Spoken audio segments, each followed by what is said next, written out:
Okay, good morning, Speed Gaming. I'm Shiner CCC. I'll be the main commentator for today's Dragon Warrior 4 race showcase. The other runners right now are lurking in the setup channel and are being counted down. It's been a little bit confusing getting set up today. We got this is what's known as the International Community Rule Set. You've probably noticed we got two different versions of Dragon Quest IV on screen here. I guess we have a 2v2 sorts going on here.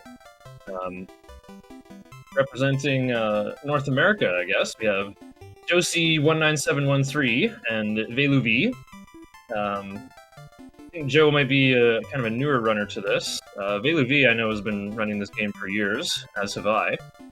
And representing Japan, waking up, I think at 2 in the morning or so, 16 hours in the future. We got Crimson and Linda Nushi. Crimson's been running the game for a while as well. Oh, here we go. We're off to the races. And joining me on comms temporarily is Velu Please introduce yourself. Hey, how's it going? Velu and yeah, gonna go sell my copper sword for a wooden hat real quick. Yep. Uh-oh, I think Linda missed the start. Not to worry, though. We can resync the streams later. And we can always go by the timer. I think Linda can probably start 20 minutes later and still beat all of us. Yeah, I think Linda's been doing very well in these races usually. Oops. So yeah, this is I didn't quite finish explaining it, but we're doing what's called the International Community race rule set. So Dragon Quest IV came out earlier on the Famicom. It's got some glitches and some features that you can take advantage of that are not present in the North American English release. The main one being that you can toss holy water or fairy waters at any enemy and do, I think, 5 to 10 damage to them. This includes metal slimes and metal babbles, so that makes it really easy to get experience farmed up. But basically what we're doing is the runners on Dragon Quest IV are pretending they're playing Dragon Warrior 4 and not able to use the version-exclusive glitches. So we're basically all playing by the same rule set to sort of see, okay, how much faster is the Japanese version? It's still going to save a ton of time because this is one of those old RPGs that prints out text one letter per one frame. And there's going to be a lot more letters in English script compared to the Japanese phonetic script. This game doesn't have any kanji. It's all hiragana and katakana. So I was able to read it with, imagine me doing like big bunny ears air quotes here. I can produce the sounds and have no idea what it means. But yeah, that's kind of what's going on here. You could think of it as a 2v2 race, but it's more like a 4-player race. This game is quite a big casino. It has the highest encounter rate of any RPG I've ever seen, maybe even higher than the Dreamcast version of Skies of Arcadia or Phantasy Star 2 for the Sega Genesis. It's going to be a lot of encounters, a lot of running away, a lot of fighting as well, a lot of getting stronger while on the road. Anything can happen. Our estimate, I guess, is about 7 or 8 hours. Yeah, my recent runs have been getting closer to the 8-hour mark. I wish they were closer to 7. But I think I've got a pretty good death warp started here, so that's feeling good. Yeah, even my PB in this is a 7:01. It's pretty hard to clear 7 hours. So, just to sort of explain the action here, explain what's going on. Yeah, this game is... The DS re-release of this game is called Chapters of the Chosen. The game is broken up into 5 chapters, where every time, it asks you for your name, and then at the start of the game, you're not even playing as the hero you're named. You're playing as Ragnar, or Ryan, as he's called in the Japanese version, who is a soldier of the Kingdom of Burland. He's been tasked with being a detective and finding some missing children. So, like a good detective, he knows he's not going to need his weapon for the mission. He sold his copper sword and bought some nice armor. Uh-oh, Crimson stream froze here. I'm going to just switch the audio to Joe. Oh, I can't use... Interesting. Can't use Joe's audio while he's in, Interesting. It's in Discord. Thought Do you of want me everything. to leave Discord so that you can use mine? We'll just use Linda's for now. That works. Yeah, we should be using the audio of, whoever's in the lead, I guess. Pretty sure... Oh, Veilu's in the lead, I think. Oh, now Joe's streak froze. I think we So might be anyway. doing different chapter 1 strats, so the lead might not even be discernible. I don't think Linda buys the wood. Linda doesn't.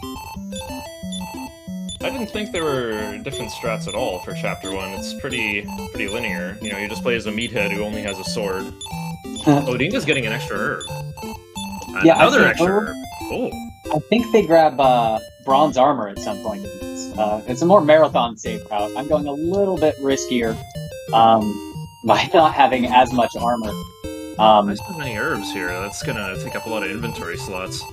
Inventory is kind of a big deal in this game because it's it's an old NES game. There's no bag. There's no like drag and drop. There's no stacking of items. You gotta move your stuff around one at a time, and then it'll print out letters one at a time telling you Nara takes the medical herb from Ragnar's ghost and gives it to Alina's ghost, telling you about all that one letter at a time.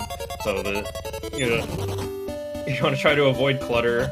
If you're gaining more items and things,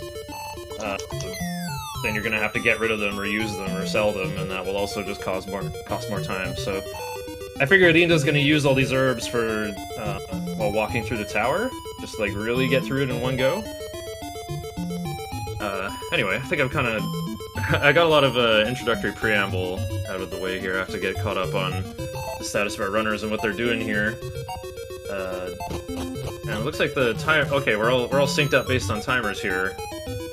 And it looks like Rinda's in the lead right now, actually. So yeah, in the quest for the missing children here, Ragnar hears a lead about a strange guy in prison named Alex, who I think he got caught stealing bread or something. And this game is set in a medieval tech level, so he gets thrown in jail.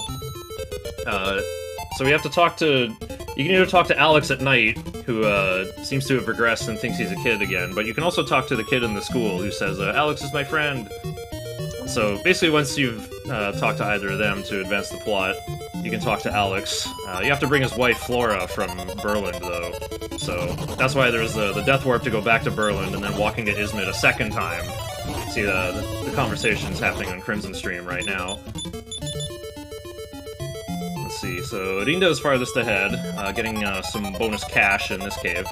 Basically, if you stay on the path, you don't get any encounters. If you go off the path, then you start getting encounters. So I guess all those extra herbs might come in handy there. The problem is, though, the fastest way to get out of here is a death warp. But also the other thing that we've set out to do here, yeah, you can see him on Rinda's screen. There's a heal slime, a healer, just chilling on the other side of the pond. That's your only extra party member you get to have in Chapter 1. So it'll be important to talk to Healy, but then we have to death warp out of here. But Healy will constantly try to heal Ragnar, so once you pick up Healy, this is going to be kind of funny. It's the only part of the game where you're trying to death warp, but you can't fight, otherwise Healy will heal you. So you're trying to run away but get caught. You're trying to run away and fail, so that the enemies can wall up Ragnar, and you can succeed at the death warp. Okay, so Rinda using one of those herbs here to get back to max HP of 27.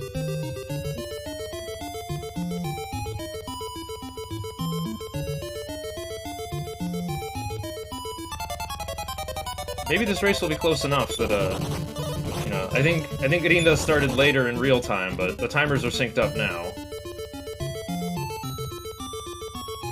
So hopefully Rinda will finish first, and then we can restore the timeline. Maybe summon some runners for interviews at the end, but I can't speak Japanese either. I can read it. I guess if, maybe someone in chat can post a question, and maybe we'll go translate it to make sure it's still PG rated. Oh, never mind. Rinda got a lot of encounters and Veilu pulled ahead. Veilu was talking to Healy first. There we go. Oh, I can't use Veilu V's audio while he's in Discord. I love this tune. Party member get. Oh, oops! I was looking at the looking at the Twitch feed instead of the closer to the present day feed here. Okay. Yeah, there's Beluvi trying to run away. And yeah, they're gonna patrol back and forth over this little seam here, or maybe not. Oh, is Nina gonna try to walk out? I think there's a luck seed in a pot on the way out of here. No, not the luck seed. That's in the tower. I think it's a strength seed actually. If you actually walk out of the well, I know there's like an herb, medical herb, and also a seed of some kind. Okay, Joe on his way to talk to Healy here. And Crimson is getting the money.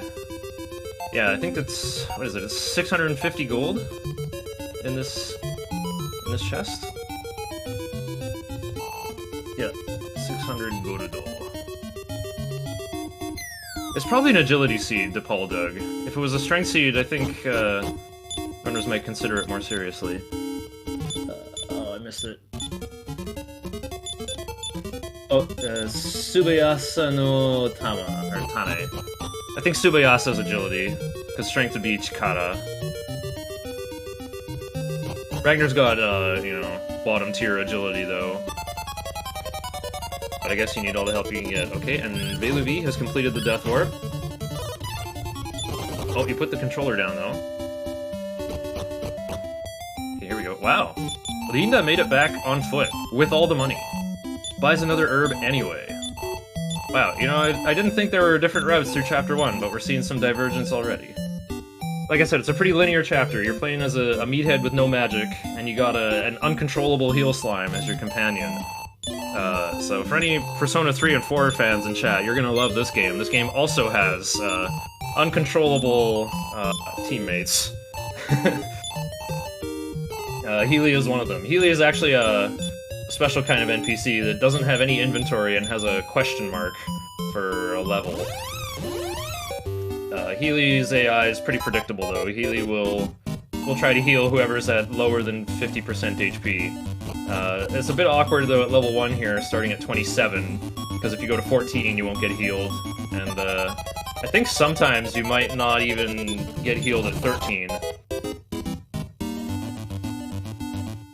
Okay, so I think Weidui is the farthest ahead. I'm going to switch to Weidui's audio.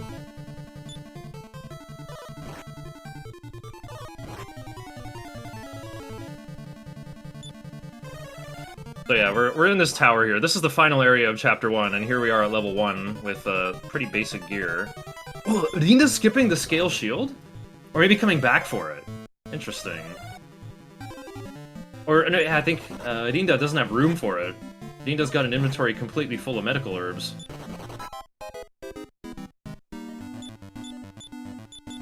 Okay, well, Rinda's actually ahead here. Because this chest has the best-in-slot weapon for the entire chapter. Yep, using an herb to make room in the inventory. Now we got the Sword of Malice, or the Cautery Sword, as it's called in the DS re-release. I can't remember the name in Dragon Quest IV. I have played the game in Japanese, and, you know, read aloud what everything was called.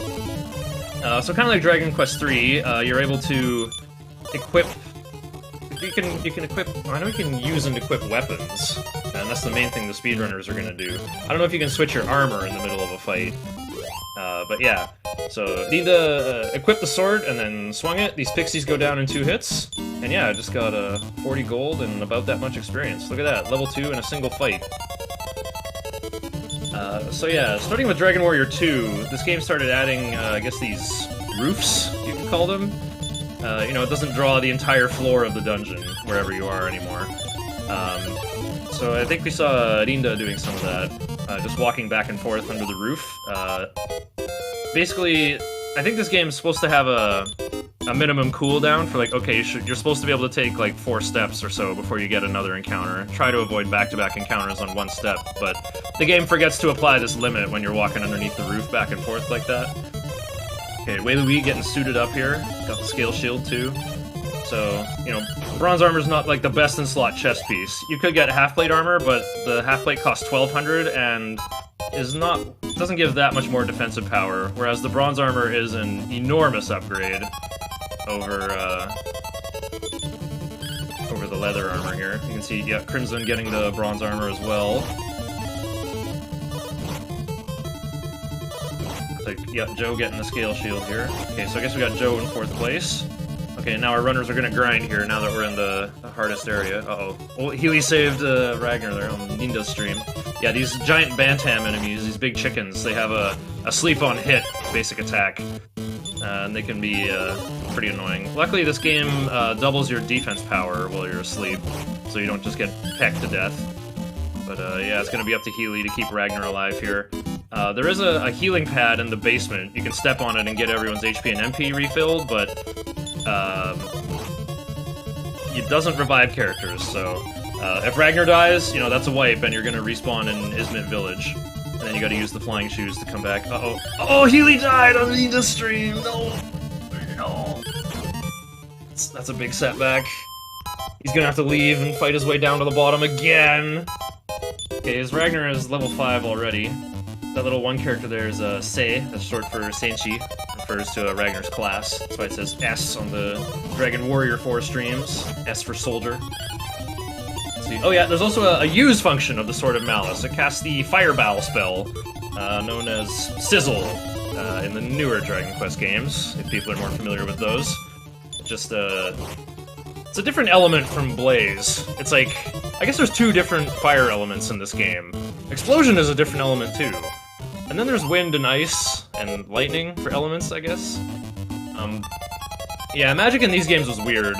It wasn't like, you know, there's resistance and your spells will do less damage. No, enemies just have a percentage chance to resist your spell outright and take 0 damage from it. Remember, this is back in the days of Vancian magic and advanced Dungeons and Dragons when you're making saving throws to take, you know, 0 damage, I guess. So I guess that's what's going on. Okay, so Ninda's back in Berland, actually. Revives Healy. Probably gonna use the flying shoes. Yep, get right back in there. Still has a full inventory. There's a Wing of Wyvern on the top floor, which is very good to have to get out of here when you're done Chapter 1. But otherwise, our goal here is to grind Ragnar up to level 6. Level 5 is not going to be strong enough to stand a chance against the boss of Chapter 1, but level 6 is ideal. And level 7, your odds of victory just don't go up anymore. Level 6 is just that sweet spot. You gotta get more than 40 max HP, because the boss has a big stick that can hit Ragnar for 20 damage. So, and you can also cast Fireball, and that can also roll for about, like, 15 to 20-ish damage. And, you know, Healy's got 35 max HP. You want Ragnar to be above 40 max HP for that. Unfortunately, there's no Life Force Nuts or what are they called? Like, Seeds of Life? No consumables to raise Ragnar's max HP. You just gotta grind it out. Oh, there we go. Dina's already got level 6, but is stuck at the top of the tower. Meanwhile, Crimson is fighting what I call the MMORPG group. We got the giant Bantam with as the tank. Lillipaw can cast Buff or Upper for like a big defense boost, and there's 2 heal slimes as well. Crimson using the Sword of Malice there for some Fireball action, attacking the group. I try not to say AoE, Area of Effect, because, you know, in an NES game like this with a fully turn-based, menu-based combat interface, what's an area? What's an area, guys? Chrono from Chrono Trigger might know what that's about with that Cyclone ability. Yeah, there's Oswarg on Beluvi's screen. The Oswargs always cast Ice Bolt on turn 1, but then they try to cast it again and run out of MP. So they're only scary on turn 1. Okay, Healy wakes up. Oh, Healy's at that awkward 17 HP. That's, you know... NES is not great at, division. You know, these games are basically programmed in assembly. 6502 assembly. C if you're lucky. So I don't think the processor even has, like, a divide command. I think you gotta manually program all that stuff with addition and subtraction. So, this game doesn't know that 17 out of 35 is below 50%. There we go. Nina's Healy, healing himself there. Joe, meanwhile, blocking with Ragnar here to get healed. Good stuff. I think Wei-Louie's in the lead here. Let's switch to Wei-Louie's audio.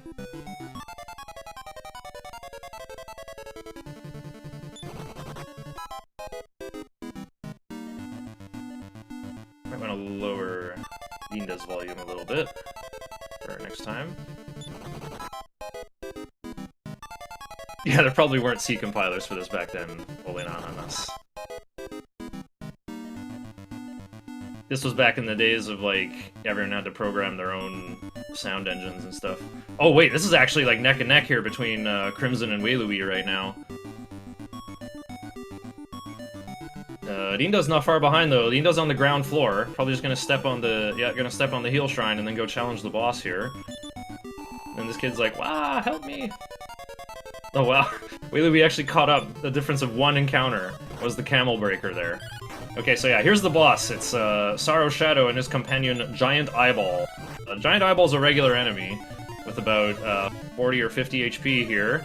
It's really scary, though, because if the eyeball, you know, gets a turn below 50% HP, it might turn red and start a double attacking attack pattern that will either miss or crit for 15 damage. You know, it doesn't matter what your defensive gear is, you're taking 15. So, you know, Healy might take 15 plus 15 and just explode. Okay, so Healy blocked the Fireball here. In a bit of trouble here. Gonna block with Ragnar. Healy gets healed.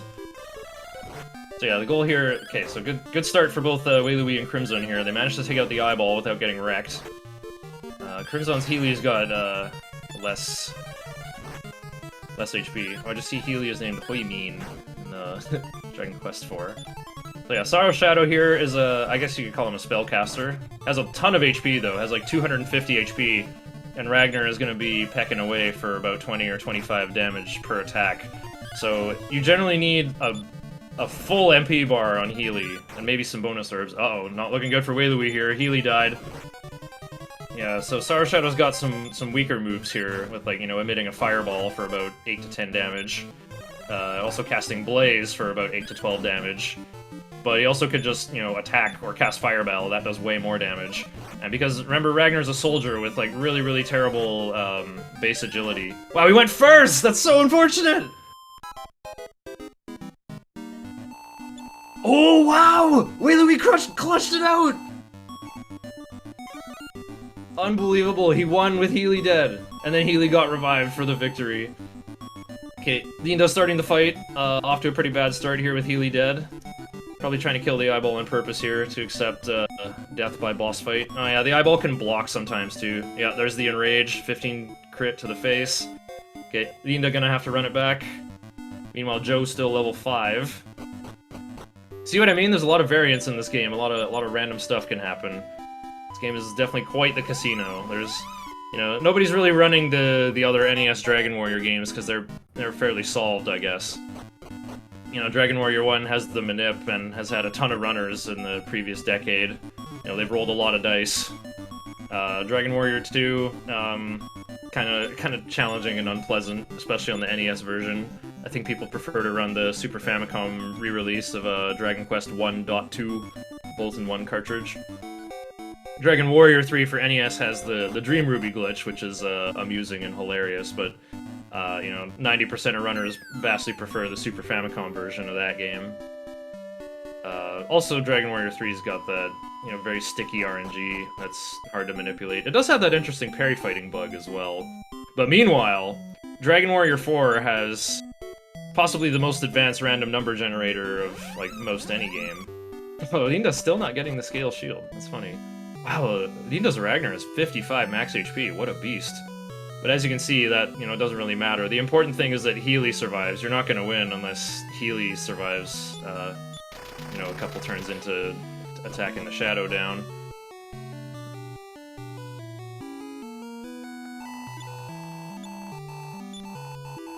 Oh, I think I was watching the wrong feed again. I was looking on Twitch instead of on the more updated feed that I have. Okay, so yeah, Wei-Louie's in the lead. He got the scholarship from the king. He's like, there's a dead guard we didn't talk to right before Sorrow Shadow, but he explains why this powerful monster is kidnapping children. He's heard a rumor that the hero is growing up somewhere in the world, and so the forces of evil, the ruler of evil, wishes to, you know, find the hero and kill him while he's still young, before he can grow up and become a powerful combatant. So that's why they're just kidnapping all these kids randomly. Are you the hero? No. Okay, you can go. Are you the hero? No. Okay, you can go. Who knows what they're up to? There were still a couple of kids in the jail cell there, so maybe they had other plans anyway. maybe they're gonna turn them into pixies or Lilliputs. So Wee is the first to clear Chapter 1, and Crimson is right on his heels. We can probably watch him catch up in real time because of the faster Japanese text here. Right? Look at all these stat ups here. It only takes like 4 or 5 letters to explain, you know. Subayasa Ichi Agata. Agility increased by 1. Okay, Rinda going for round 2 with Sorrow Shadow here, and Josie on his way to the first attempt. Uh-oh. Enraged Eyeball for Rinda. Healy taking a hit here. Oh, Healy died again to the fireball! No! Chapter 1, why? This is what speedrunning this game is about. You gotta get out of your jail cell in Chapter 1. And then, you know, Wee and Crimson have made it out, only to find out that they're still in jail and have to escape from jail now. Okay, oh, Rina's still going for it with that full inventory of medical herbs. I wonder if it can work out.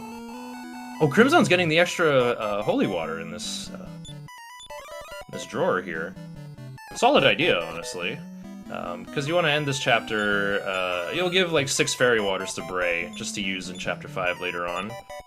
So yeah, in Chapter 2, we're playing as a completely different character now. This game is kind of like, you know, 4 tiny RPGs tucked into the beginning. I wonder what's going to happen in Chapter 5. So, Chapter 2, completely different premise here. Now we're playing as the tomboyish Princess Alina of the Kingdom of Santine.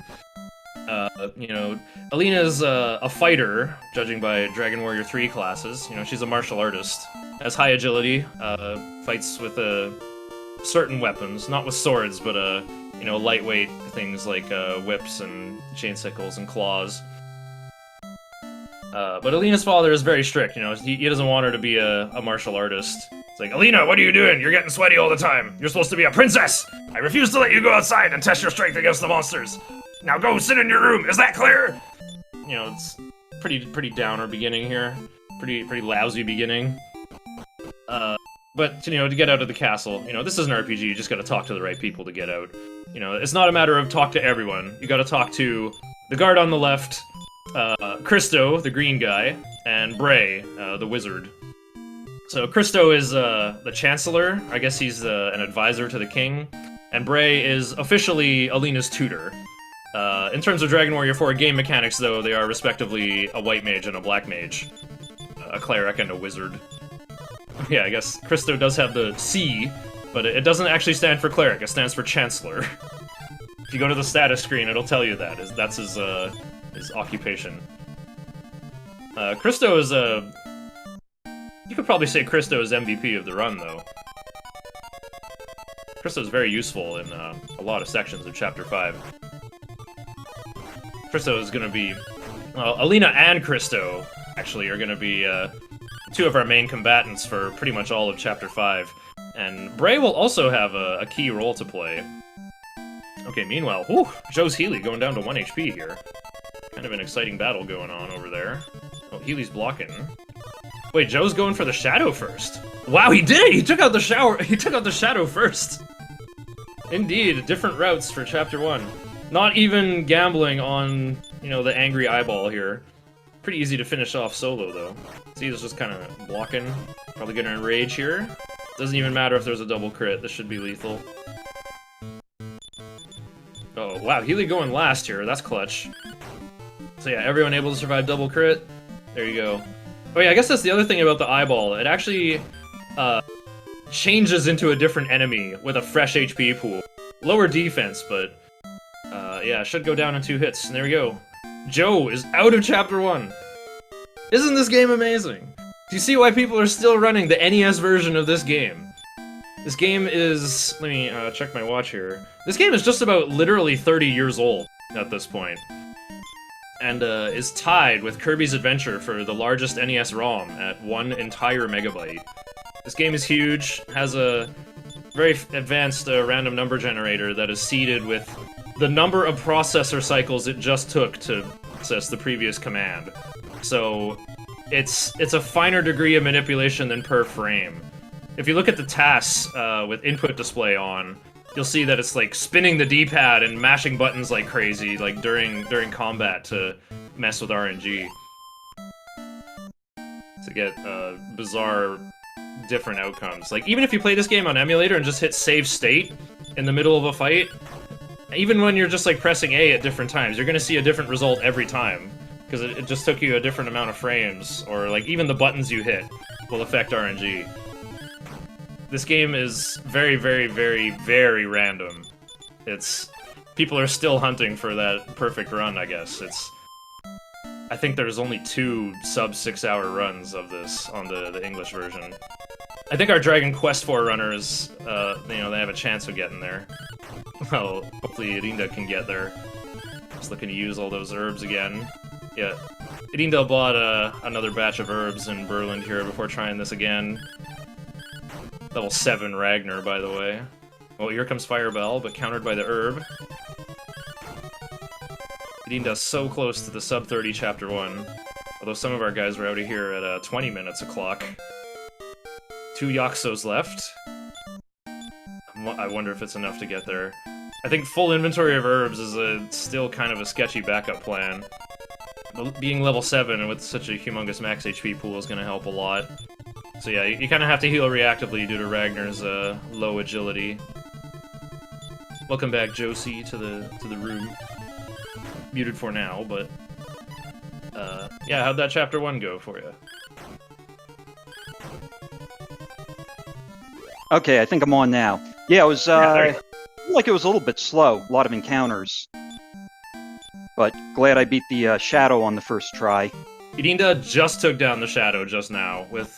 Healy died early on, but he brought a full inventory of Yaxo and clutched it out. So we have 2 heats going right now. We kind of have Wheelie and Crimson neck and neck, but you and Rinda are at the back in a really tight race for 3rd, 4th. And this is awesome because it's a mismatch of like Warrior versus Quest for both heats here. Yeah, it'll be interesting to see what happens. I mean, there's so much in the game that could change, so we'll have to see. Yeah, I was just talking about that, how this game is the wackiest and wildest casino there is in RPG speedrunning. So yeah, okay, Rinda getting the Wing of Wyvern and then has to climb back to the top of the tower here and fly away. Yeah, I don't know if I've seen other runners do the strat that I'm doing here in Chapter 2. I grabbed the Fairy Water, and I'm grabbing the... Yeah, and then what I do is I grab the Feather Hat, but then when I get into Serene, I sell Alina's Silk Robe and the Fairy Water, and usually Bray's Cypress Stick, and then I buy a Thorn Whip, so I still keep the Feather Hat, but also have the Thorn Whip. And Chainmail? You gotta have armor for Alina. No, the Feather Hat. No, you're selling the Feather Hat, I thought. No, I keep the Feather Hat and sell the Silk Robe instead.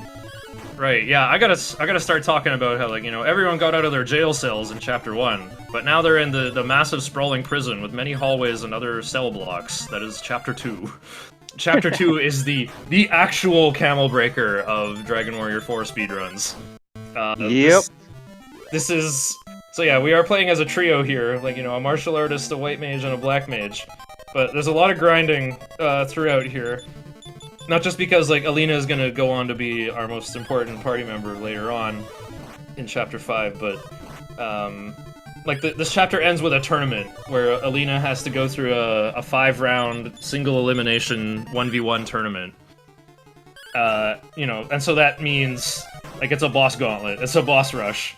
And, well, I don't even know if that's really what I'd call it. It's just more like a roll some dice check. The only way we're gonna get through it is to get Alina to level 11. But of course there's like a boss early on here, in the village of Tempe. Wheelie and Crimson have been grinding to defeat a monster that demands girls as sacrifices. And Alina's like, I'm a girl, put me in the basket, I'll beat him up. So, in order to do that though, we have to get Christo to level 4 to learn the upper spell. Same thing Lilliput's used for doubles the defense power of whoever it gets cast on. So that's all gonna be the same. But then, once we're past that point, we're gonna see divergence in route immediately. There's so many ways to approach Chapter 2. I predict we're gonna get, like, different approaches from everyone here. Okay, Rinda getting the Fairy Water as well. I kinda like buying them all at the end, but picking one up here is not bad at all. Talking to Clifto, as he's called in Dragon Quest IV. So yeah, our goal is to get Alina to level 11. There are metal slimes in the field in the final area that we'll be going to, but they're very rare. They're like a little more likely to show up at night, but still not very likely. And even if you see one, you gotta do 3 or 4 damage to it. It's also not easy because the chance for a critical hit in this game is 1 in 64 for most of the cast, but Alina is the exception. Her crit chance is her level divided by 256. Am I correct? Or is it over 128? I keep forgetting. It's gotta be 256. I actually forget as well. Hey, I'm gonna go back on mute here for a little bit, just so I can focus, but I'll try to jump back on maybe in a little bit. Yeah, thanks for stopping by. I have a lot to talk about. Check in later. Sure.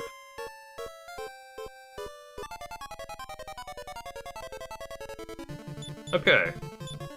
Yeah, the Wailui fighting Cascos Hopper and Rabbit Hound. This is the most dangerous encounter group out here. The Cascos Hoppers are very weak, but they all agree on a target and just target fire them down as hard as possible. So when they come after Bray with his low defensive power, it's a little bit annoying because he's just kind of forced to block for the whole fight. And these Rabbit Hounds have like high defense and about 15 or 20 HP or so. You know, one of Bray's Ice Bolts is pretty handy here. Deciding to attack with Bray for 0. Alina gets the lethal with 6 damage. Oh, there we go. Crystal level 4. Okay, Wailui is ready. Crimson fighting single Rabbit Hound. What's his name here? Well, I can't read that very quickly. Sorry. Oh, Crimson's ready too. Everybody's level 4. Again, these guys are neck and neck! They're both gonna challenge Chameleon Humanoid and his 2 Rabbit Hound minions here. So the way this fight's gonna go down, the task does it very differently, and it's kind of funny. This fight is coded to have a 100% chance to drop an item, but the way item drops work in this game is the enemy that died last is eligible to drop an item. So the task has to kill one of the Rabbit Hounds last to get a Wing of Wyvern, but us, real-time mortals here, we don't want that. Chameleon Humanoid's guaranteed item is Life Force Nuts. And with how frustrating the tournament is, we need all the power boosts onto Alina that we can possibly get. So, we'll need that +6 max HP on Alina, for sure. And luckily this game is not like Dragon Warrior 3, where the game will just kind of, like, correct your stats to where they should be after leveling up, making stat boosting items pretty much worthless. Unless you just use them right before the final boss, I guess. Okay, oh, Crimson started the fight first due to tech speed advantages here. Okay, so yeah, we gotta take out these Rabbit Hounds first because they're kind of dangerous. The best way to do that here is we're gonna cast Upper on Alina. You know, this game's got the usual JRPG mechanics of whoever's in the front row is more likely to be attacked. It's okay if Bray dies, but we want to try to get Alina and probably Christo to survive because this fight's worth 150 experience. So Christo's gonna heal. Okay, I'm just gonna go for Sukata to boost his defense. No, Alina kind of on the ropes here. He should be yeah, Alina should. Not Alina. Alina should be okay. Okay, Alina's blocking. Gets. Wait, what? Oh, he doesn't care about Alina being at 5 here. I guess maybe she's not in any danger. Also, Bray is important for having Sap to reduce the humanoid's defense. He's got pretty high defense and can cast heal once or twice, I think. Doesn't have nearly as much HP as Sorrow Shadow. I think he only has about 50 or 60. There you go. So Crimson's already through. Looks like Wailui set up, put Bray in the middle on purpose here. So yeah, like I said, it's okay if Bray dies. I'll talk about why after the fight, though. Should just be a simple matter of grinding him down here. Yeah, so another thing at the beginning of the chapter, there was a feather hat in the drawer in Alina's room. This is the best in slot helmet item that you can give to Alina in this chapter. You cannot buy feather hats in chapter 2. If you choose to sell the feather hat, the best backup option is the wooden hat, which I think is only 2 defense power lower.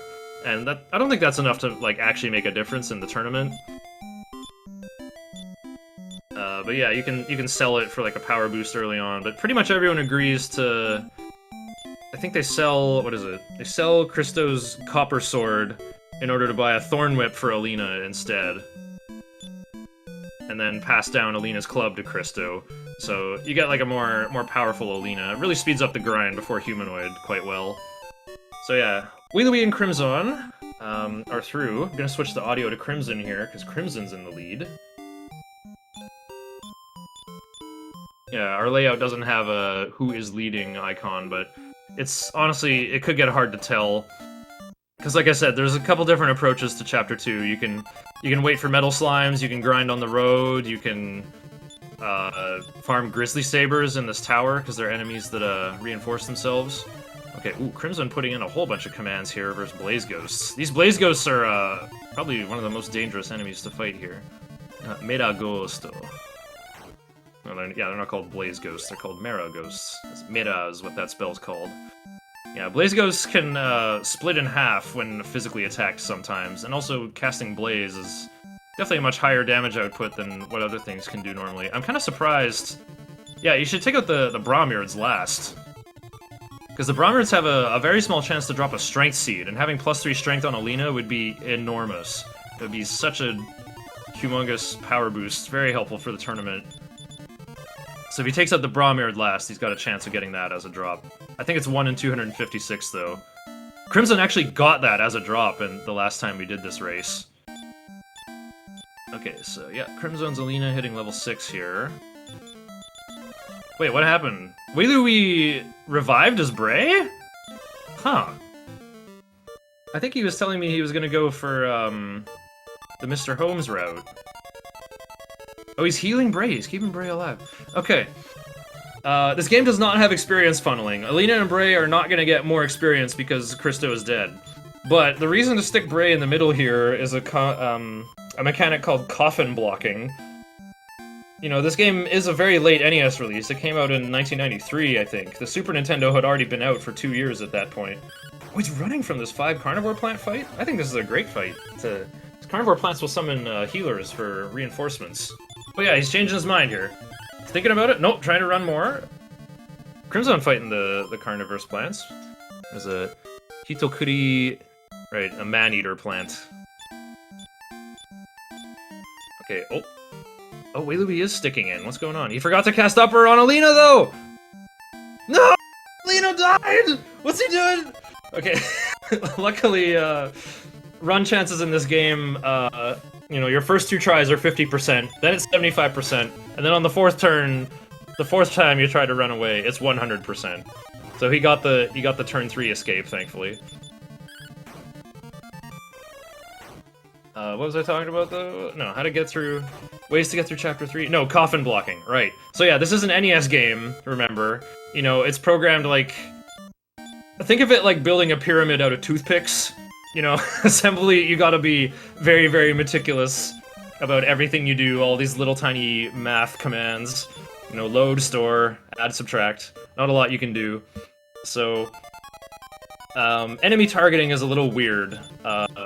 The red orcs, you know, the palette swap pixies that appear in this chapter, their targeting is truly random and they can attack your back row. They just attack everyone with equal odds, but the default targeting algorithm goes, you know, attack whoever's in front, and most likely, or maybe roll to go lower.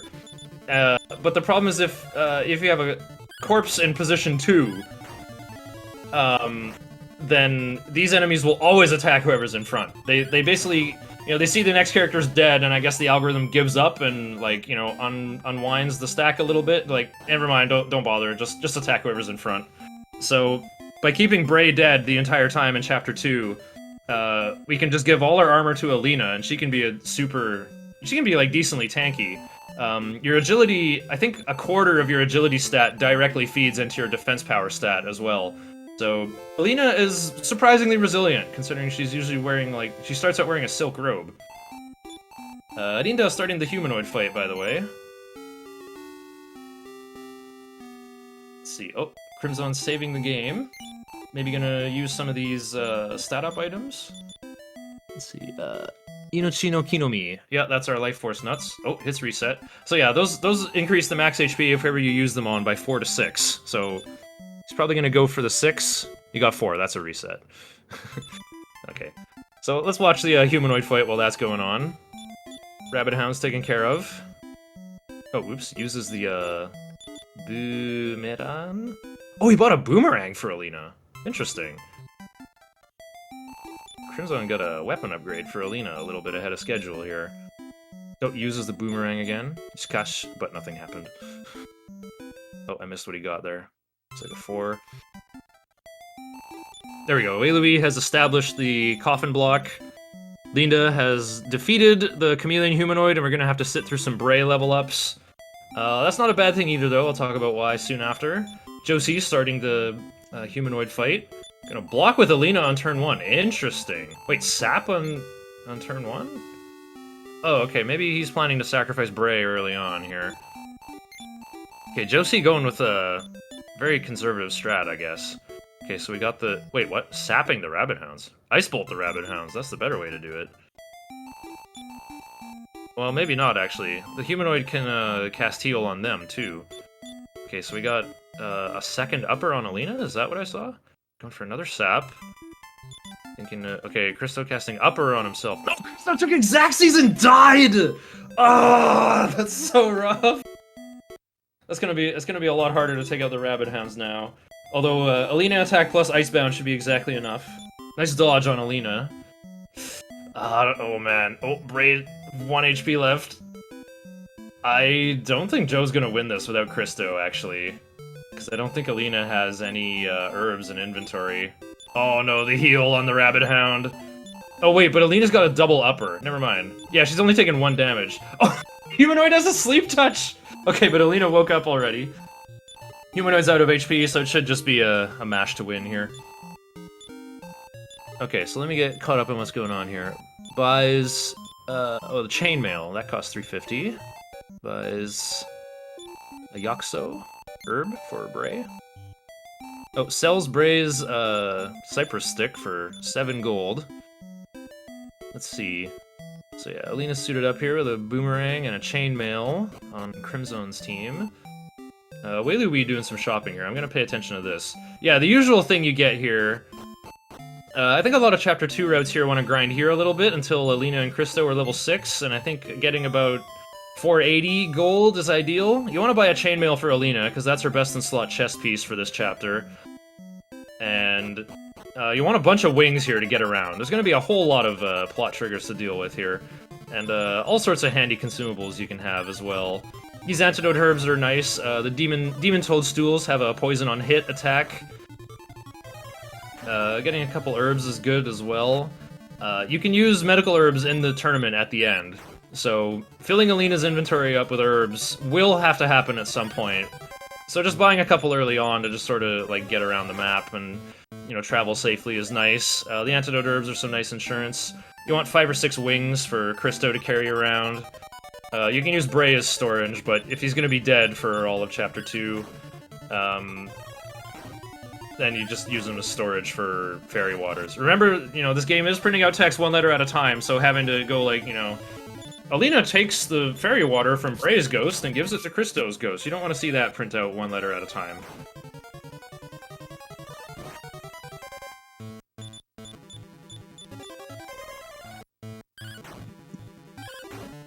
Okay, so again, we're gonna start seeing some divergence here. Oh yeah, and don't forget these Life Force nuts on the platform that you fought Humanoid on. Yeah, so Crimson's in a big man-eater plant fight. Oh yeah, and you don't want to do too much menu stuff outside either. These animated water tiles introduce a lot of lag now. Okay, so Vidinda's got poisoned Christo. Guess the previous Demon Toadstool fight did some bad stuff here. These Tevros, you know, they're called a Tebero. These Tevros they can emit a fireball very rarely. I think the AI slots in this game, I think there's 6 moves that enemies can learn, and the game will just kind of roll a 6-sided dice to see what they use. So there's probably like 4 copies of attack, and then more obscure options are further down the list. Let's see, oh, there it is! Fireball emitted. Bray has died on Crimson's team here. That's probably annoying. Alina with Boomerang and Christo with Club, probably. Yeah, if he's doing 6. Oh, Christo blocking here for the end. Oh, he lived with 1! The block was clutch! Oh, 60 pointos right there. Alina hitting level 7. Okay, so what's our goal next here? Like I said, the goal is to get Alina to level 11, but there's so many different approaches. There's a couple of things we have to do here to advance the plot. So what happened when we got to the next town of Freynour? We kind of saw a hostage situation play out in the inn, where these thugs are like, stop, don't come any closer, or the princess will be harmed. All these gawkers on the ground floor are like, oh, I hear a princess is staying here in this inn. We got a celebrity visiting. But, unfortunately, they don't get their autographs or anything. The supposed princess gets kidnapped. And so we're just like, okay, that's kind of weird. I thought I was the princess. Oh well. So yeah, we kind of have to deal with this. If you come back at nighttime, the criminals are waiting in the graveyard, like, go bring me the golden bracelet, and we'll give you the princess back. The golden bracelet is in this cave that Crimson and Wei-Louis are in right now. Usually it's kind of like a suicide mission to go grab it, because the enemies in here are a little bit tanky. They're like a little bit, they're kind of a bit too much to deal with. Like, you can beat them, especially if you got a better weapon on Alina, like this boomerang that Crimson has. Wait, what's going on? He stuck Bray in the front? Okay, I guess he's killed Bray on purpose here. Probably gonna rearrange his team here to put Bray in the middle for defense. Wait, he's going for this chest that's worth 350 gold, or 360. Interesting. Okay, so Crimson is probably planning to walk out of here then. There's only 2 floors to this cave. It's not very long, but it doesn't feel that way when you, like, look how high this game's encounter rate is, right? Look how this is going. What was that? Body attack attempt? I don't know. Yeah, the Brahmins have a special move called a body attack, where, they kind of, I guess it's like weak from Final Fantasy IV. It can either, like, actually, I think it can say, explode into bits as one of the outcomes. I think it can actually one-shot a character. I guess it's like the effects of the sacrifice spell, where it can either cause, like, massive damage, like 80% of your HP, or it can be a one-shot. That's pretty rare, though, and I think the Brahmins only use that if they get below 50% HP. They also were the first Pokemon to ever use Snore. Sometimes they'll start battles asleep, but they can roll over and cause a small amount of damage sometimes. Okay, there's an agility seed in that other chest on Crimson's screen. I figure he's gonna go for that. Looks like, okay, Wei-Louis is going for the golden bracelet right now.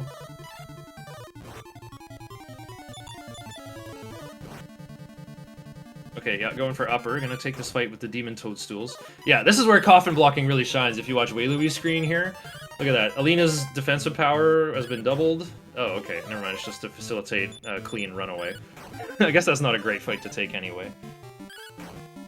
Yeah, vampire bats, also pretty tanky. I think they have about 25 HP, and you can't do that much to them. Sometimes they start out confused and will fight for your side. I've actually had some funny fights where, like, a Somnobeetle put my team to sleep, but the vampire bat killed the Somnobeetle for me while my guys were asleep, and then hurt itself once, and then just finished it off once Alina woke up. Okay, so Crimson getting the agility seed. Alina's got really high agility. She should always go first, but, that agility does feed into defensive power, and like I said, the tournament is really, really rough, so any defensive... Any power-up for Alina is helpful, surely. Both of Crimson's guys asleep right now, unfortunately. What's that, Neru? Where's Nemu? Can't remember my letters. Oh, there's those orcs on Wei-Louis' screen. Those are those dangerous guys. They can attack Christo in the back line. Although maybe that's a good thing. Like I said, the usual approach here is to just grab the golden bracelet at the bottom and then death warp out. I'm still waiting to see what Crimson is up to, basically. Okay, yeah, Josie going with coffin block strats for Bray. But it's actually more complicated than that, though, the approach to Chapter 2. Okay, so Wei-Louis, golden bracelet confirmed. Probably gonna go to the equip menu and strip down with Alina here to 0 defense power. Or 7, it turns out. Nice agility, Alina. So just kind of looking for an encounter to death warp out of here with. Crested Viper should be a quick ticket out of here.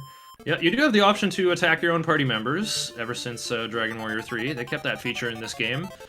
It's a worthy feature. Maybe your guy got confused and he's just a liability to keep alive. Okay, Crimson getting the Wing of Wyvern and walking out. Okay, interesting. So just kind of plundering the cave for that 360 gold and a lot of extra experience. Probably gonna move on to the bazaar, the next town. Yes, there's a bazaar trading post.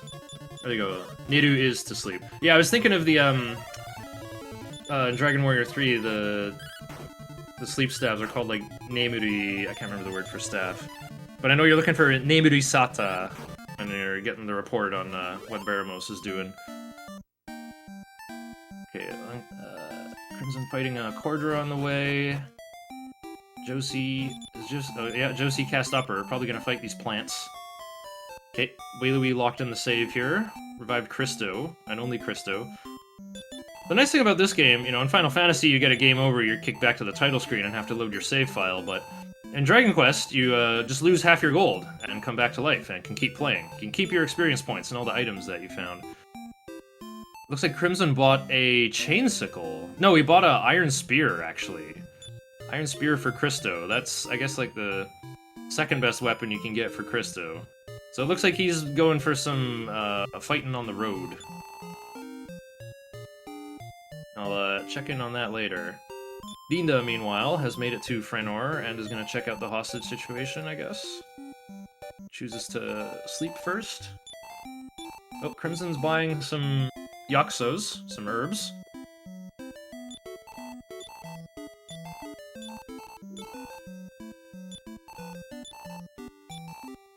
Rinda buys chainmail and 1 herb. Not a lot of money left over there. Okay, moving stuff around. I wasn't sure what that one was.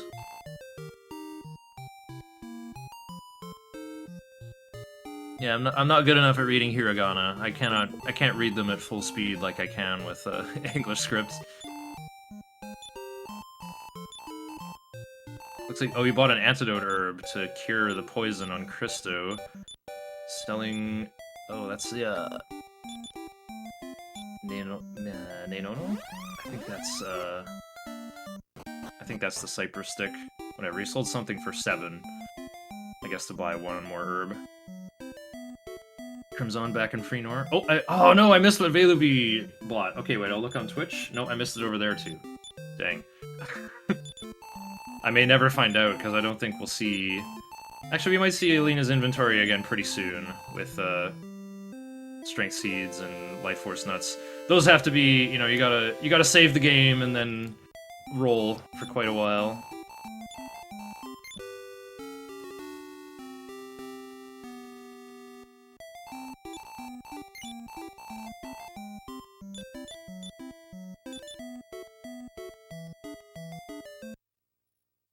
Oh, Crimson resetting, and Joe is resetting.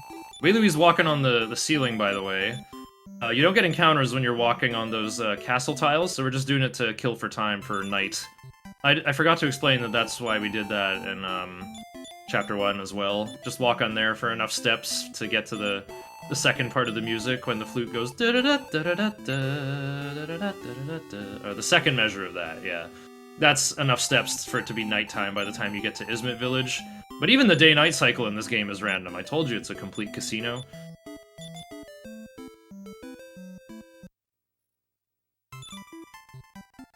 Okay, so Wailui advancing the plot here. May is an actor, not actually a princess. Just, you know, gets treated well. Not pretending to be a princess. So now, yeah, Wailui's got the Thief's Key, and is able to enter a tower in the southwest now. Gives it to Christo. You don't want that in Alina's inventory. She's got to have a full inventory of medical herbs, of course. Okay, Rinda fighting some carnivore plants. Crimson keeping Bray alive. Yeah, I didn't finish explaining that earlier. The complicated nature of Chapter 2. So, there is actually benefit to Bray getting experience. Bray is secretly the 5th party member of this speedrun. Bray will be used in the final battle, and nowhere else. This game does have uncontrollable allies. It's very tricky to get them to behave well, but a couple of years ago, Evil Ash was our main researcher on this, and figured out how to trick Bray into casting By-Kill in the final battle to double the attack power of our party members. But in order for Bray to learn By-Kill, he's got to soak up a little bit of extra experience. About 5,000, I think. There's a couple of major boss battles in Chapter 5 where the wagon is kind of sort of present, and your characters who are all in the wagon and you're not able to swap them in, and yet they get experience for the fight anyway. So Bray will get almost enough experience from that, but you have to give him a little more. What I do is I fight the Sorrow Knight on purpose in Chapter 5 for 6,500 experience, and that covers it even though Bray is a coffin for all of my Chapter 2. Some people, you know, just...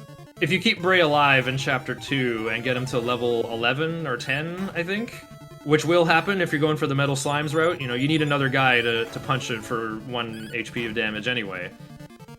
So that should be enough usually. Maybe a little more, maybe like, I guess a couple of Andoroogs at the very end of the game. Yeah, so keeping Bray alive also has certain advantages.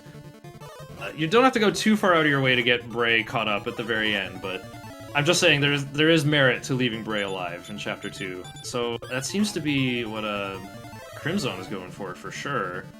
Irinda has Bray alive right now. Yeah, behind those Kimera no Tsubasa.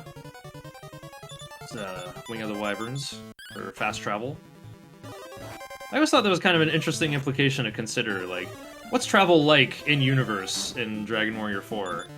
Like, do people hire escorts to get to another town, and then once they're there, they can use Wing of the Wyvern to travel to wherever they want to go? Just 25 gold and you can go on vacation. That's pretty cool. I think that sounds like a peasant's wages, hey? You know, I think you could probably make 25 gold in a day, if not then a week. In our next chapter, you actually do have the option to become a wage slave and sell weapons to people for, I think, 100 gold a day. It's based on commission. It's not great. Oh, uh-oh. I may have to, I think I got a ping for help here. We didn't foresee our timers going into the hours-long range here. Ping for help.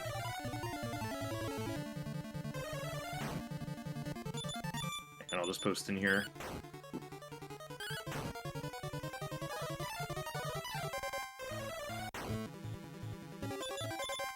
Okay. That'll probably be fixed eventually. I don't think it's up to me, but I've blown into the Horn of Gondor here.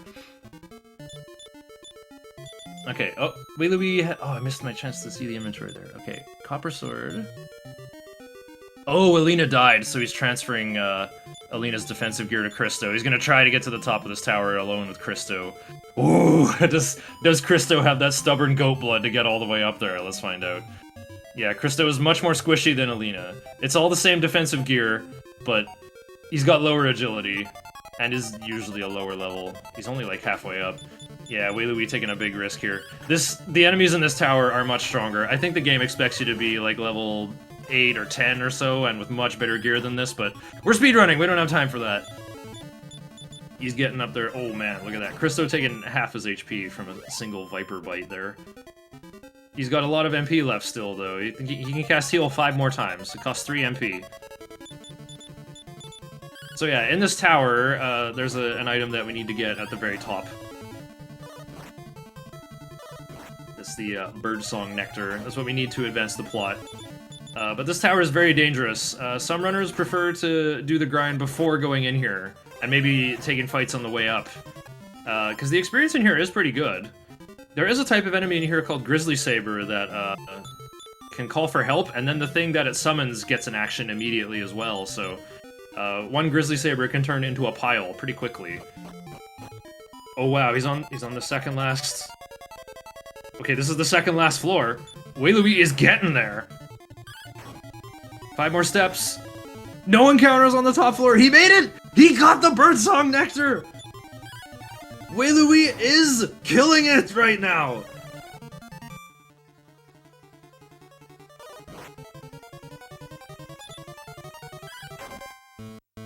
Okay, yeah, there's all the...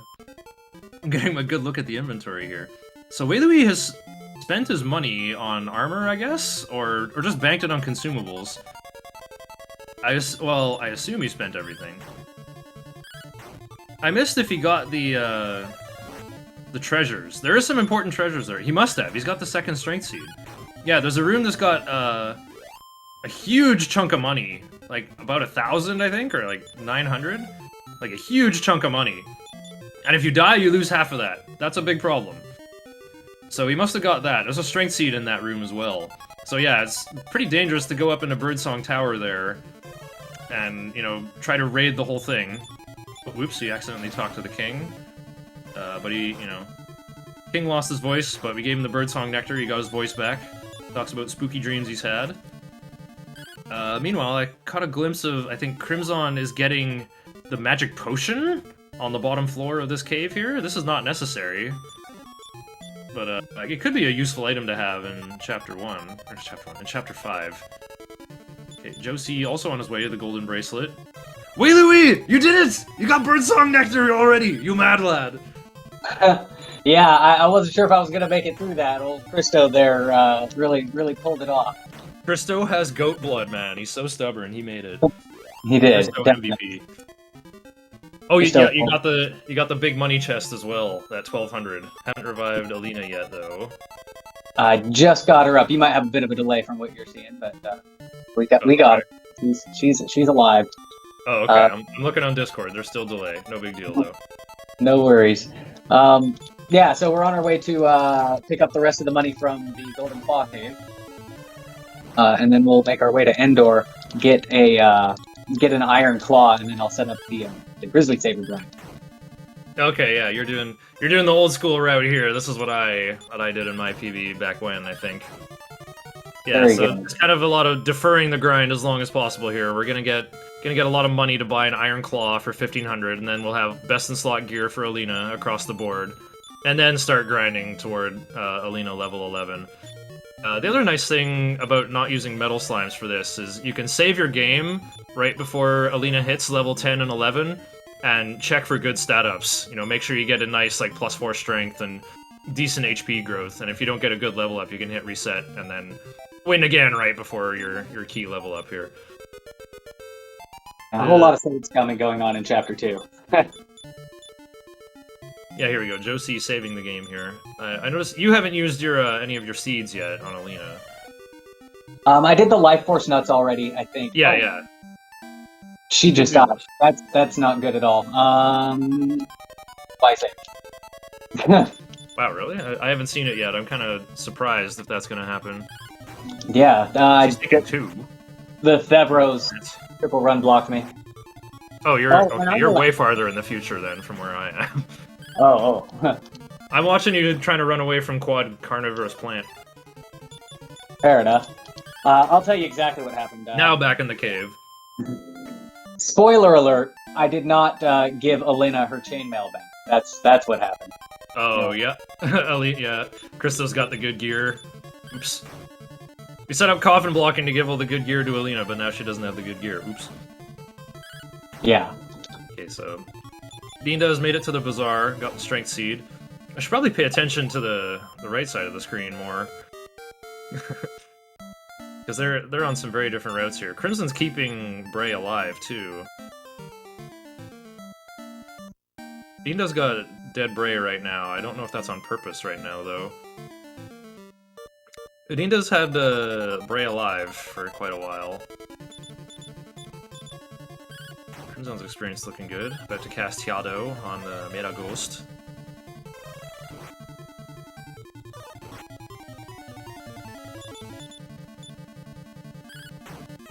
Joe about to finish off a Bromard. Checking for drops. Okay, no drops. Got a level up though. Christo level 6.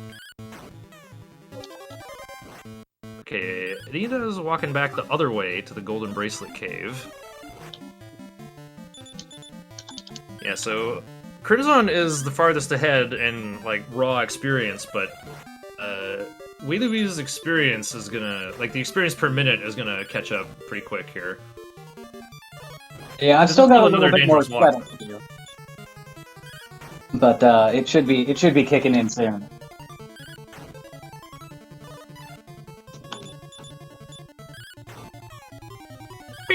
There's these meta ghosts. Just sometimes they'll split in half when you physically attack them too. Nice one shot by Alina there. Yeah, I think Crimson's got an Iron Spear on Christo and a Boomerang on Alina right now. No idea what Linda's gear is right now, though.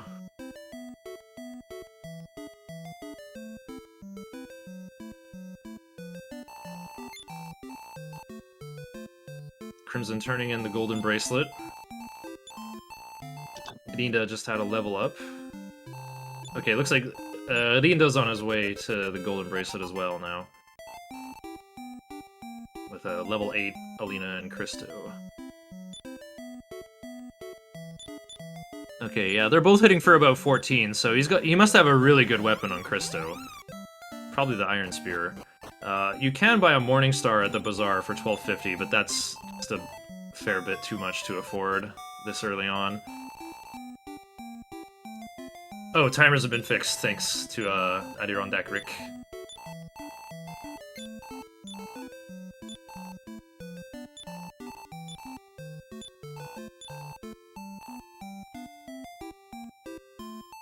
Oh, meanwhile, I missed Crimson buying something from the weapon shop. Oh, he's gonna buy some armor. What's this? Looking at chainmail? For Christo. Huh. Just hiding all the money here. Okay, moving stuff around. Let's see, okay, equipping the Morning Star on Christo as well. Talking to the item vendor from behind. Got those inside connections. Not buying, selling Breno's, oh, Neno no Fuku. Oh, there's selling Bray's basic clothes. Right, Fuku, that means uniform. Buys a Chimera Wing, and a Yakuso. 1 Wyvern Wing, and 2 herbs?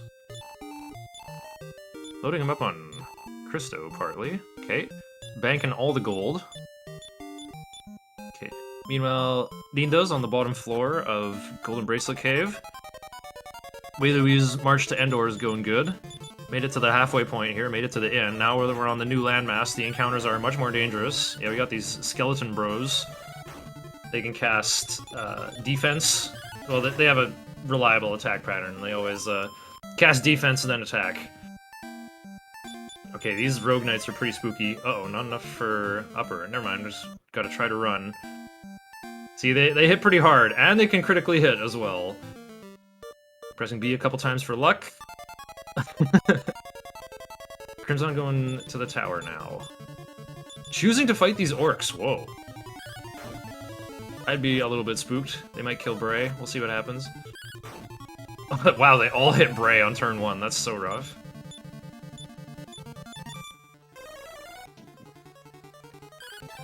Linda turning the corner here. Oh. Orcs casting Surround here and got the Manusa, or what's that say? Yeah, Manu. Got the Manusa, surrounded by Mirages status on the whole team. Luckily, Bray with Ice Bolt can hopefully get them out of trouble. Okay, Rinda got the golden bracelet and is walking out, not unequipping armor, just gonna manually walk out of here. Runs away from orcs. Wei Lui has made it to Endor, the final area of Chapter 2. This is where the tournament takes place. King of Santeem is gonna give us the rundown here. I guess we have to talk to someone to get the full story, but yeah, Endor is the largest kingdom in the world of Dragon Warrior 4. It's a humongous metropolis. It's got like 5 entire buildings. So yeah, there's a tournament going on right now. The king has a princess. You know, he's got a daughter, but no prince, no heir to the throne. So he's holding this tournament to say like, hey, the prize gets to marry my daughter. And then he goes, wait, this is a terrible idea. I regret this. Especially because this really scary guy, Necrosaro, has come to town. I don't want him to marry my daughter. So he, like, you know, elbows Alina, you know, it's like, hey, this is the 90s. You gotta be a Xena warrior princess and take Gabrielle away from the scene here. You know, if a girl wins the tournament, then, you know, I technically can't offer the prize. Because, I don't know how their political system works. Can't have 2 princesses rule the kingdom. Anyway, the issue of Endor's succession will be solved in Chapter 3. No, don't worry about that. The important thing is we gotta win this tournament here. Wei Louie is going to be selling stuff and getting Alina the best in slot gear here.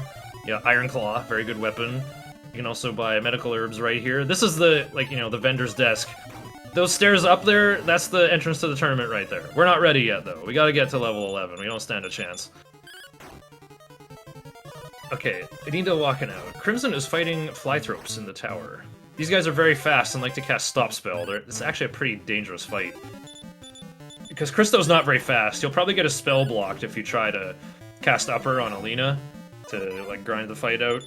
That's not even a great approach anyway, because of, you know, Crimson's got Bray alive. He's not doing Coffin blocking stuff. Okay, the way that we got shopping done goes back into Endor. Oh yeah, this item shop here. I gotta get some wings, I guess. So yeah, now Wei Louie is gonna do a direct grind to finish leveling up Alina.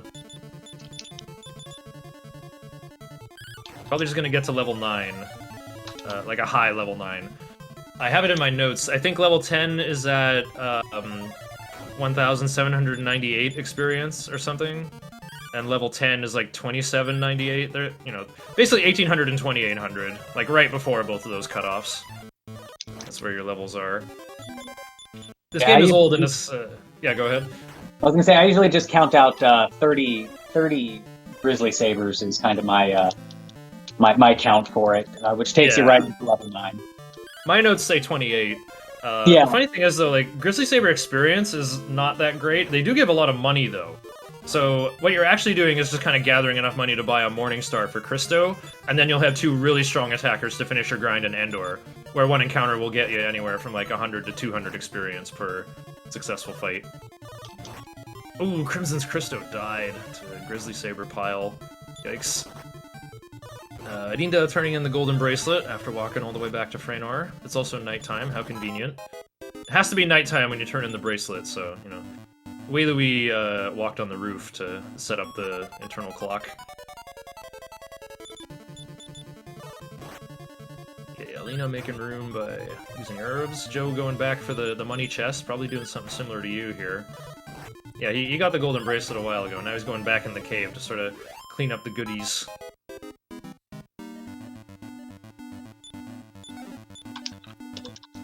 Linda with a nice amount of cash here, about 750. But you need 880 for the Iron Spear. Well, he must already have that on Christo, though. So I wonder what the play is going to be here for Linda. Maybe grind a little bit, then go into the tower? Or... Okay, he's saving the game, so... Let's see. Oh, the Subayasa going for the Agility Seed. Resets.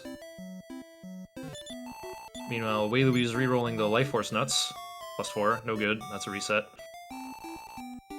Edinda resetting again. Oh boy, this is 2 screens I gotta keep track of a lot here. Subayasa. Alright. My eyes are looking at the wrong spot. Another reload for Wei Louie, another 4. Oh, Joe is only level 7 on both his characters here. He's fighting on the road. Crimson going on a big shopping spree here, getting the wooden hat for Christo. Huh. Thought he was gonna have to go for that for Alina. Selling Christo's chainmail. Okay. Selling Christo's Bikuke Shimono. I don't know what that was.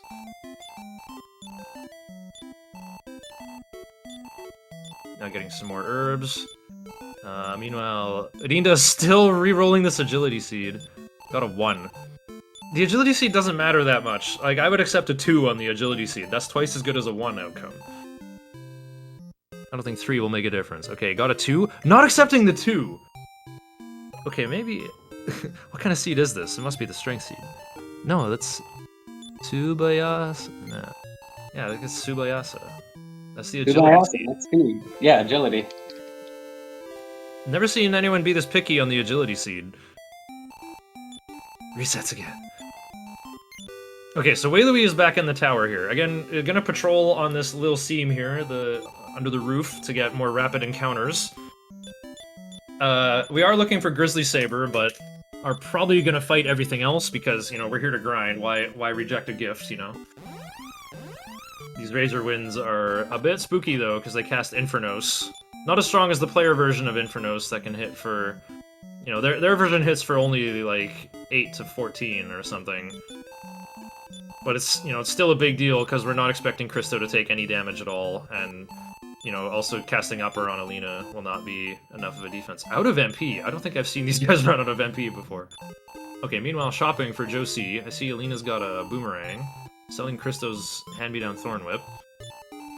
Crimson doing shopping too. He got a Scale Shield for Christo.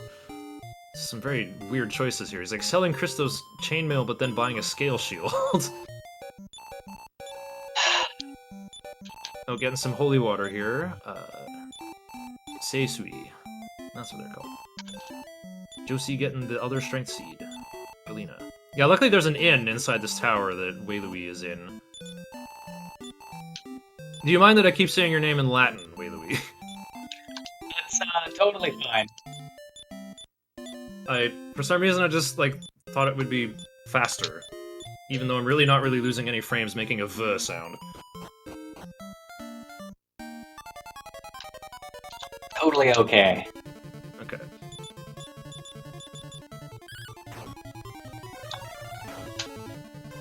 Crimson fighting a pile of Sandmasters. These guys are very fast and have... They're squishy, but they have very high attack power. You gotta cast Upper on Alina, or else she's gonna get wrecked. Well, I guess it doesn't matter if he's got 3 characters up. He's just gonna use Ice Bolt to take them out faster. Okay, so I kind of missed the end result of our Dragon Quest IV runners' shopping sprees. I do know that Crimson's got about 1,500 gold saved up, so he can buy the Iron Claw as soon as he gets to Endor. But I think Crimson still needs the Birdsong Nectar still. Bray has achieved level 9. Learned Lura. Return. Good stuff. All you Smash Ultimate players, that's that's what return looks like in Japanese, in case your opponent demands a language change. Oh wow, Linda fighting Pteranodon. Those guys are very spooky. They cast Fireball. Oh, here's some Grizzly Sabers. Not sure if Linda's going for the Grizzly Saber loop here. But got the Sukara off on Alina. Okay, so Alina's safe. These Grizzly Sabers can critically hit for up to 40 damage, though. Okay, yeah, see, he healed Alina at 38. That's danger zone. Yeah, Christo can help farm these guys, too, with his powerful weapon. It takes Alina 2 hits to take out Grizzly Saber, so you might kind of get trapped in a loop against your will here. Ooh, Wailui getting surrounded by orcs here. Can't take those Grizzly Sabers, unfortunately. Oh, nice. Josie got the +3 strength on Alina there, so he's going to save again while working on the high-rolling all these stat-up seeds. Oh, nice Kaishin by Crimson there. Yeah, so I guess he's just kind of going to go for a leisurely stroll to the top. That's how I imagine this is going to go. Oh, he's casting Bray's third spell. What is that? Here comes Boggy. Here comes Infernos. Mao... It's not Stop Spell. What is Bray's third spell? I can't remember.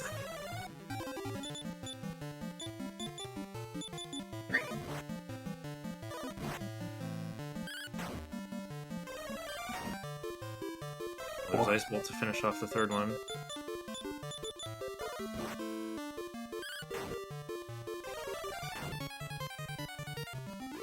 Doesn't get much better than Ice Bolt, though. 2 MP for 15 damage. Oh, there's a level 10 for Alina. Only 4 more HP, that's unfortunate. I missed what the plus strength roll was. It's a little bit harder for me to tell in the Japanese script. It's the first stat. Chikara. Okay, here we go. Wailui establishing a good Grizzly Saber loop here. It's a little bit brittle with level 6 Alina and Christo. Can I ask what weapon you have on Christo? Christo has his copper sword that I picked up at the very beginning. I see. Oh, wow. The rare terrific blow from Alina there. 6 in 256 chance. Or 3 in 128.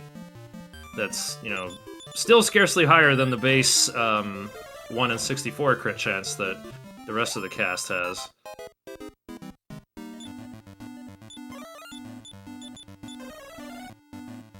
Yeah, Rinda's sitting there blocking, waiting for this Grizzly Saber to summon more help. So yeah, the plan here is to kill about 28 Grizzly Sabers if you're level 6. And that should get Alina to, like, midway through level 9, and also get a humongous pile of money to buy some gear for Christo, and then switch the grind to Endor. Joe getting some level ups here. His guys are already level 8. Might be fighting in the desert a little bit. That's a decent place to fight. Yeah, using the N. Looks like he's planning to stick around here. So yeah, I guess all our runners are in grind mode right now in some various capacity. Well, except Crimson. I think Crimson is actually just on his way to get Birdsong Nectar.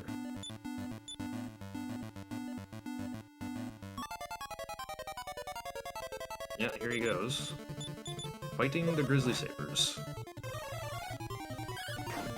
Ray going in with a sap.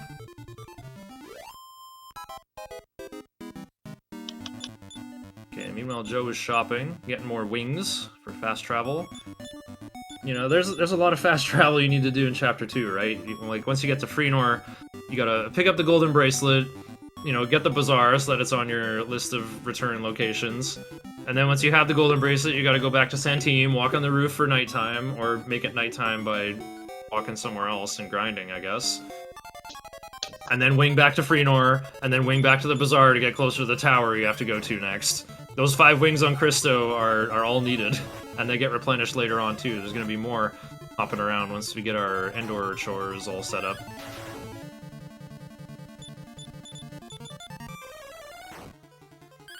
Christo's only got 2 more heals left in the tank in Wei Louise battle, so that's a little bit concerning.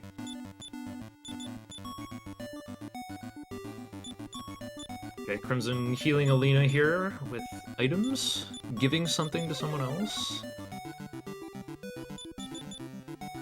Must be pretty stressful keeping Bray alive in this tower.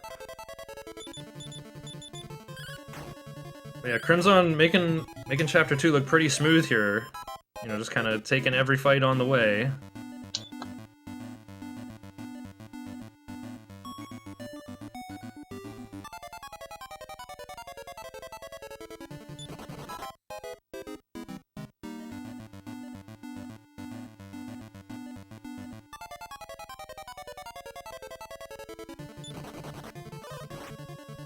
Yeah, we gotta...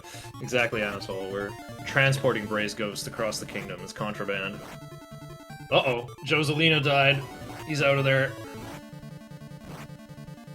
Find another wing to fast travel back. But Alina can't carry more things. Well, give it to Christo then. Crimson on the second last floor here. Bray died, but not a big deal.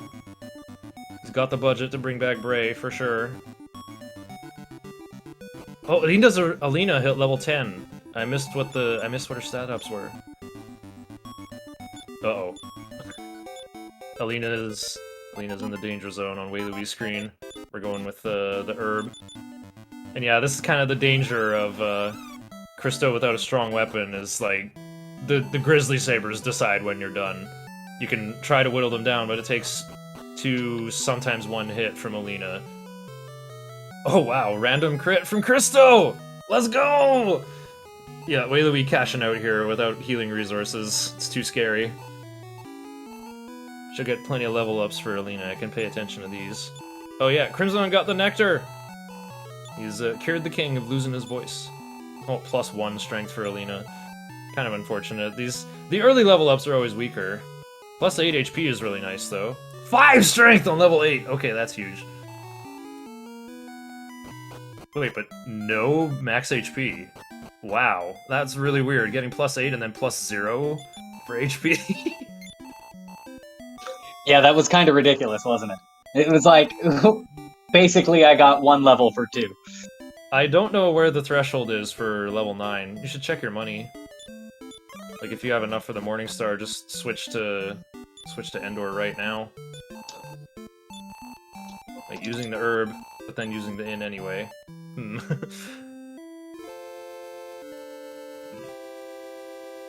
Crimson back in the starting village here to revive Bray. Now, even though this looks like an indoor location, he's gonna wing out of here. This game is not very consistent with where you're able to leave, like which areas are considered to have ceiling. I think Gardenburger is the only kingdom that actually has a ceiling. So the Kingdom of All Women, they're the only competent architects in Dragon Warrior 4. Okay, Josie going for the upper versus quad flythrope. Always a scary time. He gets it off. Okay, he should be okay then. Okay, so I guess Crimson's gonna be on his way to Endor. Linda coming back for the big treasures in the tower. Now that his crew is a higher level. Yeah, Gardenburg is also where you get arrested. So that's probably why they did it. It's that you can't just leave their jail cutscene and break the game.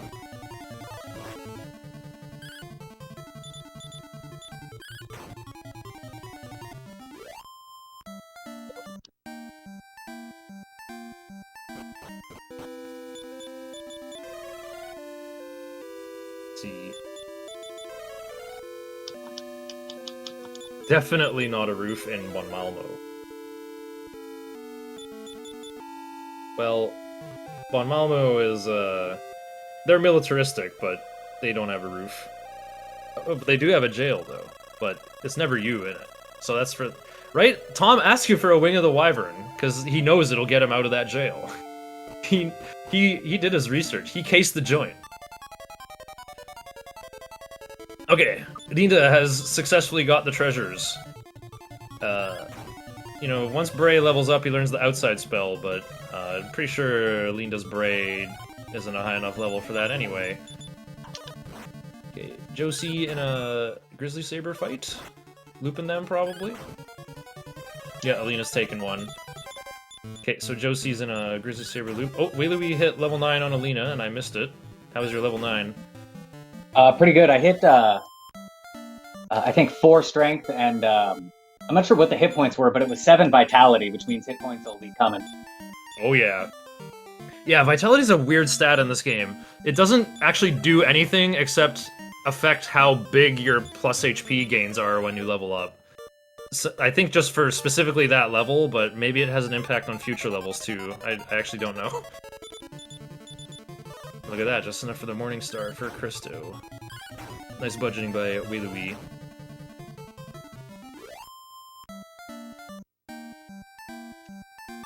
Crimson walking to Endor. Linda got the big treasures and is going around the corner. Okay, yeah, Linda's on his way to the Birdsong Nectar, and so is Joe. Once again, we have, our close first second here with Wheelie and Crimson. So, Crimson is ahead in experience, but behind in progression. Still has to physically walk to Endor. Ooh, Bray took a... Christo. Christo took a terrible blow from Armor Scorpion there for 35. There's a lot of enemies in Chapter 2 that can critically hit. It's rough.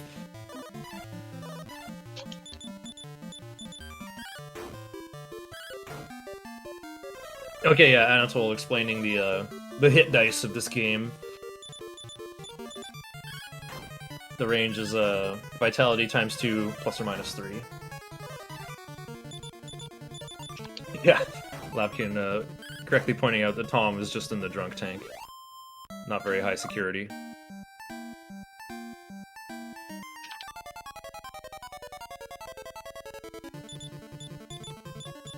Okay, Endor's within sight for Crimson here.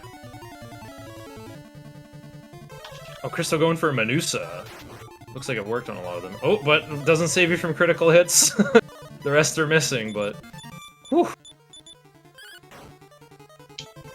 Also, if you can get... when does Bray get Snowstorm again? Level 11 or level 12? I think that might be one of the variable ones. Oh yeah, that makes sense. But I think it's 11. I could be wrong, is the earliest you can get it. Anatole says 11. I think it's reliably 11. But, our goal is to get Alina to level 11, so that's just gonna happen at the same time. It's only gonna be relevant if you get, really ugly like really bad stat ups on Alina, and you're forced to take her to level 12 to stand a chance in the tournament. But Snowstorm will make that grind marginally faster. Okay, so I see why Crimson kept Bray alive for the entirety of Chapter 2. He's planning for that contingency, I guess. Nice 190 pointos here. Oh, here we go. 4 strength and 4 HP for Zelina here. I think you want above 40 strength. I think like 38 is like the bare minimum you can do the tournament with. I think you want to be above 40 strength and above 80 max HP. Yeah, I usually look at the attack power, so like 80 attack power. Just because I never open up the strength menu.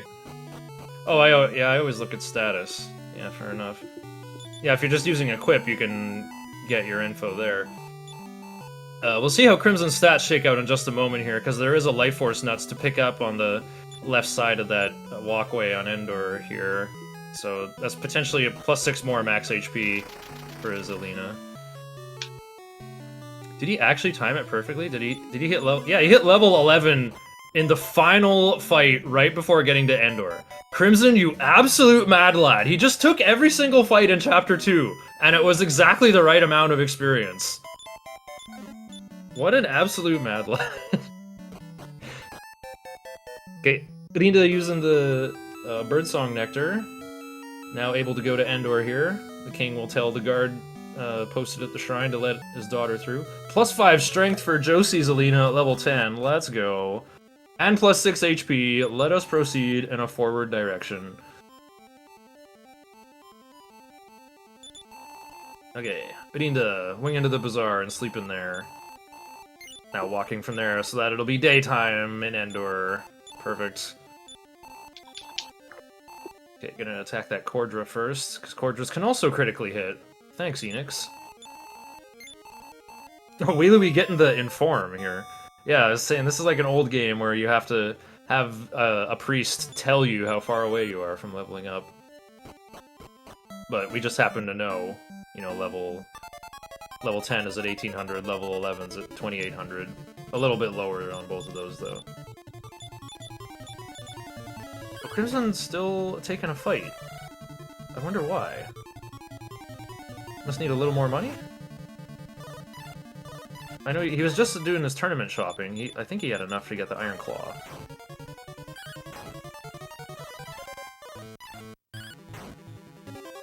Oh, terrible blow! Oh, and another terrible blow on Crimson's stream for 37.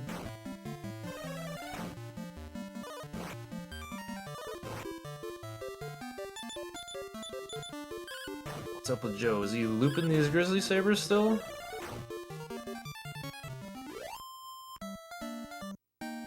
$190 pointos for Crimson. Heals? Wait. Seriously? His Alina has 66 max HP. He must not have used that other Life Force Nuts yet, but even if he gets +12, 78 is a bit low. Like having under 80 max HP, that's a difference I can feel. Having higher attack power matters more because the fourth opponent in this tournament, Samson, is a green armored guy. You really need the high attack power to deal with him in particular, but the higher max HP helps versus Rorik, the second opponent, where you can just one-cycle him with having to stop to heal in mid-fight. It's more efficient. So, Crimson might be committing to level 12 Alina. I think that's what's happening. He's seen that his Alina has turned out not very good. He must not have used his Life Force Nuts yet. If I get a glimpse of his inventory again, I'll check for those Inochi no Kinomi. 6-7 for me if he's level 10, wow. Or 6-5, yeah. Level 10 tourney? I was thinking about it. I've seen Anatolu do level 9 twice now. So Really? I'm really considering it, but it's a marathon. I'm just going to grind out this level and make it like a guaranteed tournament. Yeah, 71 HP at level 10 here. And that's like not even Alina's actual max. You do seem to be on par for like, you know, level 11 higher than 80 HP Alina. Oh, Linda going to the casino. Turn some leftover... Yeah, your coins carry over between chapters, so you can kind of use the casino like a bank if you want. Wow, Linda's rich. Linda has almost 3,000 gold. Still has to buy the Iron Claw. Let's see. Linda's saving the game. Crimson's still fighting. Christo just hit level 11. Yeah, he's just patrolling away on those mountains. Metaru! Metaru! Oh, he stays. Casting Meta. Miss.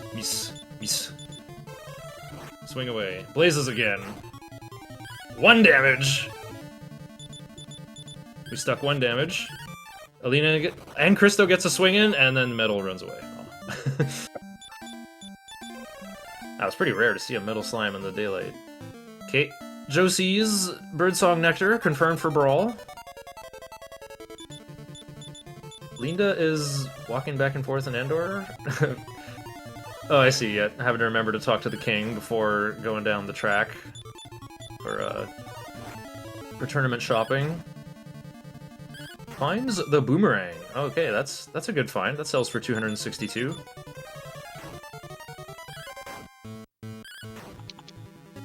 Prepping for these Rogue Knights here with Upper on our main tank. Yeah, Rogue Knights like to call for reinforcements. Oh, Bray, level 11 for Crimson here. Oh yeah, Hyadoruko. Bray has learned Snowstorm.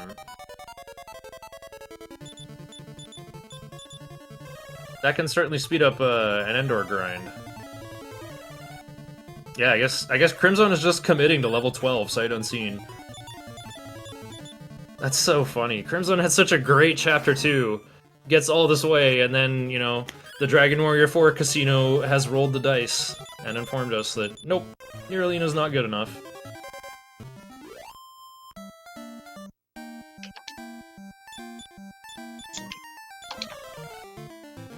Okay, Crimson, returning to Endor. Josie doing some shopping for armor at the bazaar. Wooden hat for Christo, but Christo already has a wooden hat. He must have sold his feather hat?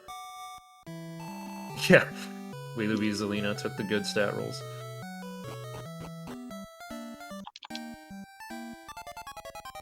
Okay, Crimson back at it. Josie found some Brommerds. Brommer did a Snore for 3 damage! I told you, the first Pokemon to ever use Snore. Look at that big 23 damage from Christo. That Morningstar is a really good weapon. I don't know where... I think level 12 is at around 4,000 experience. Didn't see the absolute amount here. Oh, okay. Linda is the first to attempt the tournament. I may be switching the audio pretty soon. In fact, I'm just gonna switch it to Linda anyway, so we can hear the cool tournament music.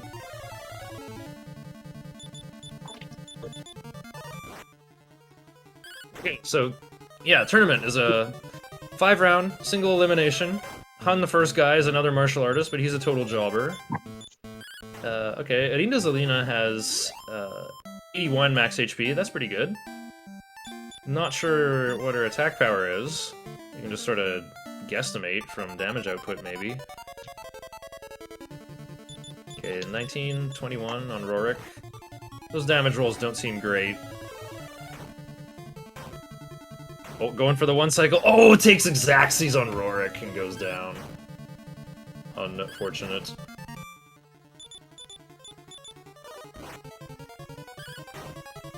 I clicked using Linda's audio, but we're still using Crimson's, apparently. Well, I'll just click on that and hope it works.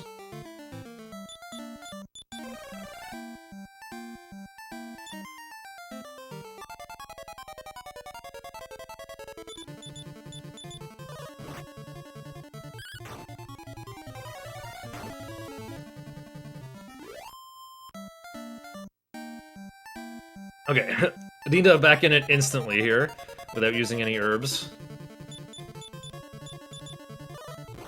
Okay, yeah. Hun, taken down easily, as usual. Using 1 herb. Okay, starting at 78 this time. Yeah, I'm kind of worried about Linda's attack power here.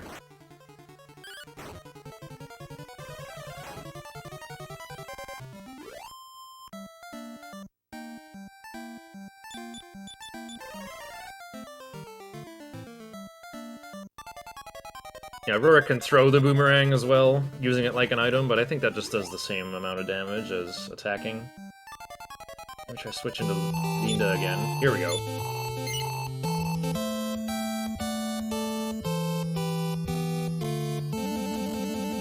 So the third opponent, Vivian, is a mage. What you can do is you can block on all the turns to hope to run her out of MP. It's only worth it if she uses a Fireball here, though, because it costs 5 MP instead of 2. She can use Heal more, but after that, I think she'll be pretty much out of MP. Yeah, she's completely out of MP. So now she's just gonna block for the rest of it. Might, you know, try to hit Elena with her stick, but yeah, you just kind of take a finite amount of damage from Vivian, and then you're okay.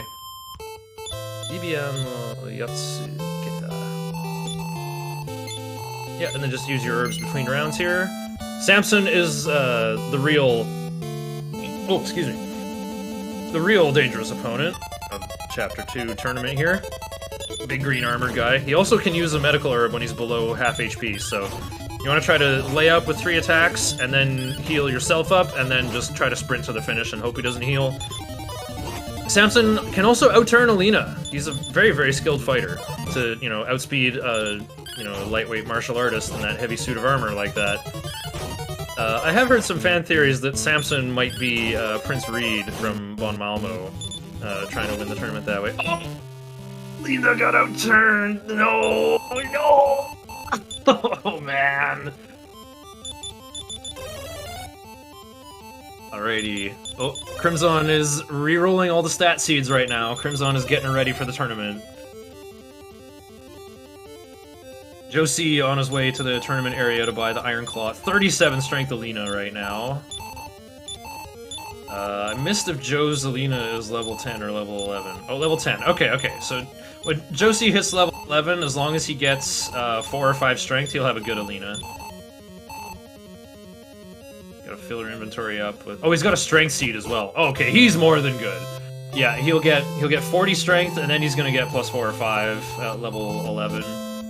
Yeah, so Joe's Alina is pretty jacked as well. Linda going in for 3rd attempt while Crimson still rerolls stat seeds.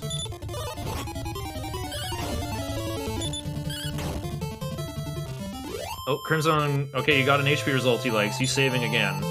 Probably gonna go for a decent result on the agility seed as well. He's still finishing up the grind to actually get level 11 Alina.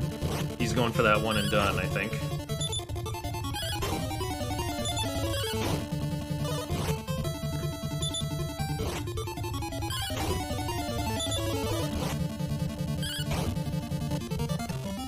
Okay, Rorik down with 26 HP left. Joe taking care of money. Your gold doesn't carry over between chapters, so he's probably going to spend a lot of what he has on goodies. I think you need 2 wings to kind of hop around and finish Chapter 2.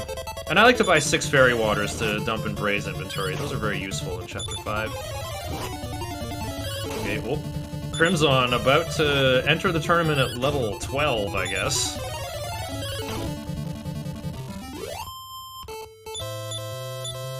Linda taking down Vivian.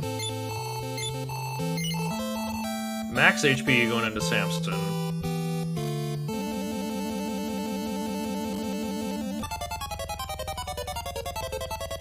Got level 12 Alina for Crimson.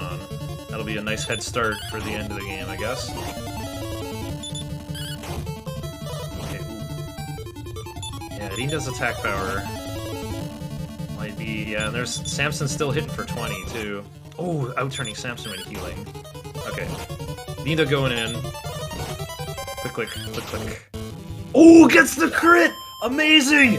Amazing! It's so good when that happens. Getting a crit on Samson is always just the most needed thing.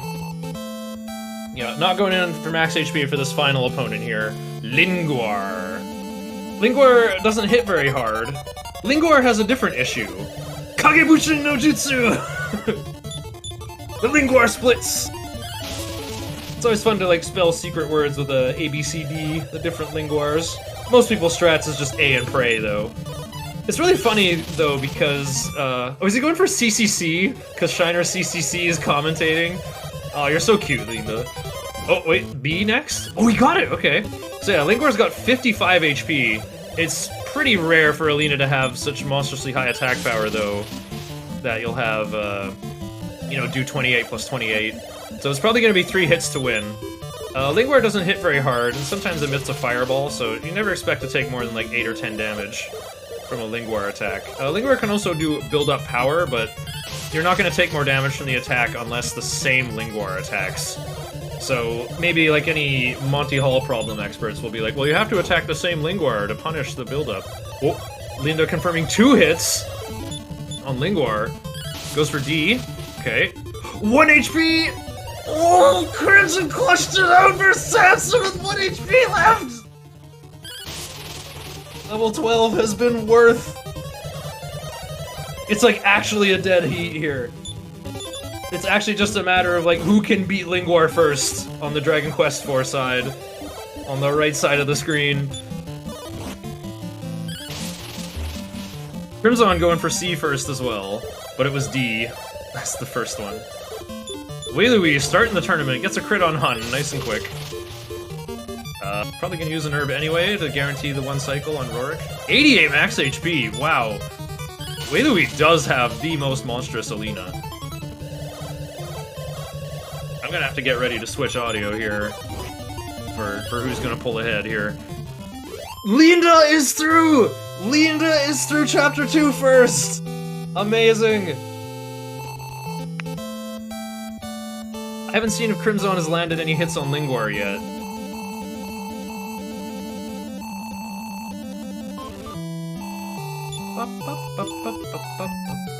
Yeah, and then the king is like, good job, Alina, you saved me from a total, geopolitical disaster. By the way, your dad should probably, you know, you should go talk to your dad. And then this guard is like, Princess Alina, return to Xanten Castle immediately! And then he dies. But you can't use your Wing of Wyvern, or else you get the weird message, but the Strange Force works, and contains Wing of the Wyvern! Oh, he's only got 1 wing. I guess his Bray is a high enough level to just cast Rura and leave.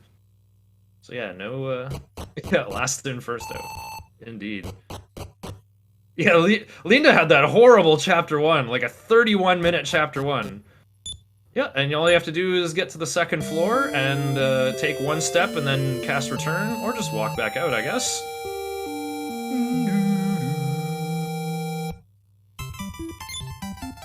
Wailui challenging Samson with the beastliest Alina in the room. Honestly, Wailui's Alina is probably stronger than Crimson's with 1 level behind. Oh, YOLO swinging, gets it! Now Wailui is tangling with Lingwar.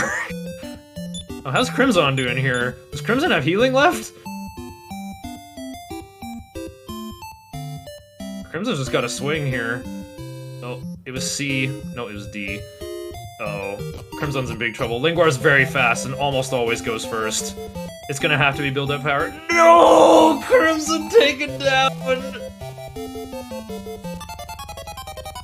Okay, meanwhile, Wailui swinging away.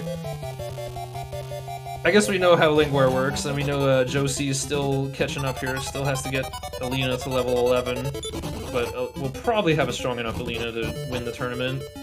And Wailui has taken down Lingwar. Alright, 2 people in Chapter 3, I'll start talking about Chapter 3. So...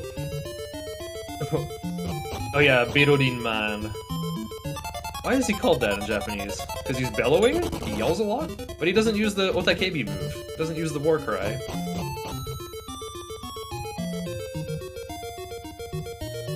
Yeah, now we have, our heats have completely changed here. It was Josie and Linda in the back, battling for 3rd, 4th, with Wailui Crimson battling for 1st, 2nd. And now look at how the leads have completely changed. The gigantic jail of Chapter 2 can do so much. So yeah, Chapter 3 is a very unique JRPG experience, to be sure.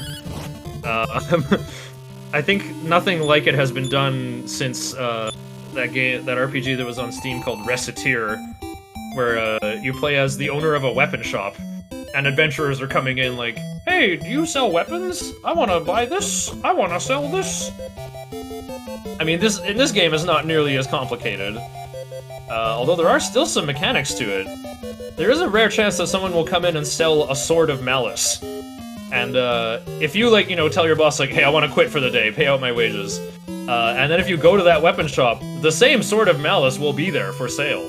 But also these random characters you're interacting with might buy the Sword of Malice, and the game does keep track of finite inventory. Luckily we're not doing any of that in the speedrun. That's like TAS-only levels of, of luck manipulation. So what we're gonna do instead is we're gonna go into the cave where the iron safe is. You know, you may have figured out that we're playing as Talune the arms merchant who dreams of becoming the greatest merchant ever. You probably read the text on Wei Lui's side already. So we're really gonna commit to that in the speedrun. Talune is not going to get a single point of experience for the entire run. We're gonna just, you know, our gold meter is the thing that matters. That's what, you know, we need number go up. We need big money. We actually need 60,000 gold pieces to clear Chapter 3. There's no boss that has to be fought. It's actually just a money boss. It's actually just a matter of, like, play SimCity until you have 60,000 gold. Oh, okay, it's not really more like SimCity. Not at all. Oh, meanwhile, Samson run back going on Crimson's side here. Yeah, so this cave that we're in here has the iron safe, but we're only getting this chain sickle and nothing else. And we're just going to commit honorable Sudoku to get the death warp out of here quickly. The iron safe would normally be a useful item. It takes away the death penalty of losing half your gold when you die. And because our goal is to get 60,000 gold, like, imagine losing half of that. Would be a disaster, right?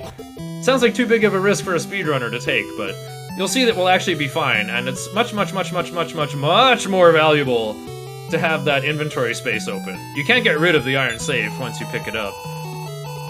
And oddly enough, you can't bring it to Chapter 5 either. It just disappears from Talune's inventory. So yes, this is our seed capital here. We're gonna pick up this Kusarigama, pick up this chain sickle, and sell it for 412. And with a, you know, small loan of 412 gold, we're gonna make a humongous empire of arms merchantry. First of all, buying 6 Wing of Wyverns for 150 gold. First thing we do is talk to Prince Reed, who's like, hey, I have this letter I have to give you. Meet me at night, big guy. So, Linda has already talked to the prince and gotten the letter. Also went down to the jail and like, hey Talune, it's me, Tom, I live in your village. I'm in jail. Doesn't explain why. Can you get me a Wing of the Wyvern? You know, we already have 6, so we give him 1. And then we get back to Lakanaba, to our starting village, and Tom's like, hey Talune, thanks for busting me out of jail. Can I do something for you? Wait, you just want to borrow my dog? Okay. So we rescue the dog, whose name is Tov. We rescue the dog from his kennel, which is full of poison swamp. Probably for the best, right? If you like dogs, well, good news. Tov is going to follow us around for the entire chapter. Maybe not what you've expected, playing this casually, because when you get to Endor, you can hire some mercenaries to help protect Talune. And Strom the guard is like, get rid of that dog! I hate dogs! You actually can go drop off the dog back at Tom's place, but we're not going to pay for mercs, they're expensive. We want Dog Friend instead. Rita has made it through the tournament. Just in time for Josie to be fighting Samson. How's this going? Josie's got a pretty good Alina. Okay, looks like he's laying up for the OTK here, for the second half of Samson's health bar. Okay, oh. Come on, turn order. Heals? Oh, Samson healed though! Oh, I don't think there's any way Josie can win this without a crit now. Unless he outturns Samson on this final turn? Oh, not enough! Oh, Josie's gotta run it back. Alright, so... well, let's see what Crimson's gonna buy with his victory money here. Ah, yes, an iron shield. That's gonna be Christo's shield for the rest of the run. Probably a second iron shield? Selling Braze, Kawano... what was that? That's a... Usoko no Tate? Oh, Scale Shield.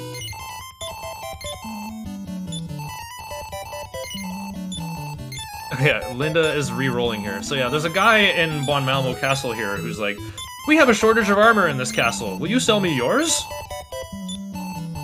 And you can just show him a piece of armor and he'll just throw an offer out there. Again, this is the NES. It's not great at Division. It's think of it's like a big spectrum with a lot of points on it, a lot of rest stops along the way. And it's just gonna multiply by a coefficient of like, oh, you know, I'll buy it for, 1.2 times retail, 1.215, 1.315, you know. Imagine a whole bunch of crazy coefficients, right? So, we needed that dog to break up a village of fox tricksters, you know, because Japanese mythology, foxes have magical powers. But they hate dogs. So we chased the foxes away, and then this architect Dagardi wakes up and is like, oh, where am I? I was supposed to build a bridge. I'm gonna go do that. Bye. And the fox leader is like, I don't like dogs, and begs for mercy, and he gives you a full plate armor when you let him go. So yeah, Linda just traded in that full plate armor with the old guy who wants to buy armor at random prices for 2,800. He rejected a lot of 2,600 offers and took the one that was higher than 2,800. Again, this is a good amount of seed capital for us to do our thing with. So this is like the only dangerous walk of Chapter 3. Just save in Bon Malmo, and then you just gotta make it to Endor with much easier enemies than there were in Chapter 2. Okay, Linda has made it. Here's that 3k. Yep, gotta buy some wings. Oh, just one. Buying an herb. Huh. 2 herbs. Yeah, Linda just really likes herbs. Buying a wooden hat. That's a best in slot helm for Tulun for this chapter. And he's probably just gonna keep it for the entire run. Meanwhile, Joe, buying medical herbs again to manually challenge the tournament again.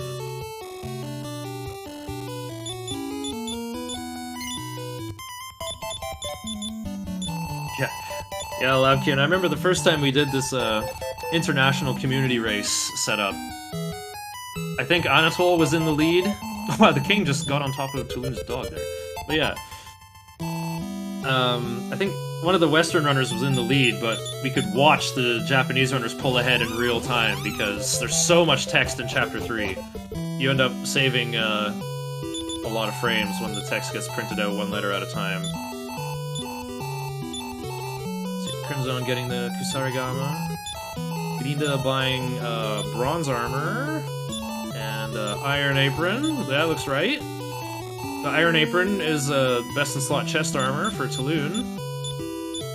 So yeah, he's fully suited up. Iron apron, iron shield, wooden hat. And that bronze armor is going to get sold to the Bon Malmo armor vendor soon enough.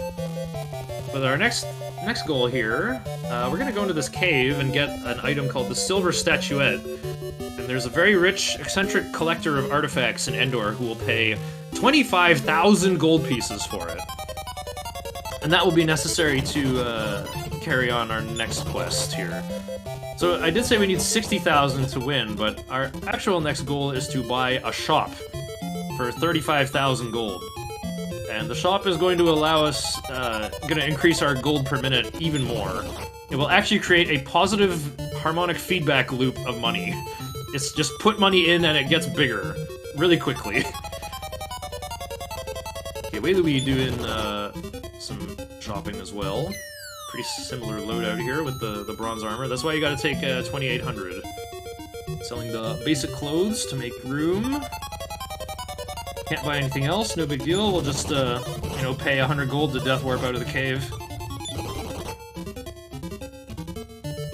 Or not. Oh, we forgot to buy the wooden hat. There you go. Okay, Wei Louie can afford everything. Crimson selling the chain sickle and getting 5 wings. Josie challenging Samson. I think I'm gonna pay attention to that here. It's, I guess, the most exciting thing. I'll have lots of chances to talk about how to get through the Silver Statuette cave. It's got some water puzzles, I guess.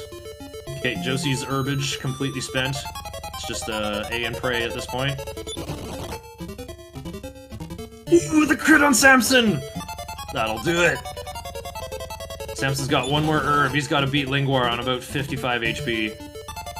60 HP. That's okay. That's a really good roll. The herb can restore 40 HP at the most. It's actually stronger than a regular heal spell. Oh, Crimson got a cool sprint strat in jail. I like that. Okay. Josie's got a cool capture card here. Field splitting up. Everybody going for Lingwar C first. Oh, you guys are flattering me so much. Shoutouts to Lingwar CCC. Oh, he takes B. I think Joe's doing that thing. I like to attack the previous Lingwar. Like, whichever one it was previously, I just go for that one. Oh, it would have worked there. Always B. I think it was always D on the JP runners. Going for C again. It is always B! Error knows what is up. Okay, Linda hitting the button to drain the water out of this floor, allowing sailing on the lower floors here. Oh, Saloon, making room, maybe? Oh no! Oh, I know why it's Joe C. That's why he's going for C, of course. Anatol's gonna get a PhD in Lingwar superstitions. Joe C does not prevail versus Lingwar. That's the worst. Samson is the actual boss of the tournament, I think. Joe C's money is just slowly running out here, just like spending it on the inn and the herbage. As long as he can stay above 650 to get an Iron Shield for Christo. Oh yeah, Chapter 3 is unusual. Some of your random encounters are just with other merchants who will want to sell things to Tulun. They'll be like, "Hello, welcome to the Wayfarer's Inn." You might just get an inn in the field, or an item shop where you can buy medical herbs and heal up. Tulun also has a much higher chance of getting drops from enemies, and they'll be anything. I think they can be like literally any of the weapons and armor that are available in Chapter 3. And you know, the task exploits this to great effect, but you know, like I said, us real-time mortals, we're just gonna stick to being a money head. Whaley with a double metal slime encounter, and we're trying to run away from it. These are the most dangerous enemies here. No! The max damage blaze! Whaley, we got kicked out of the cave! No! Linda's still in the lead. Gets the statuette here, gonna strip down. Make it Tulun, 2 defense power. Nice quick encounter. Flight rope, casting stop spell. Tulun got some kind of weapon here to help take himself out with. Oh yeah, the Iron Spear! Yeah, you pick up an Iron Spear in here. So the funny thing about this cave, you know, this is an NES cartridge, just 1 megabyte flat, and it's crowded on there. They don't have a second copy of the cave or anything. When you can go to this cave in Chapter 5, and it loads the exact same cave. All the treasure chests that you did not open are still there, waiting to be plundered. So we are gonna carefully pick and choose what to open in that Silver Statuette cave. There's no good use for the Iron Spear in Chapter 5, so we're just gonna pick that up and sell it for 660. Things vendor for 75% of retail. You get a really good deal in this game. That's a pretty weird, pretty weird purchasing policy. Hey, like, I'm gonna buy this at 75% of retail and turn a profit on it. I don't know how that's sustainable. Anyway, so yeah,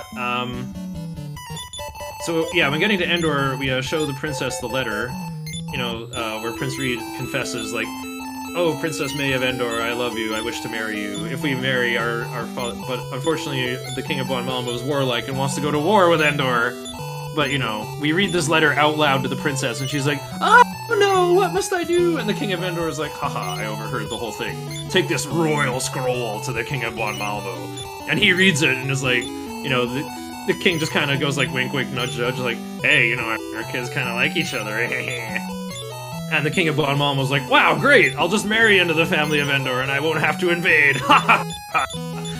So, you know, he's really happy about this, and you know, and the good news makes it back to the King of Endor, and he's like, "Hey, good job, Tulun. I'll give you permission to own a shop for helping me out." We're not ready to buy the shop yet, though. We gotta get our money first. So the way we're gonna do that, we need 35,000, but turning in the statuette for 25k, we need another 10,000 somehow. So we're gonna do that with our armor vendor bud in Bon Malmo.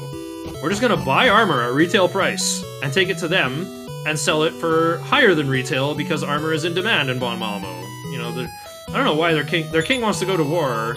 They got really good weapons for sale there, but they haven't got good armor, so I think that war would be very costly. So, okay, Adinda's gonna turn in the silver statuette first to get a whole bunch of capital here. Just fill Tulun's inventory with iron aprons. That's the most expensive piece of armor we can buy.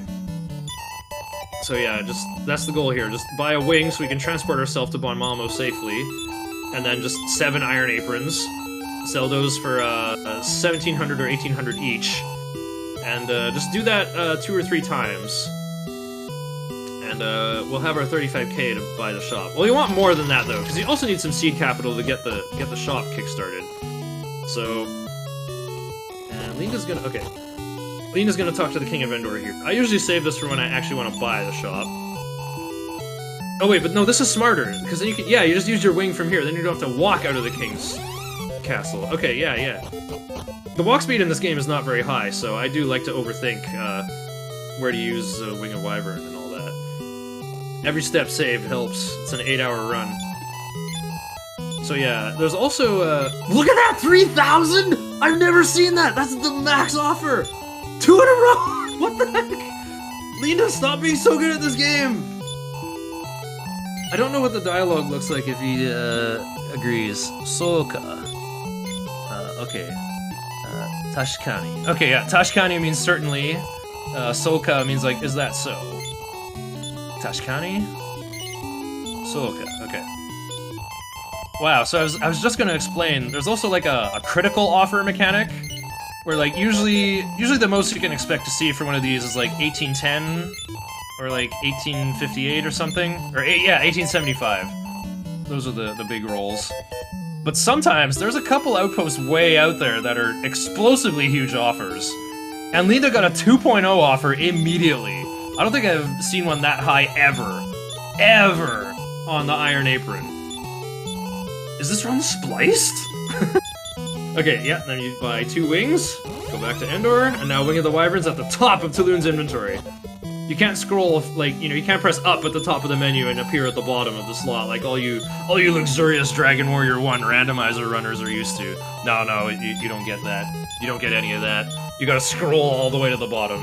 So having Wing of Wyvern at the top of Tulun's inventory will help a lot here. Oh wow, Crimson's picking up the Morning Star here. Not saving it for Nara. That's actually a sound idea.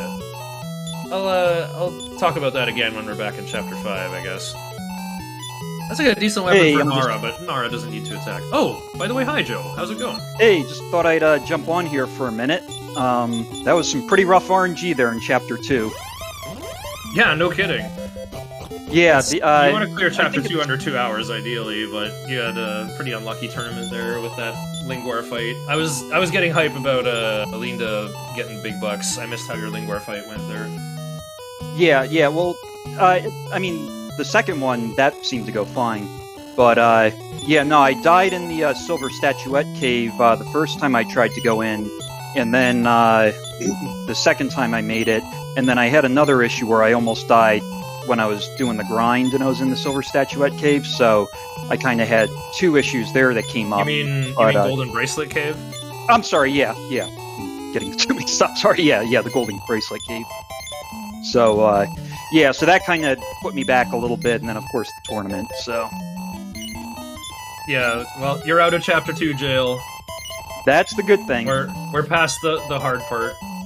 Yep, now it's time to do some business dealings. Yeah, Chapter 2 is the reason why I don't run this game regularly. It's very frustrating to get out of there.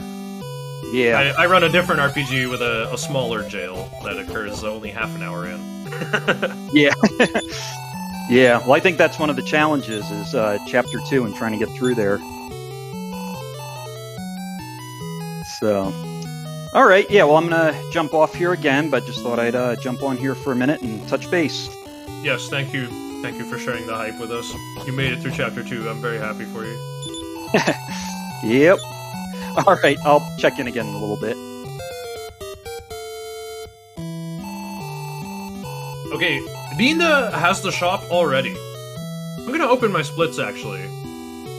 Because I think my shop split is, like, 3 hours or something. Just to sort of compare. My PB is a 701.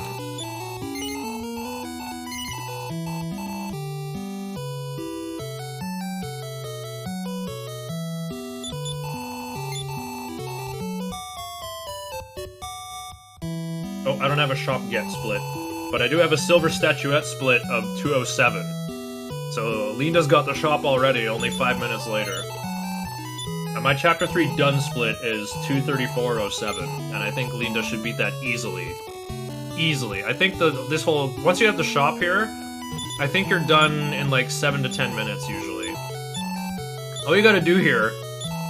Imagine if business was this easy, right? Just go to the weapon shop literally across the street. Buy their Abacus of Virtue at retail price. And Tuluna's gonna give it to his wife, Neda. And she's like, I'll sell it for 2,400. Is that okay? And we're like, yeah, sure. And she doesn't literally sell it for that amount. There's variance attached, but it's usually higher, actually. So, yeah, what you do is you go around and she's like, oh, it's still daylight. Do you want to go to sleep? And so, while you're asleep, she has a 75% chance for each item to sell it. Okay, Linda's going for it with one sleep here. I usually like to sleep twice to guarantee both of them are sold. Look at that, he got 3,200. He must have sold only one of them. But that's enough to buy exactly 2, so... Yep. Abacus of Virtue is the best weapon that Tulun the Merchant can equip. So... This whole chapter is really funny to me, because it involves... Like, the way you actually get the 60,000 gold is, you talk to the King of Endor, and he's like, hey, I'm the biggest and most powerful nation in the entire world, and my army is so horribly under-equipped. Like, one of the soldiers you can talk to says, we're still using copper swords out here, this is insane! There's skeletons and razor winds and armor scorpions out there. Okay, there aren't in this season. Maybe this takes place, maybe Alina's tournament takes place during the winter, and this is the summer, or something. You know, the different monsters in Chapter 3, different season. But yeah, these soldiers need better equipment. So the king asks Tuluna to help him out. You know, bring me 7 broadswords and 7 half-plate armors. Oh no. Crimson Sea and Metal Slimes on the bottom floor here. He's blocking? Wait, did he block on purpose? To set up his Death Warp? That's actually insane. Oh, those fly throws can hit for more than 1. Okay, Crimson got the statue. Whew. Okay. So yeah, the goal is to get 7 broadswords and 7 half-plates. And, once you give those to the king, he just gives you 60,000 gold pieces up front. So the purchase cost of all that, broadswords are 2k, and half-plates are 1,200. So it's, 14,000 plus 8,400. So yeah, 22,400. It's actually cheaper than the shop. But the shop is also required to complete Chapter 3. Luckily we can get that money really quickly, and also a lot of surplus to, transfer a lot of good gear to give to our characters, and also sell the excess to have much needed money in Chapter 5. So yeah, it's funny how the King of Endor, the biggest nation in the world, is like, I need 7 broadswords and 7 half-plate armor to suit up my standing army of soldiers for war, for fighting monsters, and defending against warlike kingdoms like Bon Malmo. That's it. That's... You know, I guess it's a JRPG and things are smaller scale, whatever. We don't actually have a full-on kingdom with, like, tens of thousands of citizens, just however many sprites we can see walking around. Maybe things are scaled down a bit. But either way, remember how many laps we did to Bon Malmo, right? Bring, like, a wing and 7 iron aprons, 2 or 3 reps? So that's, like, 20 or, you know, anywhere from, like, 15 to 22 iron aprons. And only merchants can equip those. That's no other character on your team can wear those. It's merchant-only gear. And same with Abacus of Virtue. That's a merchant-only weapon. And it's gonna, like...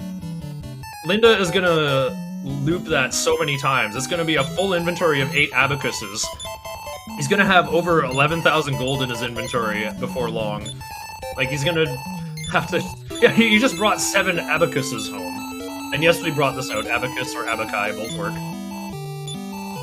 So he's gonna bring like 7 abacuses home, gonna eat his lunch.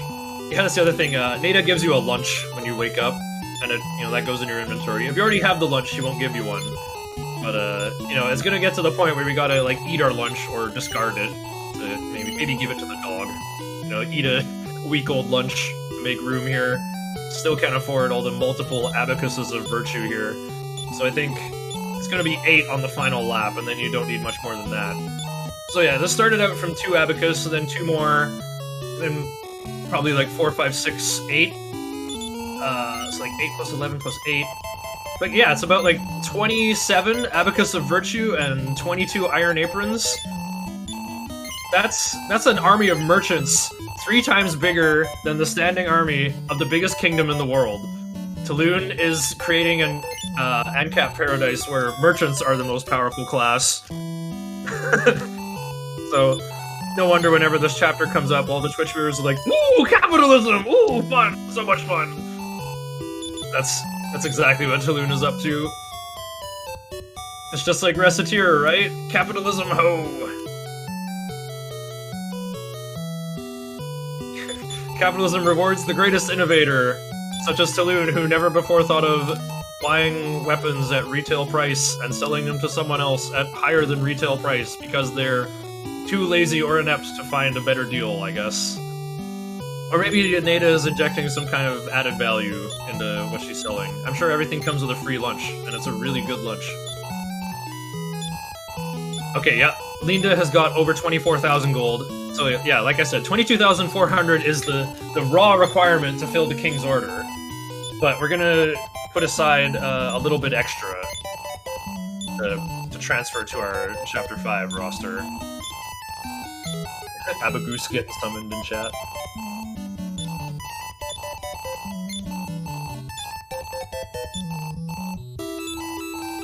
Oh yeah, good point there, Rudo. It is actually just safer to block metal slimes and hope they run than try to run away. Actress run that ended round 1 on a 3k crit. 4 straight first offer crits round 2. Wow, yeah. That can happen. By the way, shoutouts to our boy Cal9 in chat.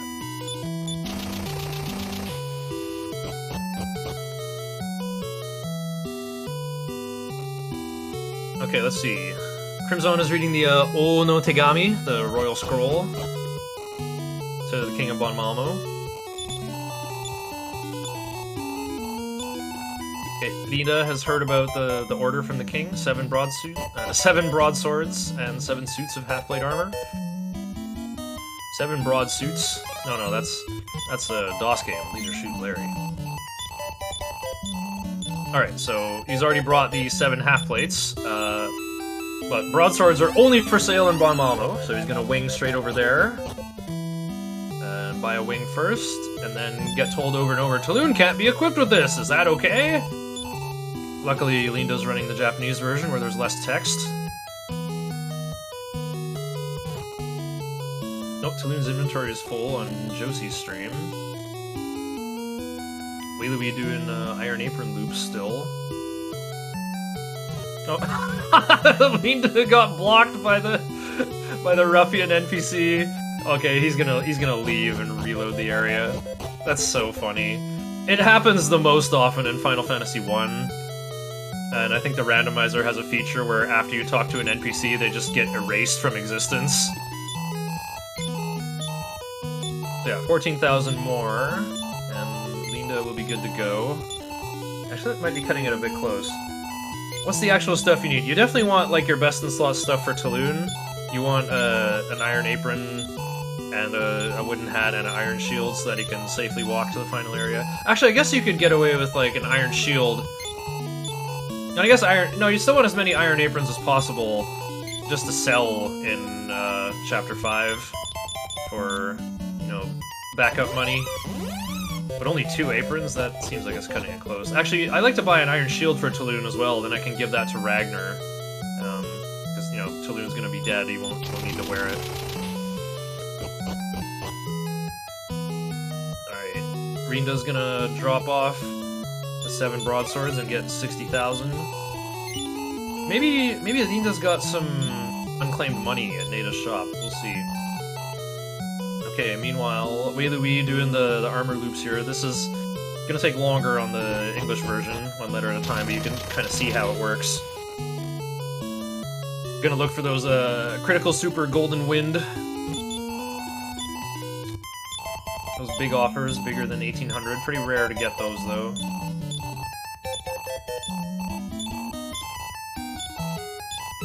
What's going on? What? Linda's buying Yakusos? Why is he buying herbs? Unless the put some junk into Loon's inventory, I guess. Okay, going with the Iron Shield.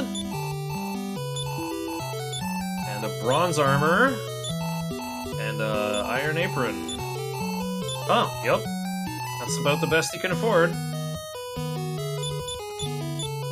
Not saving the game. Absolutely no fear. You can run into... Well, everything here is going to do 0 or 1 damage to Taloon, but you can run into Duxbill, which can cast Sap and reduce Taloon's defense power to 0. And then you'll take full damage from attacks. Tactical, like, I'm sure it'll be fine. Alright, so this guy is kind of funny. He's like, I was trying to dig a tunnel to the, you know, under the sea to get to the other kingdom there. But I ran out of money and couldn't finish it. If only I had 60,000 more gold pieces. And then the yes or no box comes up and he's like, whoa, really? I've received 60,000 gold pieces. He kind of, like, he does say it twice. I don't know what the sentiment is supposed to be. I guess, like, you know, to me as an English speaker, he's just kind of, like, in shock that he's had some angel investor show up and do that. But maybe it's to sort of remind the player, like, you just gave up 60,000 gold pieces, by the way. Just to really let it sink in. So, the casino's closed for maintenance during the entirety of Chapter 3, because they don't want you making all this money and then wasting it at the casino and then never finishing this amazing video game they made. So, once you've opened the tunnel and there's literally nothing else to do in Chapter 3, then the casino opens up. But, I guess they still need to cover maintenance costs, and coins go for, instead of 20 gold for a coin, it's 200 gold for a coin. I mean, Taloon wouldn't really mind this. You can see how easy it is to just print money. But the speedrun's not gonna bother with that. The casino has some neat stuff, but it's just too much trouble to obtain. The main useful thing you could get would be a Staff of Jubilation, good weapon for Mara. You can get wizard rings and magic potions too. The meteorite armband to double someone's agility might be nice, but doesn't really serve a great purpose. Maybe you can give it to the hero when you're doing the Metal Babble grind, and you can get access to a more interesting moveset.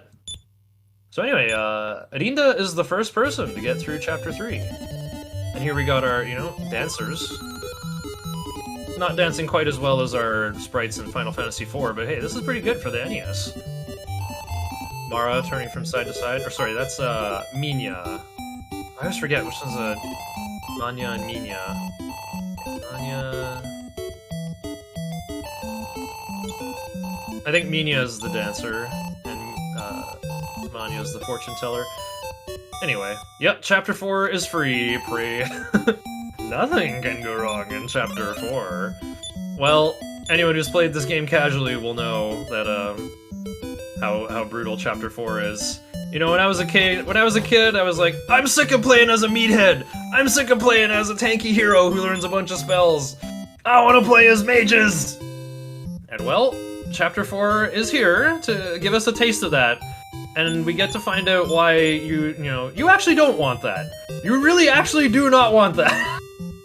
Okay, yeah, Hactical correcting me here, yeah. Mina is the fortune teller, and Manya is the dancer. I will always know them as Nara and Mara, because I played this game first on Nesticle, back when I was still single-digit aged, and the game was old back then even, but that's when I played it. And I played it at 90 FPS, because I didn't know what the proper frame rate for an NES was, but I'm really glad I did, because the music sounds a lot better when it's sped up, and the game is more fun when you play it faster, when you're not kind of, like, chopping your way through a glacier. Wei Louie, welcome back. How's it going? Not too bad. Chapter 3's coming around alright. I think I died once, the double metal slimes, but otherwise, it's, I think, going pretty smoothly. Yeah, I saw that death. That was quite amusing. Yeah, I mean, sometimes, like, I was thinking parry my way through it, but when there's two of them, parry even doesn't help sometimes. Just parry and let them run away. Yeah. Didn't work out that time for me, though. Oh, Joe just took a death to double ducks. Oh.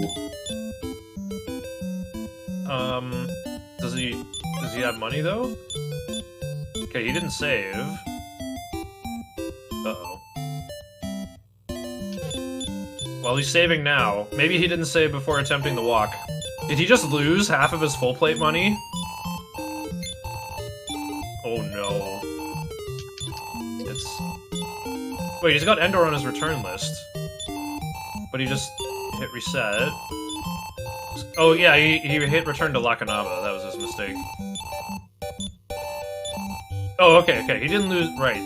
He's already got his, best in slot armor here. Okay, he died on the way to the cave. Okay, he's good then. Anyway. Linda is rich, by the way. Just, getting a career change for the sisters here. Gonna sell, Mara's dancer's costume and replace it with a leather dress. Much better career. And, a feather hat as well. So just put all the defensive gear on whoever's in front. And hope that, Nara's starting Silk Robe is good enough defense. Rest of the money is gonna go toward, a lot of herbs. And 2 Wing of Wyverns. I like to save 21 gold, just in case I die in this cave that I'm going into, and then I'll respawn, losing half of it with 10, and then I can spend that 10 gold to revive the sister that didn't make it. Oh, Linda's just going straight out. No, wait. Okay, never mind. Linda forgot. I think. Wait, what? No, using the inn. You can stay here for free, because this village of Kiev's is the sister's hometown. Yep, okay, there's some Life Force nuts there, in their father's house. But they're just gonna leave. Oh, nice, using Blaze on the Angel Head. Yeah, that's that enemy's name in the English version. That's a name I quite like. Angel Head Pasta? Wait, that's not what it's called.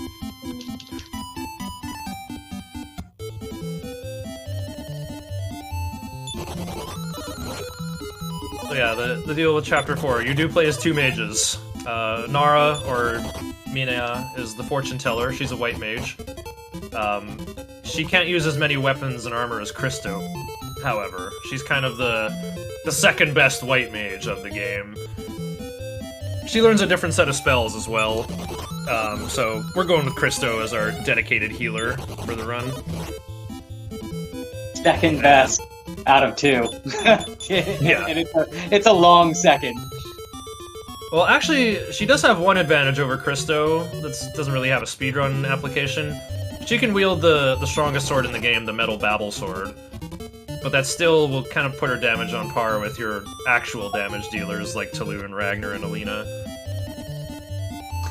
Yeah, her late game hit points are just horrible, though. Like, yeah, I did a playthrough. There's a Game Genie code.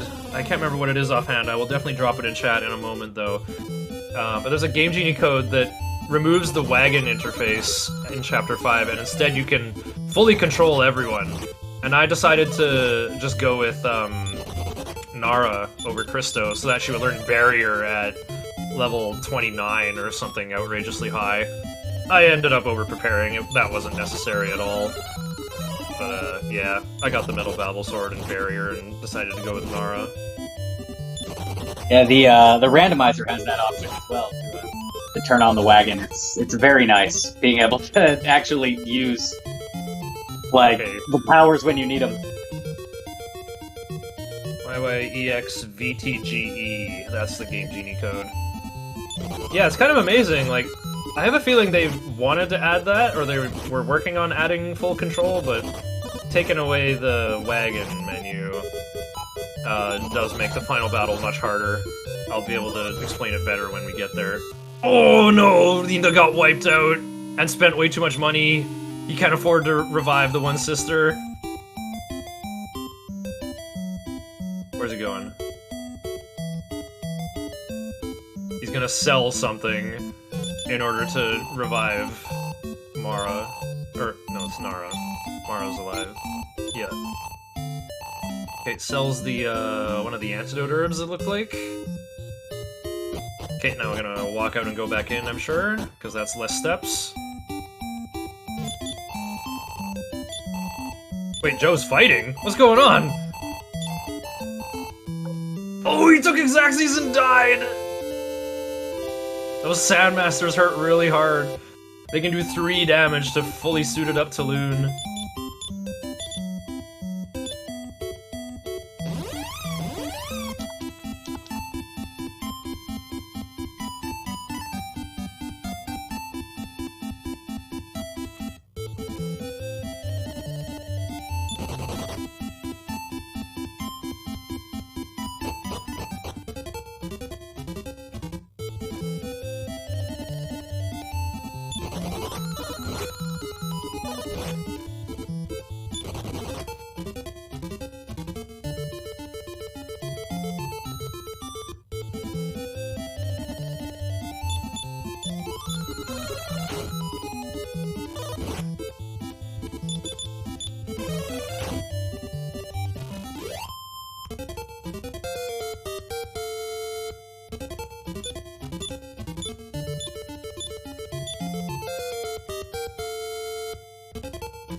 Okay, now, Crimson getting through Chapter 3. I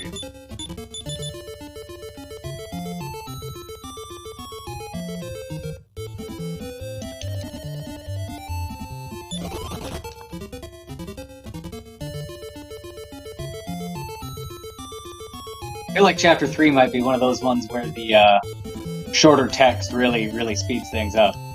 Oh yeah, I mentioned that earlier, how the Dragon Quest runners got a huge advantage over the Dragon Warrior runners the first time we did this race. It was pretty exciting. It's like, I didn't think I was that far behind. You were ahead of Crimson going into here. I think you cleared... Yeah, you cleared Chapter 2 second, I'm pretty sure. Crimson had to do a level 12 Alina, and took 2 tries at the tournament, I think. But Crimson has pulled ahead because of faster text. Yeah. Chapter 3 goes pretty much the same. Chapter 3 is supposed to have basically no variance, except for, like, I don't know, talking to the armor guy and getting furs of various sizes. How many tries it takes to get the 1800s you need. If you can get a bunch of critical sales on him and be able to do it in 2 trips instead of 3, that saves. That's like, I think, where the biggest time save is, or kind of the biggest amount of variance. Oh yeah, I think that would save about 5 minutes.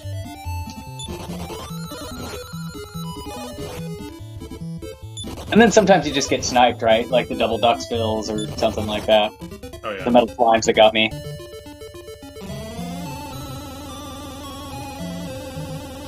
Yeah, just to finish the introduction to Chapter 4 here, now that we'll have 3 runners in here pretty soon. Yeah, you play as 2 mages, a white mage and a black mage. And they are definitely squishy wizards. They have like 18 and 14 max HP, respectively. And these early game enemies are just as hard as they always are, and like, it's a lot of the same enemies from Chapter 2, actually. And some new ones, too. It's not forgiving, though. They don't start with a good weapon at all. Like, I think they can just, like, punch for, like, 1 to 3 damage at the most. You gotta rely on Mara's Blaze spell for damage early on. So yeah, they sold the Dancer's costume for a decent amount to downgrade to a leather dress, and also get a feather hat, and the rest on healing items, then go into this cave. Yeah, so the story... Well, I guess we'll see the story when one of our English runners gets there. Wei Louise is not too far away. Yeah, the goal is to go into this cave and get 2 things. First, we gotta talk to Orin, who's another uncontrollable NPC like Healy. He's got an iron spear and 95 HP, and also like outrageously high agility. He pretty much always goes first. So Orin is gonna carry our very underleveled sisters through this cave here, and now we're just gonna start getting a whole bunch of experience from the enemies in here.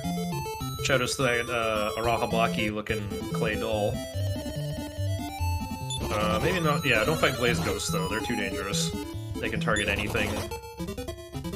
If one of the sisters dies, it's all good, because then we can do corpse blocking and keep the other one alive. It's more important to level up Nara, I guess. Although, basically the way it works is there's another cave in Chapter 4 as well. Chapter 4 is pretty short. There's only 2 dungeons in it. So if one of the sisters dies, cool. We'll level up that one. And then when we get to the other cave, there's a poison swamp right in front of it. So we can do laps in there and use healing to kill the other sister and have a corpse block to protect them. And so you get the other sister leveled up in the other cave. Both of them should be level 4, maybe 5, by the time we're on our way to the boss of Chapter 4. Okay, so Crimson doing a little bit more administrative tasks here in the village of Keeves. Going for the Life Force Nuts in Edgar's house. I mean, like, adding 4 to 6 max HP to a character with only 14 max HP is a pretty big deal. You don't care about it. You can't save in the village anyway. It's not even a big deal if you get a bad roll on that. Yeah, Crimson got to catch up a little bit with that death that Linda took. Yeah, see, he's got Mara on 1 HP. He kind of wants Mara to die on purpose. Making the run. I guess level 3 is good enough for what he wants to do. I usually just take all the fights in here, but that's really not necessary. Use using some of those herbs, because Nara starts with only 7 max MP, only 2 casts of heal, and then she's out. So you really are relying on money for that first round of healing. Welcome back. Josie has gained permission to shop. And probably has to run those iron aprons over to the armor vendor. Need to get stuck in this fight for quite a while. Okay, other thing we gotta do in this cave, we gotta find an item called the Sphere of Silence. It's just an item that casts Stop Spell in battle, but actually it doesn't cast Stop Spell, it casts like some kind of uncanny, extremely reliable variant of Stop Spell. Like, Stop Spell doesn't always work, but the Sphere of Silence, it works like almost all the time. I think if it can seal their spells, it will. And this will actually trigger a special animation on the boss of this chapter to turn it into a different enemy with a different moveset. Actually, not a different moveset, but... yeah, the boss of this chapter will cast Heal All if you get his HP low enough. So, it's supposed to be pretty much impossible to win without the Sphere of Silence.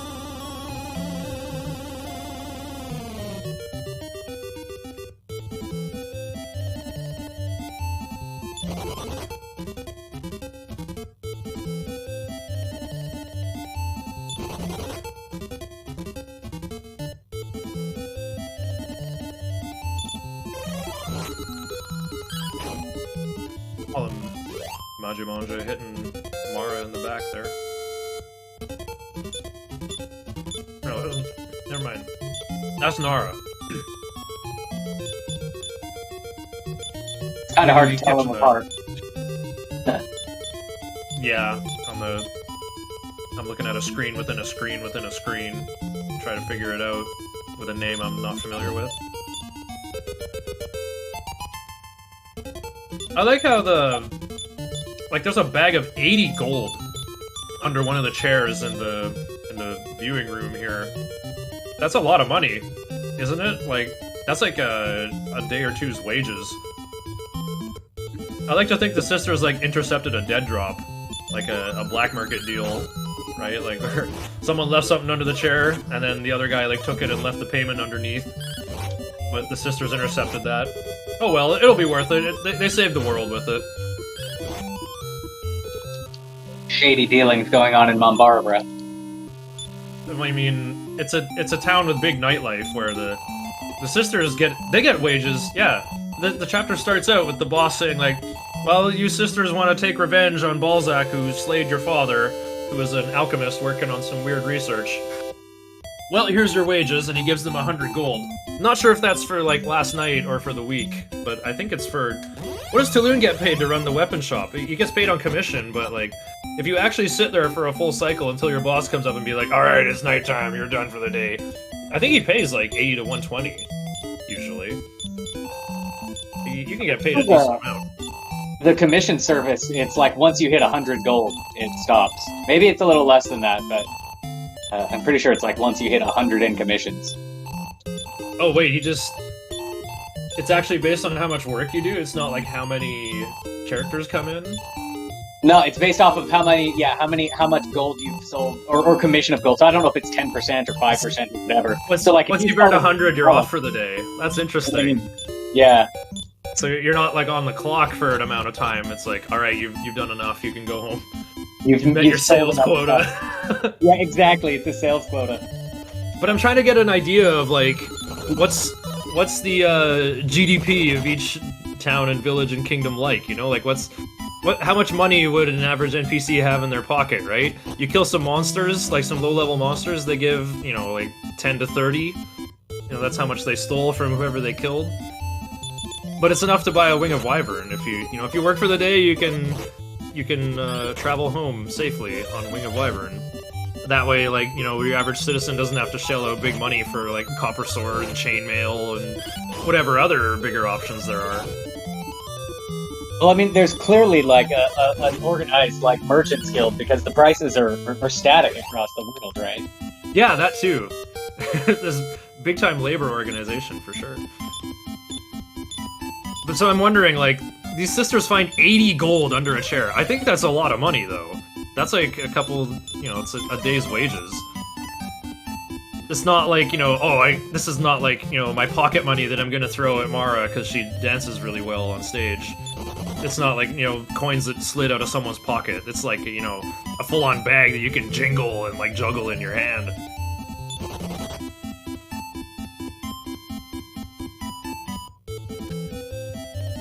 Okay, so Linda's doing good here. Sisters are level 4. Is the right one... I think you should switch the order on them, though. Or is he even gonna bother setting up Corpse Block before going into the cave? He's taking this fight. Oh, someone leveled up. Mara is leveled up. Yeah, the sisters don't gain much stats when they do level up. I mean, all the characters, like, the early level ups before level 10... Actually, before, like, level 7 or 8, I think. Your level ups don't give very much in terms of stats. So yeah, here's that poison swamp I was talking about. We're gonna kill Mara on purpose here. To level up Nara. Yep, use the inn, make sure we're topped up. Probably save before going in, because, you know, the sisters are high enough level, and if you lose half gold, I don't know if you can... I think it's 30 to revive them. Revive costs in this game are a little weird. It's kind of like... It kind of holds at like 10, 20, 30 for a while, and then it just becomes like level divided by 2 times 10 or something like that. It goes up by 10 every level, but the first couple levels are a discount. They really tuned the formula nicely after the absolute disaster that Dragon Warrior 2 was. I actually kind of got soft-locked in Alefgard for a while because I wiped out and became broke.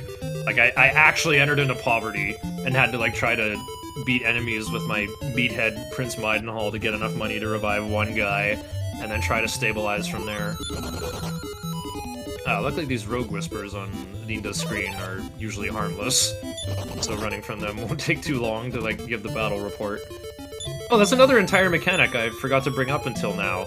When you run away from enemies, in the first 4 chapters, if you fail to run away, not all the enemies will react. You know, not all of them will attack you. They have like a 50% chance to abstain. But once you're in Chapter 5, they go no mercy. If you fail to run away, everybody's gonna attack. So these Veisters here... Actually, what are these called? Ibiru Hamusta. Oh right, these are evil hamsters. But they're called Veisters in Dragon Warrior 4. Oh wow, Orin died. Uh-oh. That's not good for Linda. I don't think Linda's gonna make it to the bottom now. Oh, there's Were-Tiger. That's like the other thing that's powerful enough to actually harm Orin. Well, there's only 2 big screens in this dungeon. Linda's actually almost there. Just has to go right here and then down the stairs to reach the gunpowder jar, and that's all we need in this mine shaft here. We already got the silver tarot cards on the north passage there. You know, Baby Salamanja. Oh, Salamanda. Yeah, they're baby salamanders, but they ran out of letters in the English version. They're just called Baby Salamand. So, Linda's gotta take the load! Allowing a little more opportunity for Crimson to catch up here. Oh yeah, this chest is important too. This is Mystic Acorns. Similar to Life Force Nuts, they raise the user's max MP by 4 to 6, but they also sell for quite a bit. I think they sell for...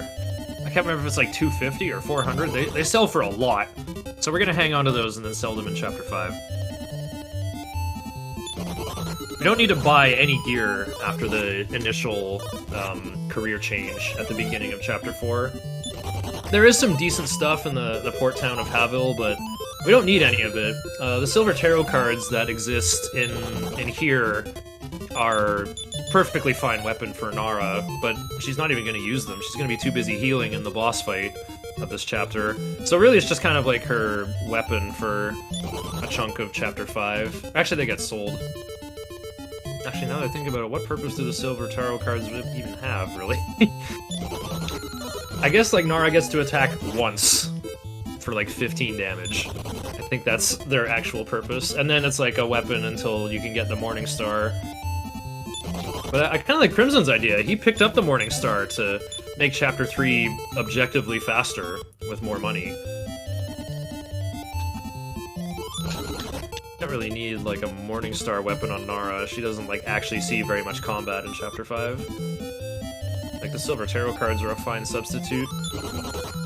Yeah, they are also used to tell fortunes. This is true. Only Nara can use the silver tarot cards as an item, and it's pretty similar to Paula's Prey ability in Earthbound, where random effects can happen. There's some nice ones in there. There's like Card of the Stars, which doubles your experience in gold for winning the fight. So you can turn your 1,000 experience from Balzac into 2,000.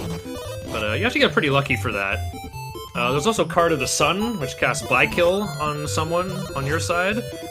I think those are the only beneficial cards, though. A lot of them, let me think.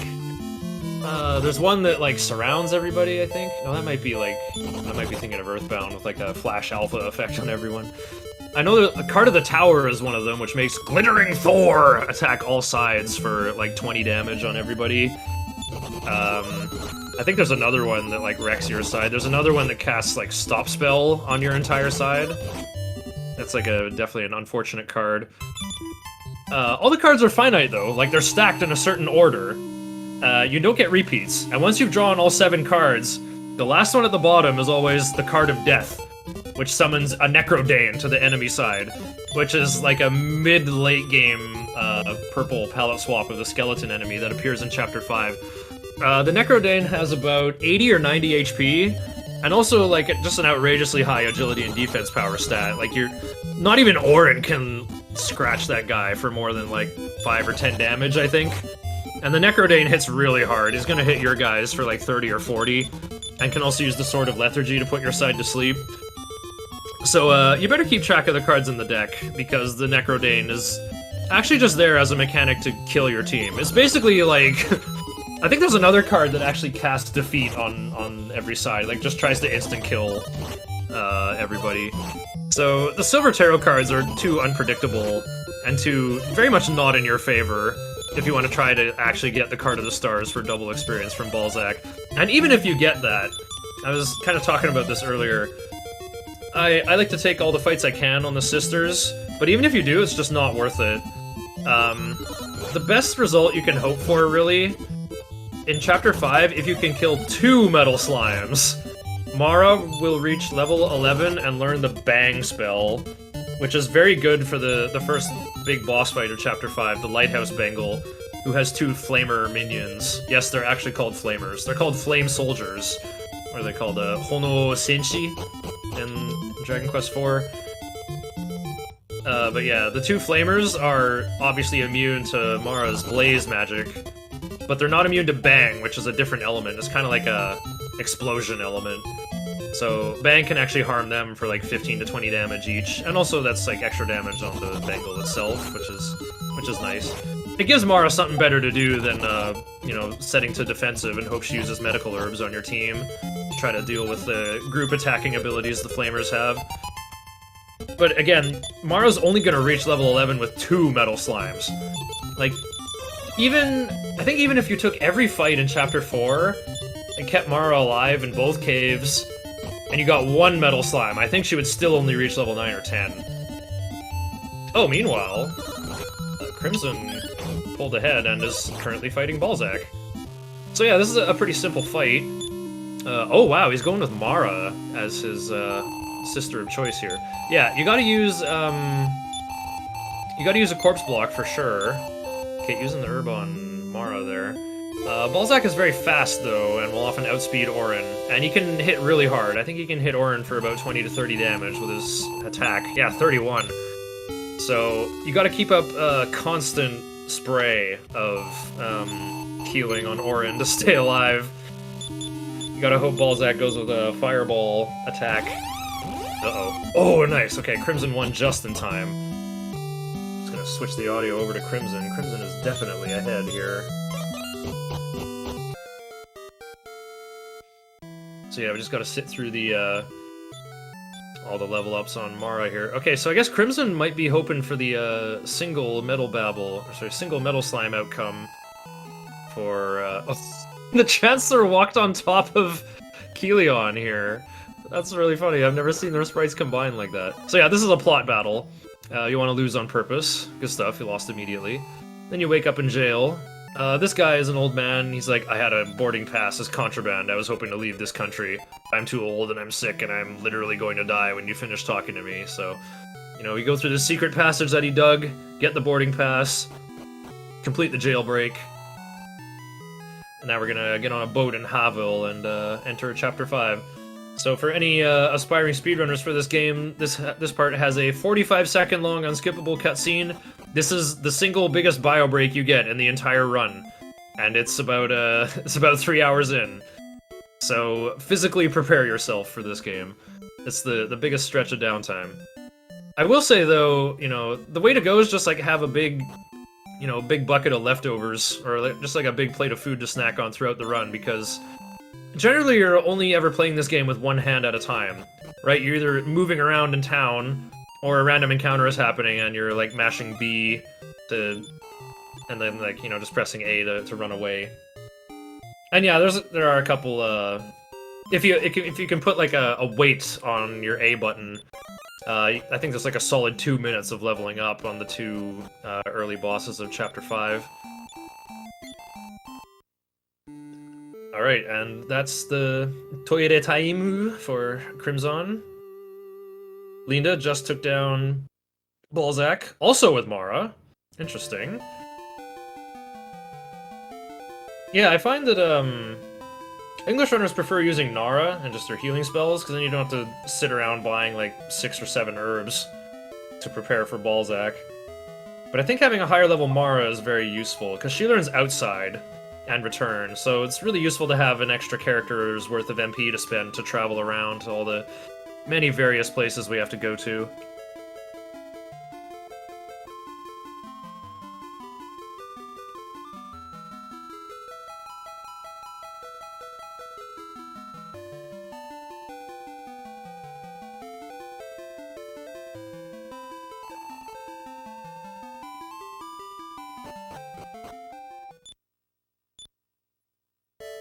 Whoa, wait. Blazing Zard knows some lore about the Silver Tarot cards that I never knew about. You can have them read your fortune to you. I guess that's the equivalent of the Party Talk feature that appears in the later Dragon Quest ports. Wow, good stuff to Crimson here. The first to get into Chapter 5, under 3 hours. Picked a female hero, which has, is, well, literally slower. There's one extra little bit of dialogue here in this first town if you pick a female hero, and that's the only discernible effect that it has on the run. Well, the other effect is female hero can equip Golden Beret, which is a better helmet than Feather Hat. The hero actually can't equip Feather Hat. But there's a Golden Beret on the top floor of the lighthouse where we're going to fight the first big boss, the Lighthouse Bengal. So yeah, that's the only difference female hero makes in a speedrun context. Female hero looks nicer though. You know, having higher morale will also affect her performance, right? Those style points. Yeah, she got that 80s big hair.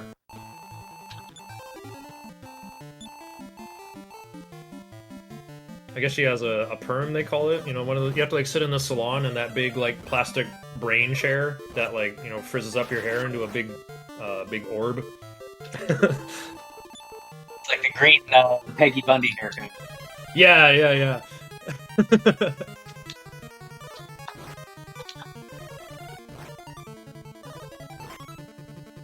Except instead of married with children, it's babysitting. We're gonna... The hero's only 16 years old, and is gonna get babysat by Amara and Nara pretty soon here. So yeah, there's an herb in that jar in the corner there. So yeah, Chapter 5 is called The Chosen Ones. This is the last chapter of the game, and it's way longer than the previous 4 combined. We're finally playing as the character we named at the beginning, which I know for Joe, I think Velu named his J, or was that Joe who went with J for the name? You want a one-letter name. Little V. Yeah, I went with Little V. Oh, okay. Yeah, oh right, I saw your adventure logs earlier. They were V and V, indeed. So yeah, we're playing as the 16-year-old hero who's growing up in a nameless village a little bit close to Endor. Well, this castle over there is called Branca, and for some reason it's on your return list, even though you never have to go there. And here's the tunnel that Taloon dug. So we just gotta go through here, and it's a pretty short trip to Endor from there. When you're walking through this cave, you have a 1 in 20 chance, I believe it is, for a little announcement to interrupt you, and the casino is like, "Congratulations, you've won 200 coins at the casino." Well, actually, there's a difference. In the original Japanese version, it says you've won 2,000 gold worth of coins, which is only 100, and that's, you know, enough to get a magic potion, I guess.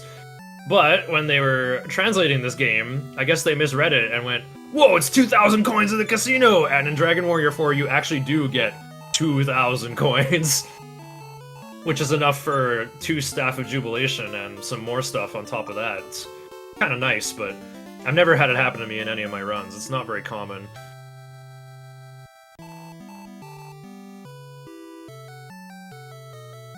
Okay, so yeah, at the end of Chapter 4, as you'll soon see when Wee gets there, it's kind of funny. There's like a shrine on a peninsula you can go to where there's a more skilled fortune teller than Nara who tells the sisters' fortune. It's like, "I see many small lights hovering around you who will gather together soon."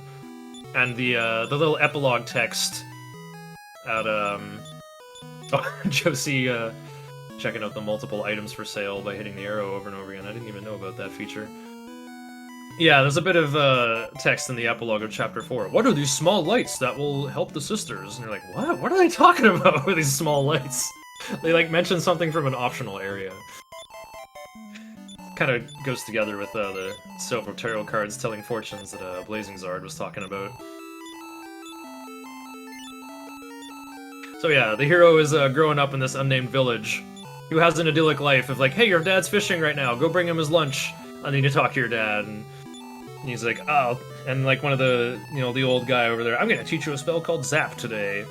And then, you know, your dad's like, "Always remember to be strong and forthright." And then you go back and your mom's like, "Do you want lunch now? Okay, sit there and I'll make it." In the end, there's a minstrel who's like, you know, "I'm a traveling minstrel. I was hurt while traveling through the woods, and, you know, your kind villagers broke their rule of never allowing outsiders in to let me stay here."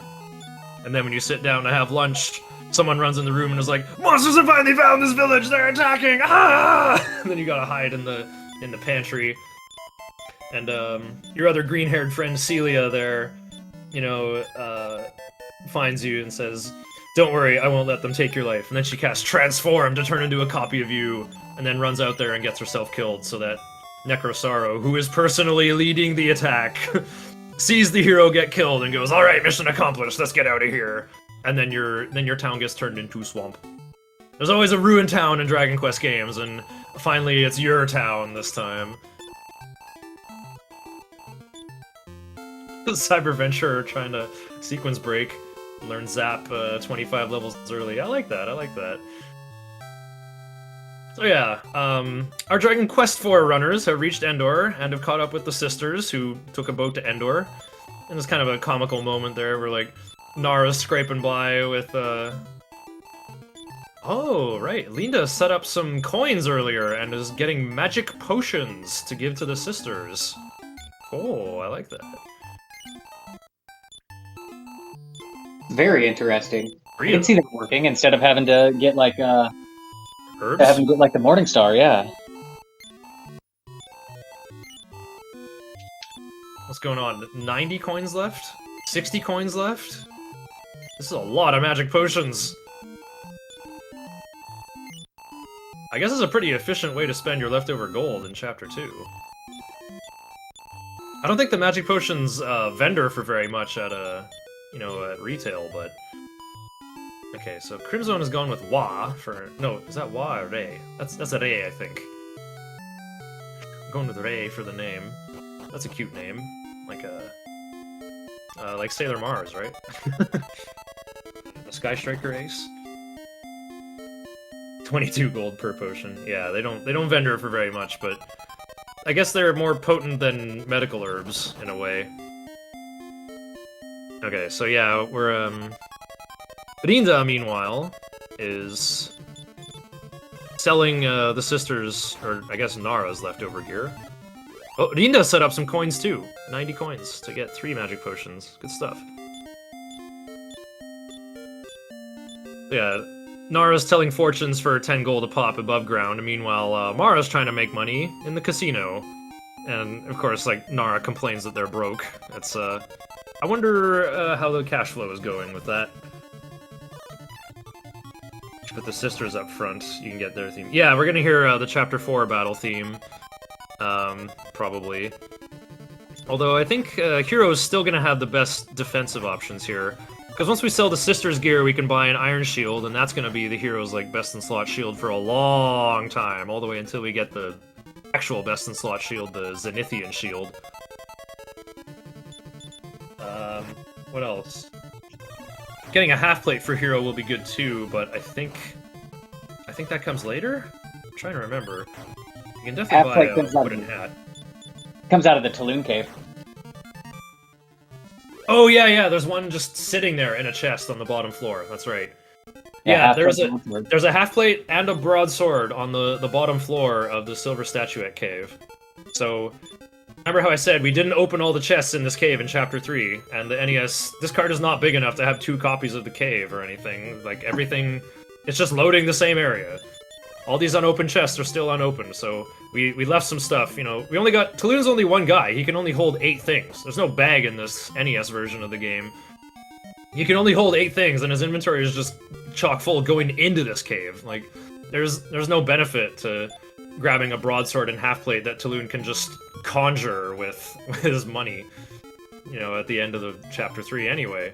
It's better to leave them for Hero so that Hero can get suited up with great gear immediately, with our sisters who did barely any fighting and have no money, have like no decent gear to sell or pass on. It's way better to split it up like this. So I'm really interested to see how Crimson's early Chapter 5 goes, because he took the Morning Star for Taloon's purposes to sell for 978, I guess it is. It's a good weapon for Nara, but the Silver Tarot cards are almost as good, I guess. Do you get Taloon's Cautery Sword? No, absolutely not. It's way too hard. Uh-oh. Use no MP. Aw, Metal Rue got away. Oh, what's going on with Rinda here? Rinda's got Oh, okay, just the Hero's first level up. Okay, so Crimson is already on the bottom floor. Crimson is slightly ahead of Rinda. Wei Louis finishing Chapter 4 with big cutscene, probably getting up to leave. Meanwhile, Joe is finishing up Chapter 3 with the money order. We got runners in 3 different chapters right now. Nope, Green Z Saber, this is just actual Dragon Warrior 4 and Dragon Quest 4. Just the games as they are on cartridge. Well, Wei Louis on emulator, I guess, with the input display. Gonna get any use out of the casino? The Dragon Quest runners already did Blazing Zard. Your coin total carries over across chapters, so I imagine they spent their excess wealth in Chapter 2 on casino coins in order to purchase magic potions, which are consumables that restore MP. I think they restore a decent chunk. I think they restore like 10 to 25 MP or so, which is enough to cast heal multiple times. So you could think of them as like super dense medical herbs. That extra dank absinthe.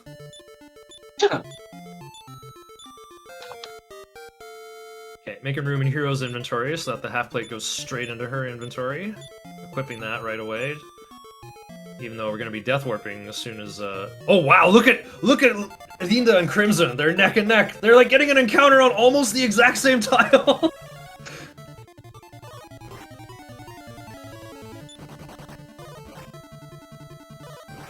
Yeah, both deciding to take the fight here. We gotta get Hero leveled up. We gotta get Hero to level 5. Yeah, true. The rando usually goes with faster movement speed and has different characters. And yeah, the movement speed creates weird visual bugs when you have multiple party members, and especially the wagon. You get like some weird like flying diagonally across the tiles. Mitaru! Crimson going for it. Metal stays. 1 + 1. Oh, one more hit!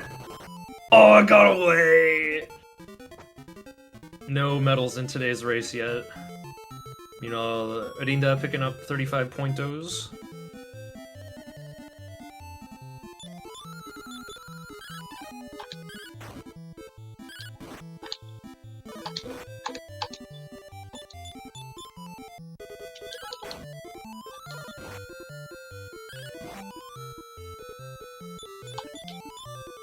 Deathwarping here is a bit awkward, though.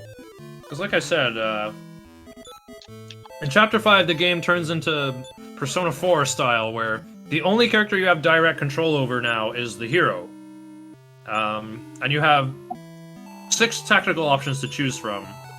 Like, Rindo's on, what is it? Gangan Ikouzo? Ikouze? I think that's, you know, attack him your hardest. It's offensive. So that'll, you know, that'll get Maro to use her black magic like Blaze and Fireball. Maro's gonna learn Infernos pretty soon as well, or Boggy.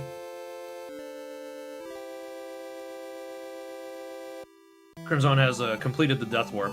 So yeah, even if you set your AI to use no MP, the sisters have herbs in their inventory and will use them to try to heal while you're trying to Death Warp. So that's very counterproductive. So once you get the broadsword, though, you can thwack him really hard.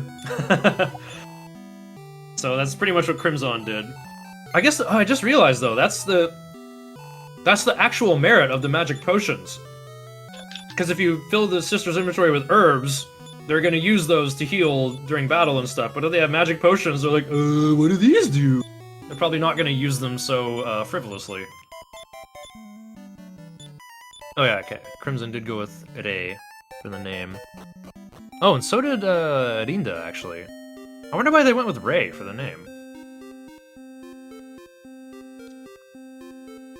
Okay, Joe is finally into Chapter 4. Mara, the older sister, is a dancer. Nara, the young one, is a fortune teller. Yeah, there's also another AI option called Try Out, where your AI characters will like try to use whatever items are in their inventory as items. So, you know, once they get a cautery sword or something, they'll be like, ooh, what does this do? It doesn't work very well, though. So, tricking the AI into doing what we want is a little bit tricky. In the speedrun, we're just mostly going to use offensive and defensive, though. If a metal slime shows up, I guess we'll use no MP as our tactic of choice. I don't get why people complain about systems like this, because, like, usually the AI does what you want it to, I find. Like, if you go with offensive, they spend their MP and use good spells, and they're good at targeting, too. In fact, it's better, because, like, look at how Dragon Quest works, right? Well, unless you play Dragon Quest XI, that's more SMT style, where it's like, it's your turn and you act immediately. But all the other games are a little more like D&D, where you roll initiative. You know, where you know, put everyone's agility into a big bag and shake it up and see who comes out on top. And there seems to be a humongous range of variants where, like, even Alina won't always go first. And sometimes, like, your super slow Ragnar won't go last either. It's quite unpredictable who's actually going to go first in Dragon Quest games. And this is also one of those old-style RPGs where you have to manually target all your enemies. You know, if you attack the one Sandmaster by itself, and all your other characters go first and kill it, well, now your hero's just swinging at air and does 0 damage. So, these AI-controlled characters, though, they don't, like, queue up their actions ahead of time the way you do. Like, when it's their turn, they decide what to do and then do it. Like, for example, if, like, say one of your characters takes damage and goes below 50% HP, now Nara's turn comes up and she'll be like, oh, this person needs healing, and then heal them. You, the human player, never would have seen that coming. You have no idea who's gonna get attacked, but your AI party member's set to defensive. They have you covered. I can't believe people complain about this stuff.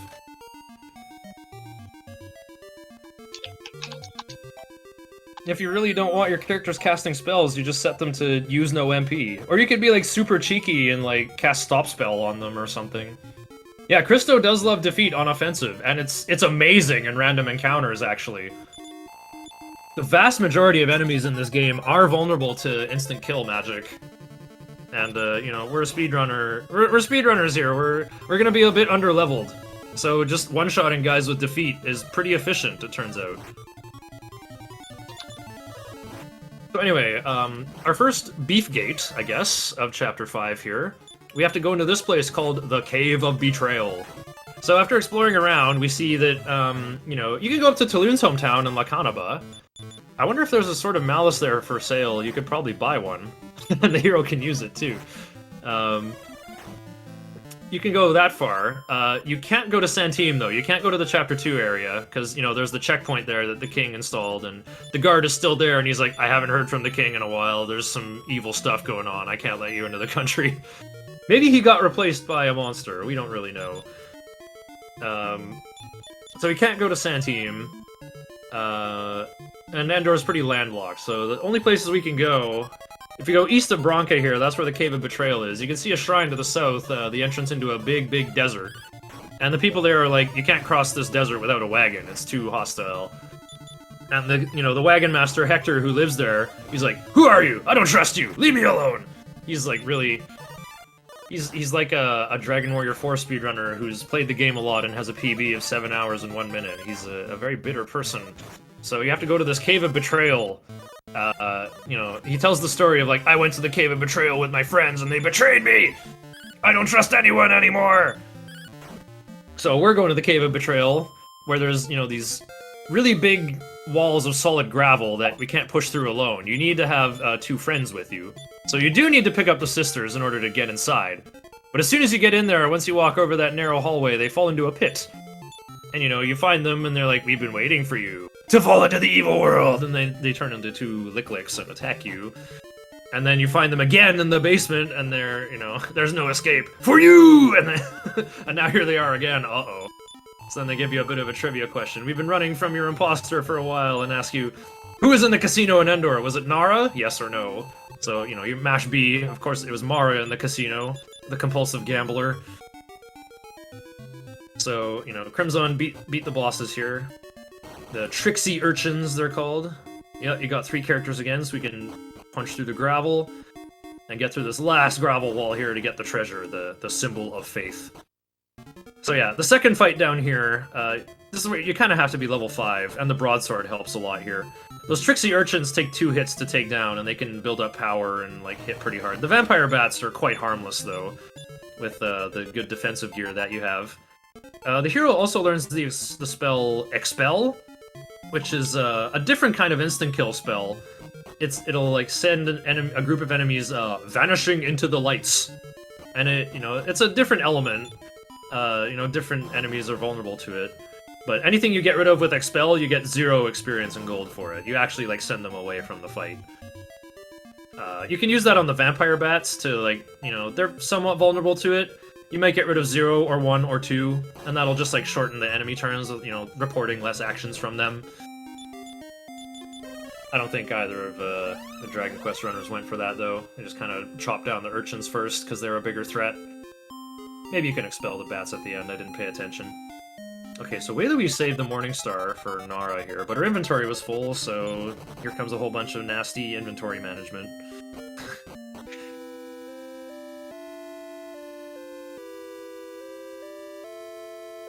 Alright, so Crimson is gonna stay at the inn. And let's see, my Hector join split is 3:28:35. So I think given the faster text of Dragon Quest IV, it seems like Crimson and Vinda are on pace for about 6:30 or 6:45 runs.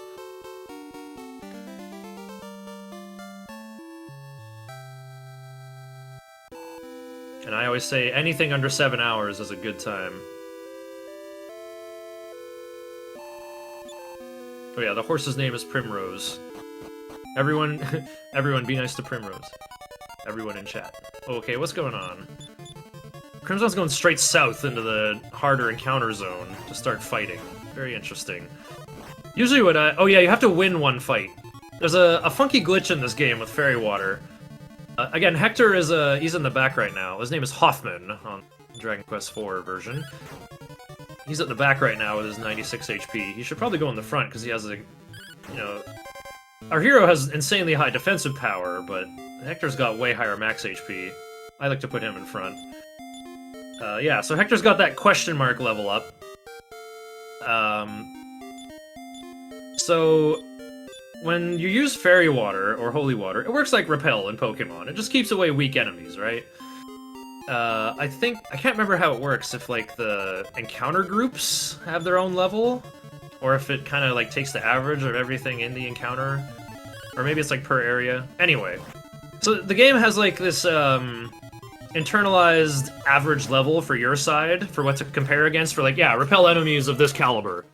But what's Hector gonna do to this calculation? He doesn't have a level. Well, the game tries to throw something into the calculation anyway. Instead of using Hector's level, it uses his, like, ID number, like how far down in the array he is. These NPC characters, these guest characters, are mixed in with all the monsters. And there's, like, over 200 of them in the game. He's, like, one of all these entities. And the NPC characters start around 196 or 200 in the array. So the game thinks we have,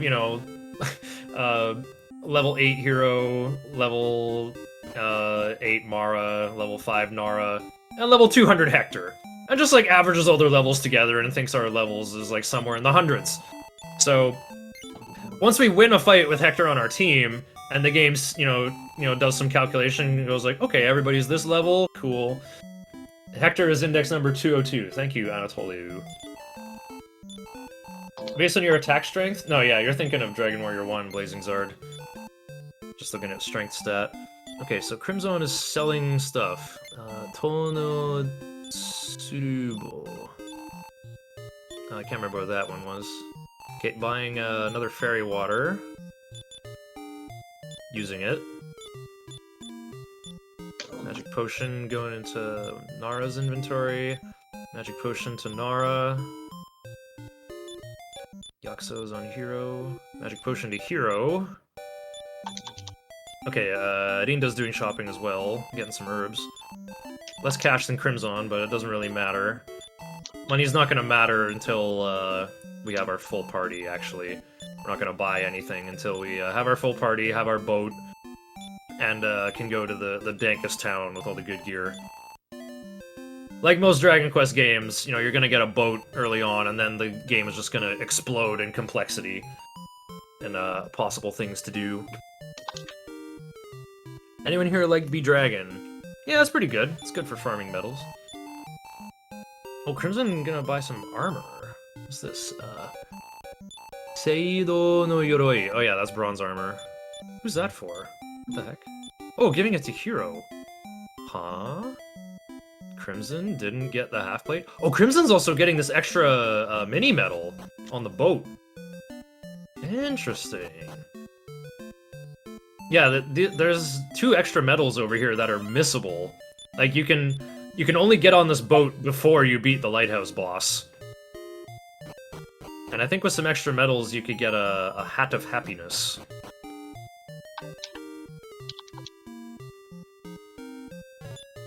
Let's see. Yeah, there's a medal on that boat, and there's also a medal on this bigger boat that Taloon owns. He became an extremely rich merchant. Wait, Louis, how many gold pieces do you think it would cost to get a boat?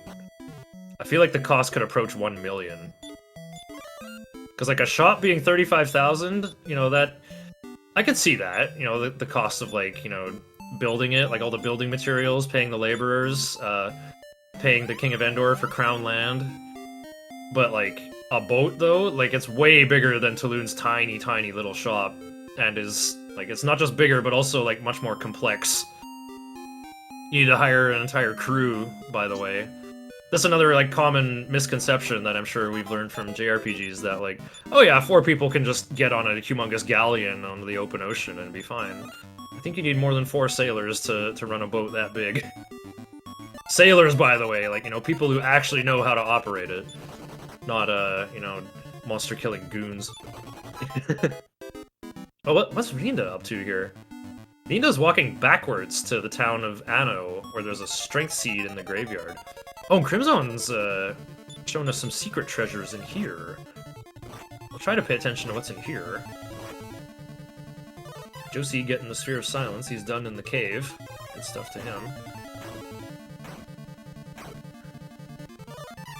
Mara casting Gita. Fireball. Hero attacks Mad Clown. Nara attacks Tevro for 1 for lethal. Oh, Rinda got a level up. Still going backwards. Wait, casting Rura, not going backwards. Okay. What was that all about? Maybe just to get the 1 level up? Oh, Nara gaining a level for Crimson. Oh, that must be Mara gaining a level. Yep, level 9. Plus 3 luck, plus 2 HP, plus 4 MP. Okay. No big spells here yet. Okay, what's in these secret areas here? I actually, like, never go here. Okay, there's 2 chests. One on the left, one on the right. 400 gold. Oh, okay. That's actually worth. There are definitely times when I'm kind of like 400 short of my big buy. Ooh, big pile of medals for Adinda, but Adinda's just gonna peace out. Yeah, a friend of mine taught me how to pronounce all the phonetics properly. Kureboshi. So I still try to say Adinda's name properly, even though I feel like it's slower than saying Linda or Rinda.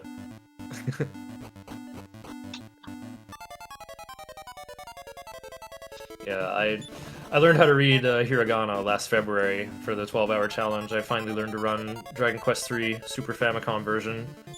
I already learned katakana by accident from playing PSO2. Oh, wow!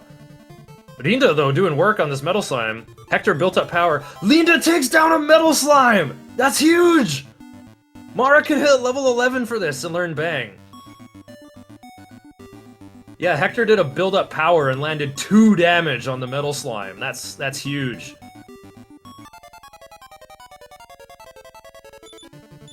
Oh, Crimson's got his sights set on a metal. It's staying.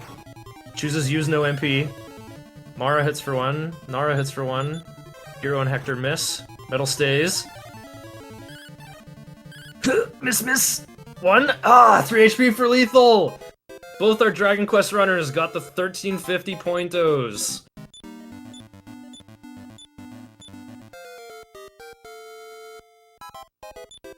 Oh, I didn't see if Rinda's Mara learned Bang. What's it called? It's called Io in the Japanese version.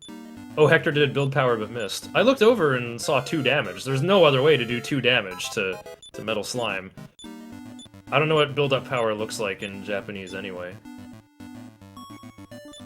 Oh, that was a Ri?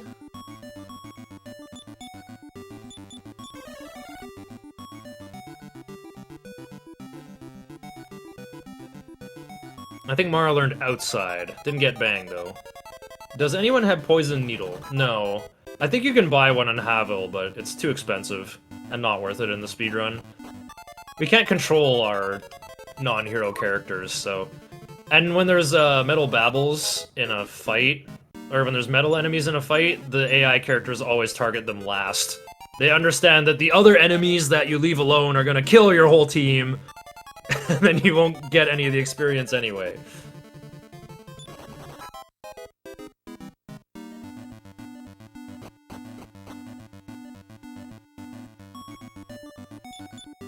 Okay. Crimson... Not going for the Golden Beret. It's not that good anyway.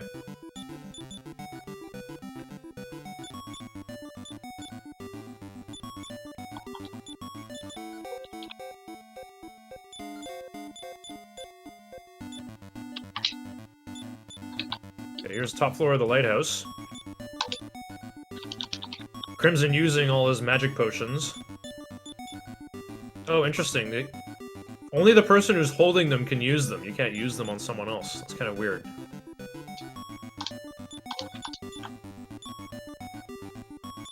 Yeah, there's a... Oh, Wheelie doing a Cave of Betrayal right now. Got surrounded. That's unfortunate. Should probably clean this up with Blaze when this happens.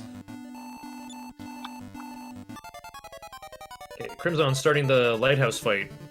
This fight is definitely not a sure thing. We're very underleveled. Nobody on our team can harm these flamers, like, at all. Even Hector can only hit them for, like, 10 damage. And they've got 60 HP each. So we're gonna set our tactics to offensive. Nara's gonna cast Sleep, and can put the flamers to sleep one at a time.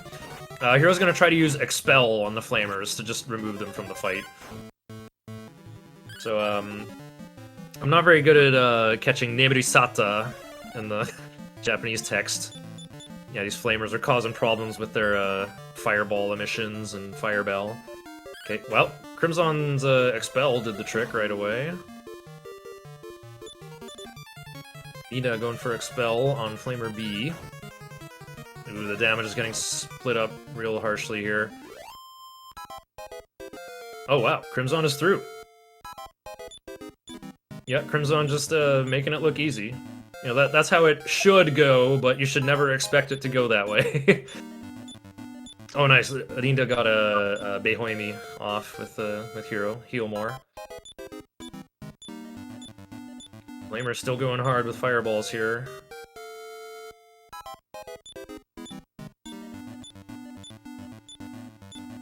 Okay, Wee Louie through the Cave of Betrayal. Josie about to get the gunpowder jar.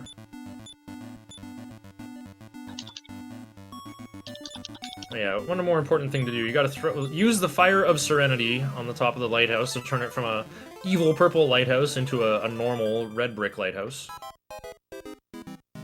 Flamer A is asleep. Okay, thanks, Lobkeen. Bengal down. Okay, well that's kind of nice. Probably gonna keep trying to expel it. Expel works. Okay. So Rinda getting the 2,000. So both flamers were expelled. Even if you can kill the flamers, I think you only get like 2350 experience or something. It's not very much. Oh, Crimson did get the golden beret after. That's really funny. He's like, I don't need this armor to help me beat this boss. That's not even what kills me. It's not like normal attacks that kill you. It's all those fire attacks the flamers have. Okay, more shopping going on. I'll try. Looks like mass fairy waters right now. Yeah, that makes sense. You get some money from the boss fight. You don't need to buy them in Chapter 2. Might as well get the magic potions, right? Because that's unique. Can't get that anywhere else. Alright, now we're gonna get some sprite flicker here, because there's 5 sprites on the same row while talking to Taloon. He's like, I want to leave this place, but all the ships keep crashing because the monsters took over the lighthouse. But now that we did that, Taloon can join our team and give us a boat! My split for this is boat joins. Mine's 344, so Crimson is 12 minutes ahead of my PB right now.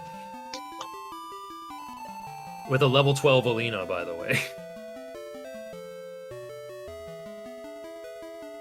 So yeah, Taloon gives you a hint like, let's go south, I hear there's a guy with a treasure map there. And again, we're just gonna not get any random encounters, like, not for a long time, thanks to Hector here. You know, we basically want to fight with Hector on the team, and the game thinks we're level 200, so Fairy Water's just going to work on literally everything on the entire world. So as long as we're above ground, and as long as, yeah. Hector will leave the party fairly soon, but we're not going to win any more fights so the game will never update our level. We're just going to still think we're level 200 until we beat a boss. But then at that point, we'll have another NPC guy join. So yeah, just picking up towns to add to the list of possible places to return and use Wing of the Wyvern to fast travel to. There's a mini medal at the back of that shrine there. We're about to come to our main hangout for the rest of the run, the Socialist Kingdom of Soretta, where the king works in the fields with everybody else. It's a highly agricultural kingdom. Right now, their deal... Well, I guess we didn't talk to anybody in that first town we stopped in. What's it called again? Hey, just jumping on here for a minute. How's it going, Wee Louie? So, yep, just beat Balzac.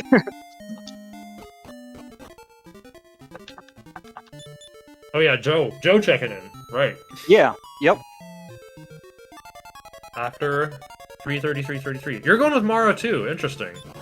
Yeah, nice yeah, I usually like to, because that way, I can use Fireball in Chapter 5. Right. But yeah, talk about Duxbill sapping me in Chapter 3. Oh, that happened, eh? I think it was like 3 times.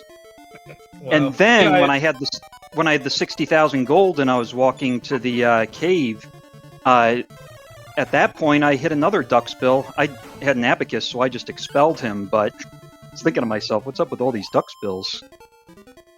Whack. Yep. Yeah, I did see you get killed by one while walking from Bon Malmo.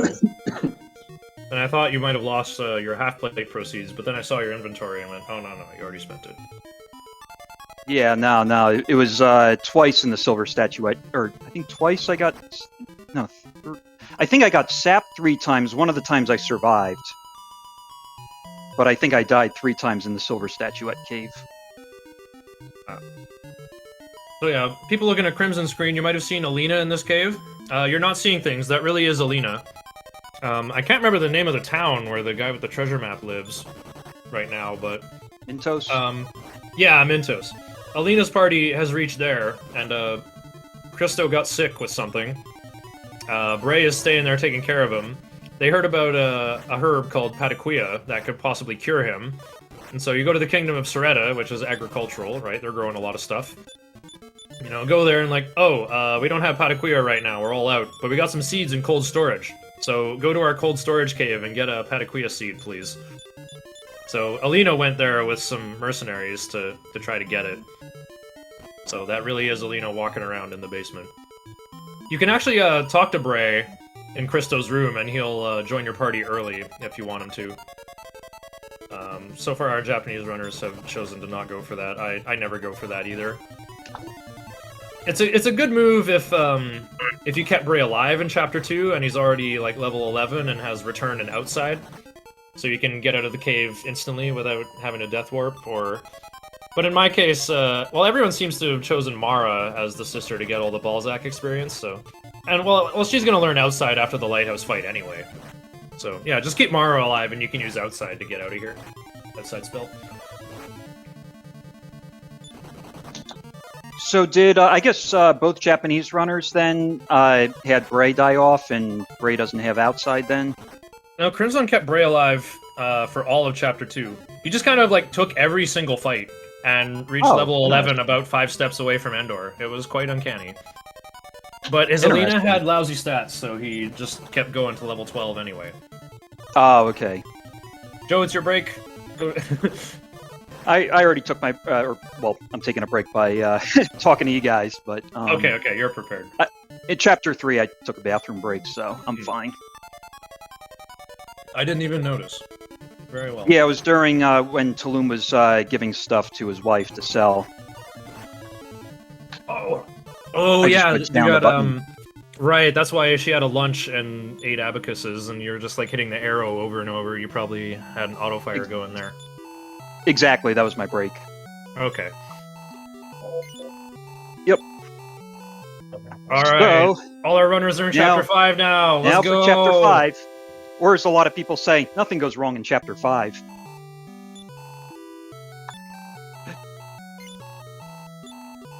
Maybe abused by a Tsuyo? A Tsuyo? I don't know what that is. I'm also wondering what the little Tsu does before a Yo character. I have no idea how to even say that. Oh, Linda got like to the Linda got to the island like an house apostrophe. Maybe. Alright, I'm signing off here, but I'll try to get back on maybe during one of the big level ups. Okay, cool. Thanks for checking in, Joe. I'm gonna switch the audio back to Rinda, actually, because Rinda is actually a few squares ahead right now. Yeah, so we got the boat. We're kind of going on like a worldwide power-up tour, just adding return locations to fast travel to later and picking up a lot of small medals along the way here. So, yeah, you want to get to the hermit's house where Lingwar lives. You want to get there in the daytime, because Lingwar falls asleep on the floor, and you have to go around him to search the pot that the mini-medal is in. Again, in a game like this where you walk so slowly, I feel like it really matters. It's already bad enough that we're fighting against the epic casino of extremely high encounter rate and everything. Okay, so yeah, we're stopping by the unnamed seaside village as well. There's a mini-medal in front of this cannon. You actually can't return. You can't fast travel back to this town, but it's fine. We never need to come back here anyway. It's a 100% optional area. It gives you some leads for the Stone of Drought, where you can go to an optional pirate cave that has some neat items in it, like the Sandglass of Regression and the Metal Babble Sword, but I don't think we'll be getting either of those. There's actually a version-exclusive glitch in Dragon Quest IV, where like if you use the Sandglass of Regression multiple times, it like makes all your characters critical hit or something. I think it causes some kind of weird like math mess-ups. But again, we're doing international rule set here. They're not going to use that glitch. They're pretending they're playing the English release of the game where you can't do that. Alright, so Crimson has saved Christo and has all 3 of the Chapter 2 characters. Alina's party has joined the hero's party. Oh, wait, no he didn't. What's going on? Oh, he forgot. Crimson forgot to get the Pataquilla first. Oh no! Okay, Rinda definitely in the lead now. Stopped by Santim to add it to the list. Sailed straight north. This is the town of Stantia. Gonna get a mini-medal in this jar. And there's another mini-medal in a drawer up ahead. Wouldn't it be funny to be that woman in that house there? Like, you know, some group of heroes just like marches in, swinging their shoulders, like... reaches right into the bottom of your jar of rice or grain or whatever, where you're keeping your secret mini-medal. Just reaches right to the bottom, pulls out the medal, walks out without saying anything. You know, if you asked about it, they'd explain, we're heroes, we're gonna save the world, it'll be worth. Okay, so yeah, Arinda also talked to that merchant guy there, who explains, oh, there's an entertainer, a jester out there somewhere in the world, Panon. He's got some funny jokes. I heard he's performing in Monbaraba. Actually, I don't think he even, like, name drops. He's like, I wonder where I can see Panon live in concert. But it turns out of course he's in Monbaraba, the city of nightlife, where the sisters of Chapter 4 are from. Okay, so here's another mini-medal. Gonna cast, Rura, go somewhere else. Yeah, back to Havel. Yeah, time to go straight south now. Stop by Kilion, add that to the list. Okay, Crimson back on the road again. Yeah, now that Hector, yeah. Once you add Alina's party to your team, Hector's like, I'm going to study business under this guy, Howden, who lives in Mintos, so he leaves the party.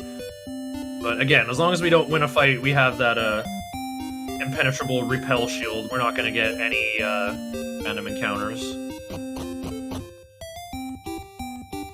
Oh, I got here at night, that's unfortunate. You have to get here, you know, Panon's performing in the daytime, so, you gotta talk to, or he's performing at nighttime, so you gotta talk to him in the daytime. If you, there are certain routes that should, like, set up your step count so that it'll be, like, the right time of day everywhere you go. Oh, Wayluigi working on Metal Slime, but runs away. Just runs away from them, that is. And Panon's like, come with you, but we're already indoors. Alright, I'll come with you.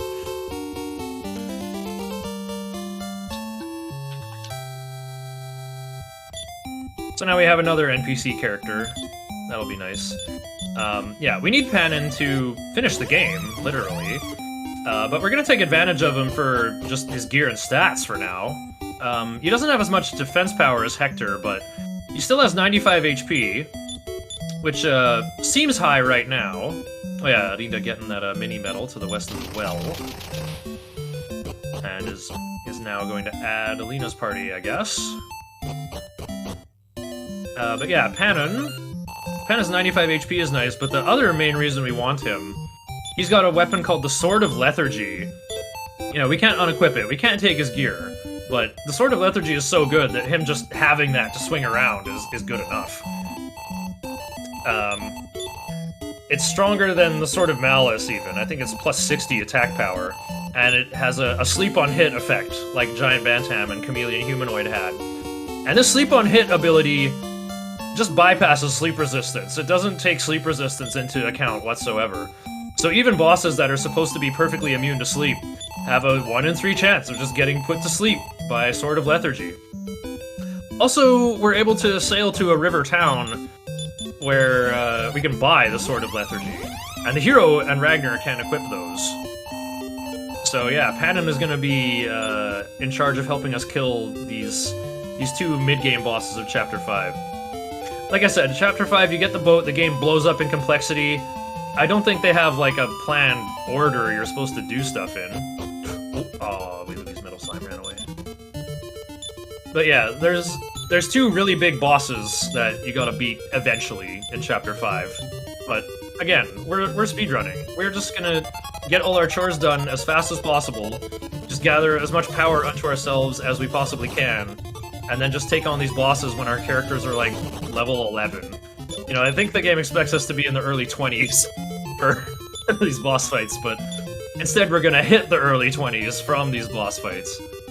We're gonna get, like, 5,000 experience from each of them. Oh, another Metal Slime for Wheelerby! Oh, ran away. Wheelerby's getting a lot of chances here. Getting close to the top. Oh yeah, there's Flamer as a random encounter for Adinda.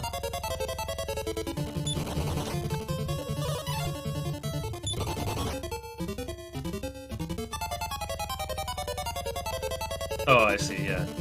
Ebby figured it out. Crimson forgot to cash in the Pataquilla seed. Kristo's like, I'm not gonna get healthy from crunching 1 seed. You gotta grind up an entire root vegetable for me, please.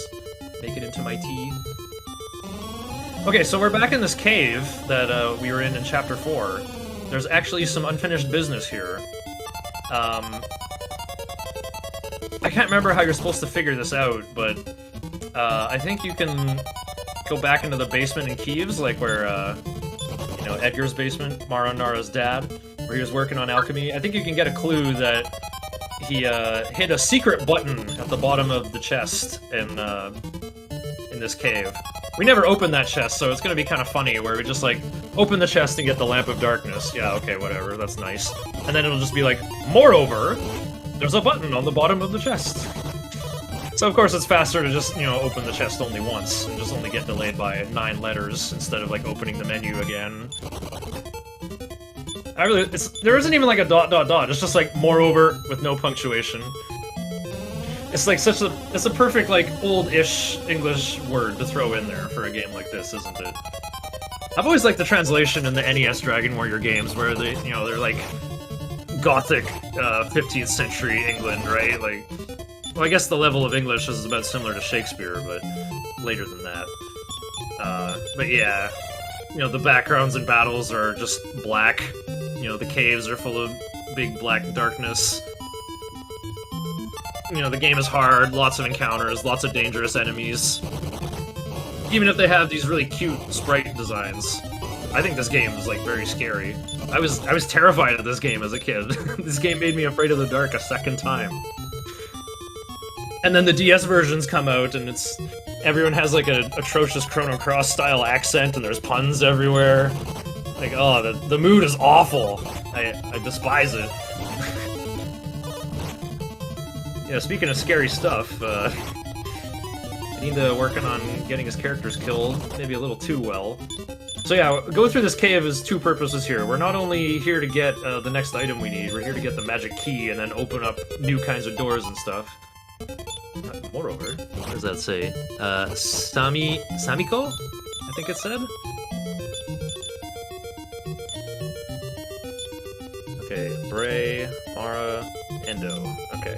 So yeah, we're gonna kill off the characters we don't need, because I was mentioning earlier how Bray is gonna pick up experience for these boss fights that he's not participating in.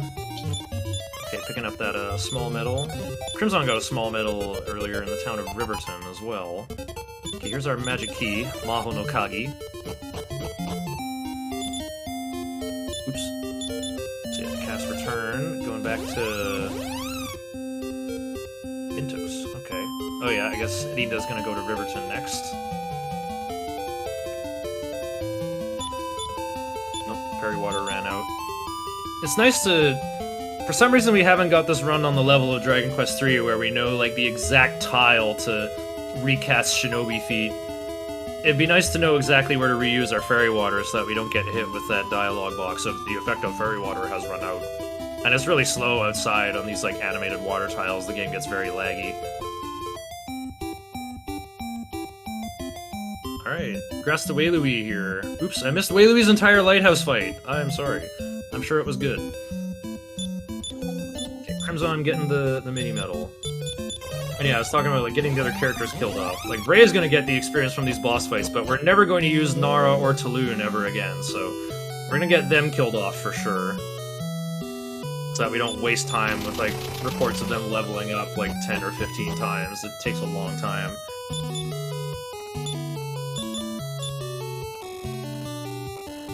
Yamino Dampu, Lamp of Darkness getting transferred to someone else. Probably never going to get used. Yeah, we want it to be nighttime in Endor here because the king goes to bed and the guard shift changes to one that's a lot more slack. So you can go into the king's room here and get some nice items. There's a mini medal in the drawer and a pink leotard in this chest that sells for 6,300. Oh, I can't remember what's in the other chest. I guess I'll find out when our Dragon Warrior runners get there.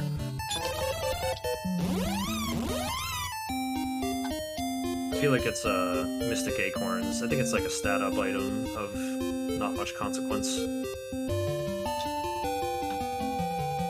Alright, so yeah, Rinda going back to Stancia. After that, we should have enough mini medals to go to the Metal King and cash him in for some really nice gear. I know in older routes, we'd get those extra medals to get a Hat of Happiness, which is a very good helmet that Christo can wear that restores 1 MP with every step. Adjusted by the leotard's an extra small medal. Okay. So let's see how many medals Rinda has. We gotta get Mara killed off. Okay, 9 medals? Yeah, that's correct. That's how many you want. So yeah, the thing that costs 6 is a Sword of Miracles. What does it actually say? I can't quite read it. Oh, it's a Kiseki no Tsurugi, right.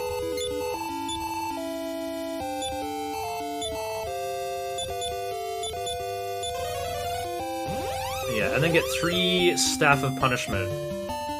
It's a pretty good weapon. Not in terms of attack power, but they sell for a humongous amount. They sell for like 2,600 each or something. Or more than that, I think. But also, if you use them in battle, they cast Infirmore, a spell that attacks a whole group for about 45 damage. So that's way stronger than whatever Hero and Alina can do for attacking. So we'll keep 2 of them to use, and we're gonna sell one right away here while Rinda and Crimson are on their way to the town of Rosaville, town inhabited by elves, dwarves, and monsters, living together peacefully. So they got some really... that's how you know they got the really good stuff.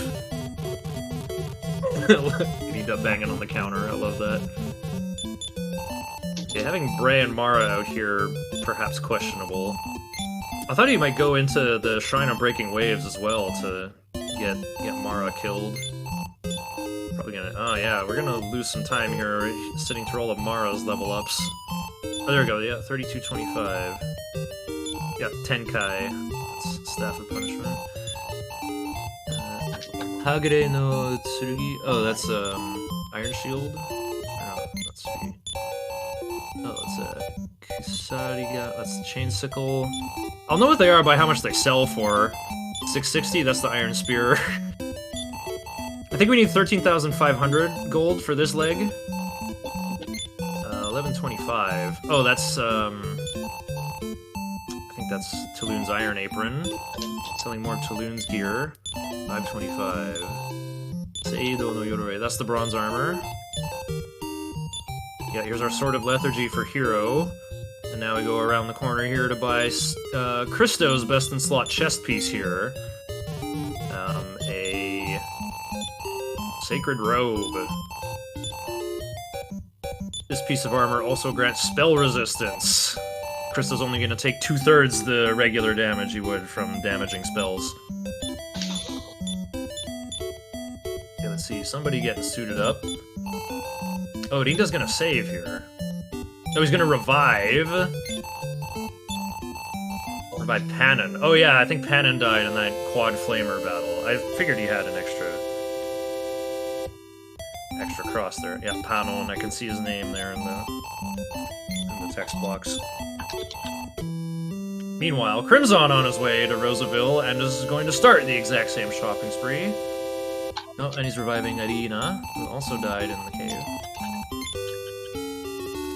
Yeah, you want to march with your characters out 2 at a time, because there's a couple of group attackers in there. You don't want to kill, like, everybody at once. You kind of want to march 1 at a time to, like, make sure the right people get killed off. Alright, and now, okay, we're not saving, of course. This fight is going to be easy. This Kilion is literally weaker than the plot battle Kilion at the end of Chapter 4. Meanwhile, I'm kind of looking at a Crimson screen here. Sells the pink leotard for the big bucks. Doesn't buy the Sword of Lethargy? Oh, okay, you just picked the wrong person to give it to. Okay, so Arinda is gonna fight Kilion with Panon, Alina, Hero, Christo. We got 2 Sword of Lethargy. Kilion's not very dangerous. He's of medium agility, so sometimes the hero will outspeed him. Oh, wow. Arinda's opening by casting a spell. What could this be? Oh, Panon got the Nemirisata right away. Awesome. Oh, okay, he's using an item. He's using the Staff of Punishment for damage. Okay, Crimson's reviving Christo and Panon.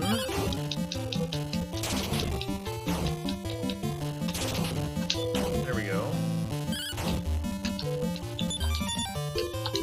So yeah, what you want to do with Kilion here is if he's already asleep, then you use the Staff of Punishment for damage. But otherwise, you should attack with the hero. Especially because Kilion can be faster than Hero, like he might take his turn and then wake up, and then the hero will get their turn and attack to put him back to sleep.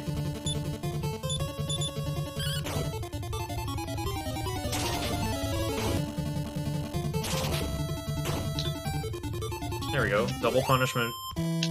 Easiest 5100 experience ever. Oh, you also get a full plate armor as well as a guaranteed drop, so that you can give some nice chest armor to Ragnar, because he's gonna join right here. You probably saw him right outside here. He's like, when Alina's team joins your team, the minstrel outside is like, wait, I overheard you talking about Necrosaro. I heard this soldier named Ragnar was also searching for Necrosaro and gonna go to the country of Kilion. So indeed, Ragnar is there trying to fight evil, and he finds the secret entrance. And is all like, you can't stop me! Yeah! Hyper! So yeah, he just like power bombs those guards into the ground and while you deal with Kilion. And then Ragnar joins up, and we find they got a full team after this. Okay, meanwhile, Crimson fighting Kilion right now. Again, should be a completely free fight. Even if he isn't asleep, the only dangerous thing he can do is like physical attack for like about 40 damage. Oh yeah, his name is Kingureo. Kingureo in the Japanese version. King Leo. And that's also the name of the castle, but they went with the more obscure-sounding Kilion for Dragon Warrior 4. Oh, Panon on the ropes here. Christo's Sword of Miracles with some self-sufficient healing here. Okay, it's not a big deal if Panon dies. Just race to the finish here. Uh-oh. Oh, Nemirisata, right on time. Panon saved the day. Oh yeah, here we go. Here's our little exposition on Wei Lui's screen that I was just talking about. Okay, Kingureo down for Crimson. Josie on his way to the Cave of Betrayal. So yeah, look at that. Meanwhile, okay, Rinda's level up prompts just cleared. It was like 2 straight minutes of level ups. While Linda was fighting the level up boss while Crimson was fighting Kilion.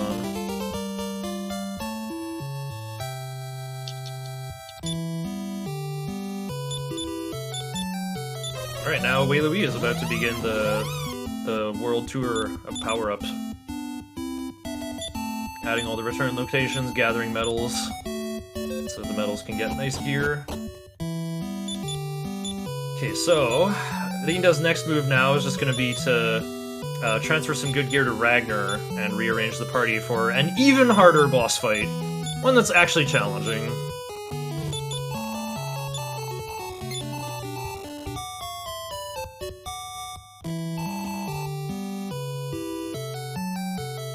Okay, Wei got a Lingwar's medal in the daytime, that's good. Gotta save the game before the next boss fight. We're gonna fight Balzac again, but he's gonna look different.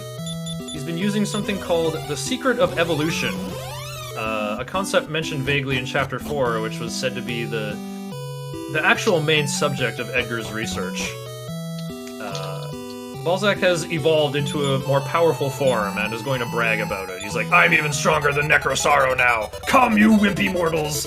Regret being born with such frail bodies! And I'll be like, okay. By the way, here's a Sword of Lethargy. Uh-oh, he didn't go to sleep on turn 1. That's big hurt. Rita just resetting. Not even gonna see the damage report of all that snowstorm.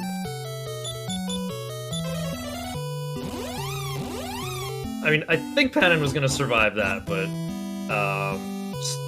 yeah, pretty annoying to not put Balzac to sleep. So yeah, it doesn't take long to get here, thankfully. You know, just hit reset, turn the game on, cast return, walk a couple steps, and you're there. But this fight is just basically you versus RNG. I did say we're extremely underleveled. We don't even have, like, the hero has a spell called Fend Spell that would be very useful. There's the name of Risata. Balzac's asleep. We gave Christos Sword of Miracles to Ragnar. It's a very powerful sword with plus 100 attack power, way stronger than the Sword of Lethargy, and also has a 25% lifesteal. Any damage it does is going to heal the holder for 25%.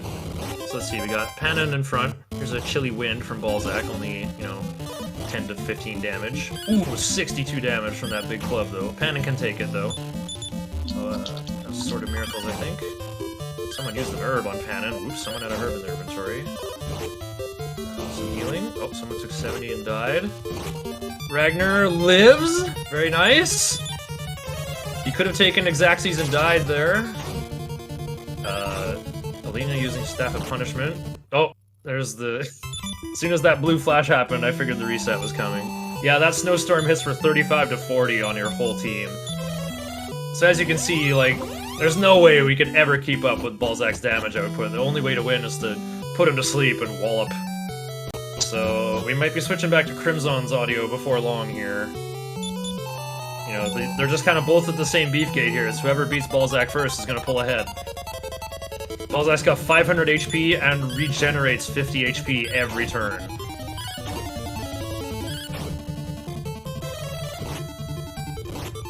Okay, oh, Crimson going for a Staff of Punishment here. Yeah, Balzac is, he does attack twice, but he's very slow. So if he's already asleep, then you can definitely get away with Staff of Punishment. Also a good idea to use it because Alina usually learns from that. Oh, I saw Name Risata. Balzac got put back to sleep. My split for this is 4-22-22. And Crimson is through. 6,500 pointos. Easy. Congrats on stealing the game audio back, Crimson.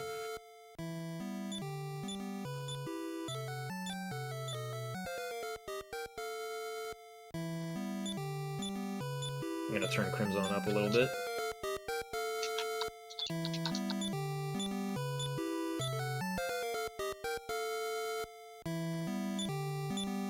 Okay, Josie is through the Cave of Betrayal.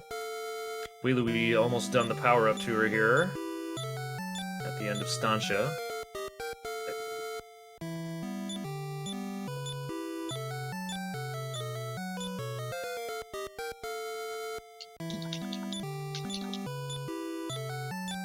Oh yeah, now we're on the Panin portion of the tour. Okay. Meanwhile, Rinda's Balzac fight. Let's see, Staff of Punishment going on. Oh, I missed if Balzac is still asleep. Well, if he's going for Staff of Punishment, must still be asleep. It's easy to tell because I feel like, you know, the Nay character comes back up, which, or no, not Nay, May appears, which kind of looks like an eye opening up. So it can make it easy to tell. Oh, and Inda's Balzac is down. Congrats on beating Balzac Plus. So yeah, these imps that appear explain, something's wrong with the secret of evolution. We need the golden bracelet. It's sent to amplify the evil force's power. Wait, what? The golden bracelet? That random thing I gave to some thieves in Chapter 2? What's the big deal? Oh well, I'm sure it's no big deal. Okay, so, let's see. Yeah, this is the important thing you need. Magma no Tsue. Yeah, the magma staff, you need that. Oh, and that's a strength seed, I'm pretty sure. Yeah, the middle chest has an item called the Flute of Uncovering. I think I'm the only runner who ever gets that, though. If you get that, you can fight an optional boss in Rosaville called the Sorrow Knight, which is not an easy fight, but if you win, you get at least 6,500 experience. Which is what I need to get my Bray back on track. And it also leads to, like, some nice bonus content, I guess. You get the Sphere of Silence as a reward for that fight as well. Which is not something you need, but it's kind of neat. Alright, so now Crimson is sailing to the next area, a place I mentioned offhand a long time ago. The Amazon Kingdom of Gardenburg, a place where only women live. So, geographically though, this is pretty similar, this is close to where Berland is. I think the next clue you get, someone explains like, wait, I heard about the Zenithian shield, the King of Berland had it a long time ago. So you go to Berland, back to Ragnar's hometown, and the King of Berland will explain like, oh yeah, I did used to have the Zenithian shield, but I gave it to the Queen of Gardenburg in a trade deal. So you go here, and you're kind of begrudgingly allowed to enter, I guess. Okay, so Anita's gonna go for this hidden treasure over here right away, the Fire Claw. This is a pretty good weapon for Alina, but it also sells for a metric ton, 7,500 gold. I don't know if he's gonna sell it right away. He's probably gonna use it in this next boss fight of this area. Oh, using Tohirado. Repel. Yeah, once your hero gets level 15, you can just cast Repel. You don't need Fairy Waters anymore. So you just gotta buy about anywhere from 6 to 12 to just have enough to walk around in the early part of Chapter 5 with 0 encounters. And then the hero can cast Repel all the time and take it from there. So let's see. Gotta sell some stuff here. The usual plan is to buy Cloak of Evasion. So selling the boomerang.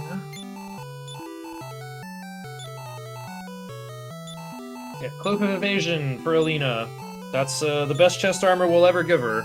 It's more defensive power than the chainmail and also comes with a bonus, I think 25% bonus evasion chance. So, you know, 25% chance to take 0 damage is a big deal at the endgame. Considering how hard some of these enemies can hit. Alright, so then this guy's like, hey, why don't you check that drawer? You'll find something nice. And before you can even, like, check it or not, you know, a nun comes in and is like, help, thieves! And so the thief gets away, we get thrown in jail. Uh-oh. Crimson forgot to set up. You're supposed to put Talun's ghost in position 2 so that Talun becomes the hostage. Rinda also forgot to do that. Maybe it's just, you know, the Japanese runners are not in the habit of doing that. Oh well. No big deal. You can talk to the guard to change the hostage. Crimson also doing some inventory management here. It's like, well, we're in jail, we might as well organize our bags. Nothing else to do. Now we bang on the cell for a while until someone comes to get us. Alright, and then you gotta play Ace Attorney over here, and the queen is like, are you sure you didn't steal it? Are you insisting you didn't steal it? Yes. Well then, then who stole it? I think you have to say no, then yes, or something. I can't remember what her actual questions are at the moment. Oops. I don't want Alina as the hostage. Oh, okay, he's putting Nara's ghost in the in hostage. So yeah, the queen is like, alright, I'll give you a chance to find the real thief, but I have to keep one of you as a hostage as collateral. Okay, yeah, Crimson going back to Soretta to heal and save, as usual. Or just save in this case, we already healed in Gardenburg. This next area I call Mount Moon, because it looks just like Mount Moon.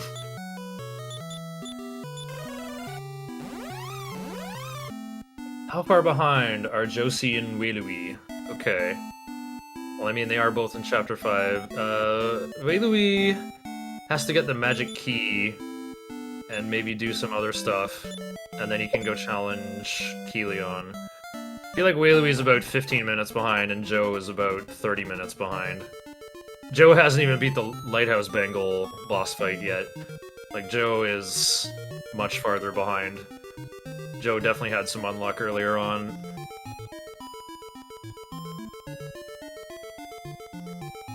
So yeah, here's Mount Moon. You know, here's this RPG for the NES that came out 4 or 5 years before Pokemon Red and Blue. Actually, not even that far. More like 3 to 4 years. That's a kind of a weird thought. Like, Pokemon came out on the original Game Boy at the end of the Super NES life cycle. Oh, what's up, Joe? Hey, just jumping on. I just killed 2 metal slimes in the lighthouse. Oh. Yeah, indeed. You got a level 10 Mara now. Talk You need level 11 about for Bang, though. getting a little better RNG now.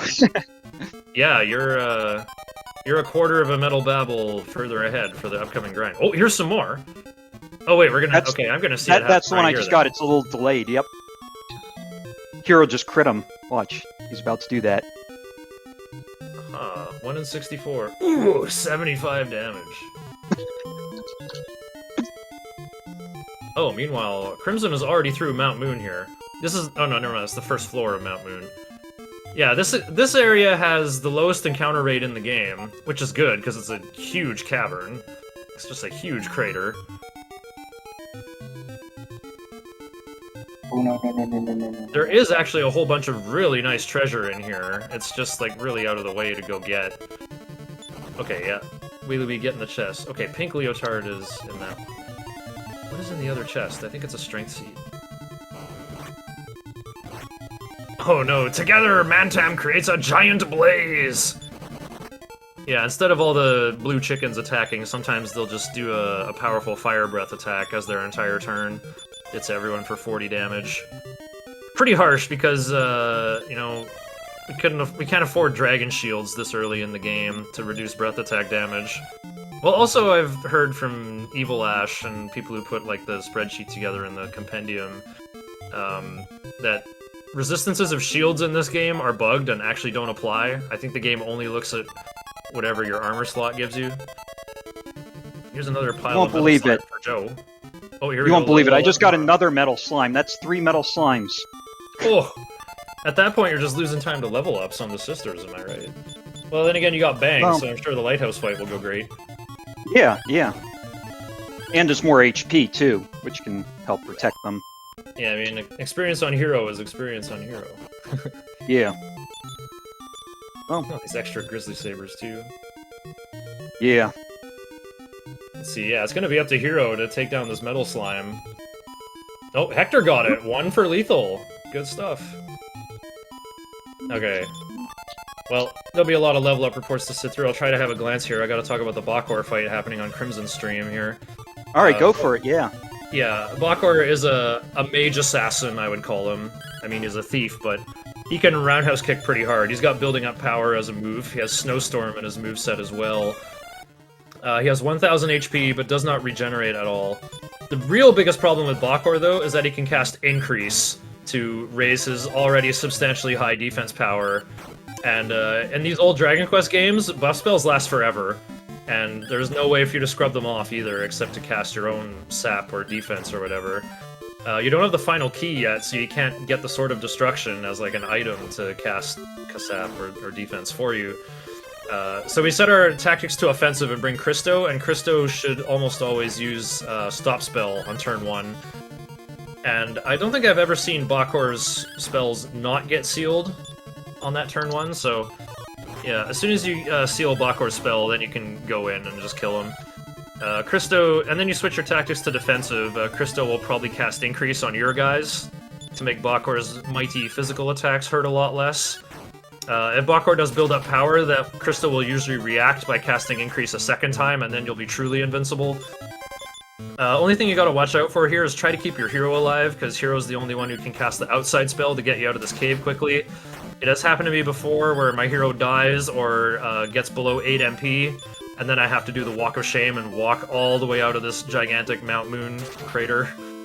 If I have to do that, though, you can get some of those nice treasures on the way out while trying to Death Warp. You can get an Iron Mask and a Dragon Shield. Definitely some nice stuff to be had here. Okay, Crimson has taken down Bakor.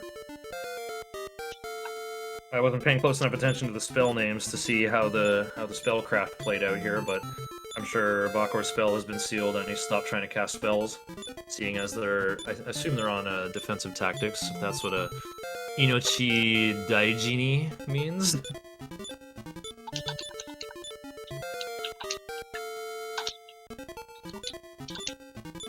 Yeah, and once again, Bakor gives a big pile of experience. At least the wagon isn't here and Bray's not going to get the experience, but many, many more levels to sit through. Okay, meanwhile, Wei Louis has made it to the Metal King's shrine. Things might go differently here. He's got, let's see, 9 small medals. That's what we want to see. So it's going to be the same thing. Get the Sword of Miracles and 3 Staff of Punishment. He might go into the Shrine of Breaking Waves after this to try to get a quick Zenithian armor while super underleveled. It's like extremely dangerous and very unlikely, but it's also a good way to get rid of characters you don't want anymore. Alright, so now the thief has been caught. Crimson is going back to the Castle of Gardenburg to clear his name. Gonna get the final key. I can't remember the name of it. Oh yeah, Saigo no Kagi. Alright, and so, funny enough, the queen says like, hey, you should go to Rosaville, the village of monsters. You'll probably find some clues there. But I would recommend, if you're playing this game casually, do it in another order. Oh! What did, Crimson got something from that pot. Cheeto. I don't know what it was. Okay, Joe's starting the lighthouse battle here with a mega powerful Mara that knows Bang. Let's see how this will go. Flamer attack hitting for 21. Okay, Mara starting out with a herb to heal the hero. Very good. Expel on Flamer B and Flamer A is asleep. That's a pretty comfy start. Mara should probably, yeah, go nuts with Bang. Okay, the Flamer resisted, but it usually hits for a decent amount. Hopefully Hector keeps attacking the Bengal. Like, the Bengal's not threatening at all. The worst thing the Bengal can do is a Warcry to make members of your team lose a turn. Yeah, see, there's Bang can hit the Flamer. Hector building up power, that's good. Oh, Inferno's landing on Flamer. Oh, okay, I thought the Flamer might get taken out with damage, but I'm pretty sure the oh yeah, Bengal's so dead. Has to survive Hector's attack. Fushigi, that's Mystic Acorns, I think. Oh, right, Side. It might have been a small medal. Maybe Crimson is... I think Crimson is plotting to get a Hat of Happiness later on in the run. Probably in the Zenithia armor pickup. Because he got the extra medals on the other boats in Conan Bear before going to the lighthouse. Staying at the inn in Haville. Interesting. Why is Crimson here? Is he gonna buy something? Going down here. What's down here? Using the final key to look at this pot. The Saidai Medaru. Yeah, another mini medal. Something in here too? I've never been in here. I don't know what's in here. Saidai Medaru. Another mini medal. Oh yeah, he's working on those 6 extra medals for Hat of Happiness. Really going with the race contingency plan here. Okay. Getting the... Oh, using the Agility Seed to make room in Hero's inventory to put the... Tenkara. Yeah, Zenithian Shield. Straight into the Hero's inventory. Look at that amazing 140 defense power now, by the way. No big deal. So our hero is way tankier than Ragnar already. Okay, much lower HP, but much tankier. Oh, okay. Second big shopping trip to Rosaville here. Those two big bosses we killed, you know, provided a lot of experience, but no money. But, you know, we can sell Alina's Fire Claw and her Staff of Punishment in order to get her a truly powerful weapon that we'll use for the rest of the game. So, fans of Dragon Warrior 2 and 3 might remember the Falcon Sword, a sword with very low attack power that hits twice. That doesn't exist in this game. What they put in the game instead is a female-only weapon called the Stiletto Earrings. Only has 2 attack power, but yeah, female hero and Nara and Alina can equip them. And again, they allow for 2 attacks. And when you remember how I said Alina's crit chance is based on her level, divided by 256? So that's, you know, we're gonna finish the game with our level in, like, the high 20s. I think at level 28 or 29, so it's basically like 2 1 in 10 chances to get a critical hit from Alina. Pretty big. So we got the... we're also getting a Dragon Shield for Ragnar. And a Iron Mask, probably? Wait. Oh, wow. Crimson delayed the Sacred Robe until this shopping trip. Very interesting. Yeah, there's the Iron Mask for... Oh, for the hero. Interesting. Giving that to hero first, even though we're gonna have the Zenithian helmet before too long. Let's see. Christo. Yeah, getting the Sacred Robe. No helmet on Christo. Interesting. Crimson knows what actually matters here. Going back to Monbaraba. Okay, order up. Panon, hero. That's it. Save the game? Trying to think where Crimson is gonna sail to next. There's a couple options here. You could do the Colossus here. Okay, saves the game and resets. So Panon. Okay, he'll have to win a fight again. Cast Repel. Duda over to Su. Oh, Sutancia.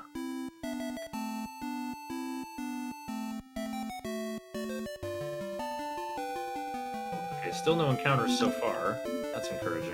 Okay, so Crimson's going for the... Oh, wait. Linda's already here. Okay, yeah. This is called the Shrine of Breaking Waves. This is a extremely dangerous cave. We're definitely underleveled for being here. Luckily, it's a pretty short trip. If you know where to go, that is. Okay, this Fury Face is quite harmless. But yeah, what's in here is the Zenithian armor, which is an amazing chest piece to have for the hero, because it also comes with resistance to spells. It might have breath resistance on it too, but I don't think it does. Breath resist is usually attached to shields, but whoops, I don't think shield resists work in this version of the game. So yeah, we're gonna march with 2 at a time here, because there's a couple group attackers. The worst one, for sure, is the Dragon Riders, which, they have a set attack pattern. They attack twice per turn. It's always attack, fire breath, and then, attack, and that's just their, you know, oscillating attack pattern on the odd and even turns. Okay. Nita's on the bottom floor. There is another small medal down here as well. Let's see. Yeah, there's the Tenkara no Yoroi. Or no, it's Tenku, right, that's it. Tenku no Yoroi. Got the Zenithian armor. Oh, and grabbing the mini medal down here as well. Gotta give the audio back to Rinda here. Rinda has pulled ahead due to good luck with encounters.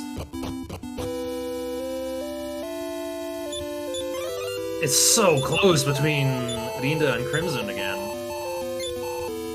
Okay, meanwhile, Joe going on the power-up tour gets the mini-medal on the west side of the well in Mintos. Wei Louis starting the first of the big bosses of Chapter 5. Christo casts Surround on Kilion. Wow, Kilion is quite helpless now. Miss on Panon. Love this level 10 Christo with 40 HP. Like, Kilion could look at him crooked and kill him.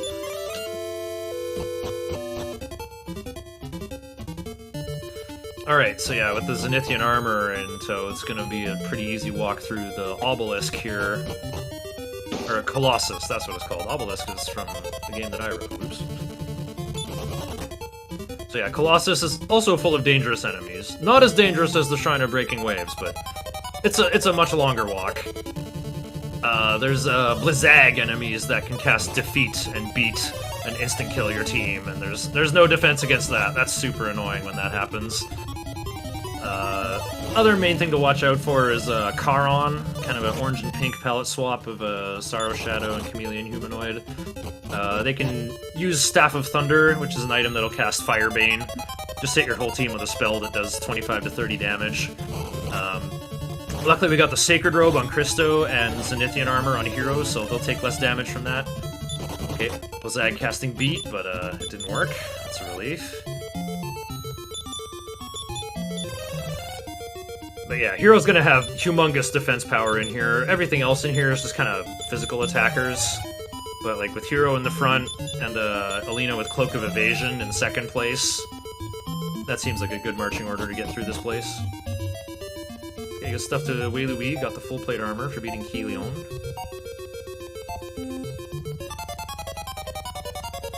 So yeah, the Colossus is south of Riverton here. You need the final key to go in here, though, of course.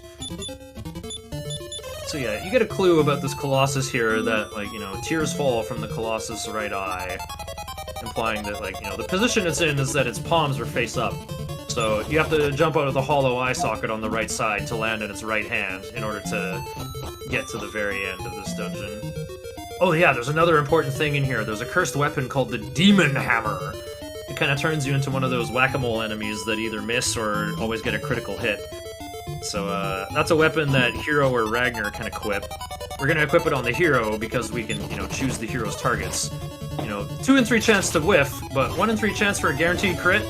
Sounds amazing for farming metal babbles, which is the main, like, next task we're gearing up for here. We're going to get this Demon Hammer. This is actually the only thing we need for this part. If possible, you want to try to walk through the rest of the Colossus and reach the castle on the other side, just to add it to our list of return locations to fast travel back to later. Okay, Rinda gets the Demon Hammer confirmed. Rinda definitely in the lead now. Crimson 2 screens away from it as well, though.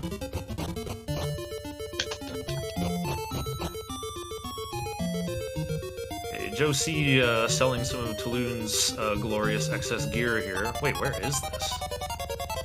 I can't think of what castle this is.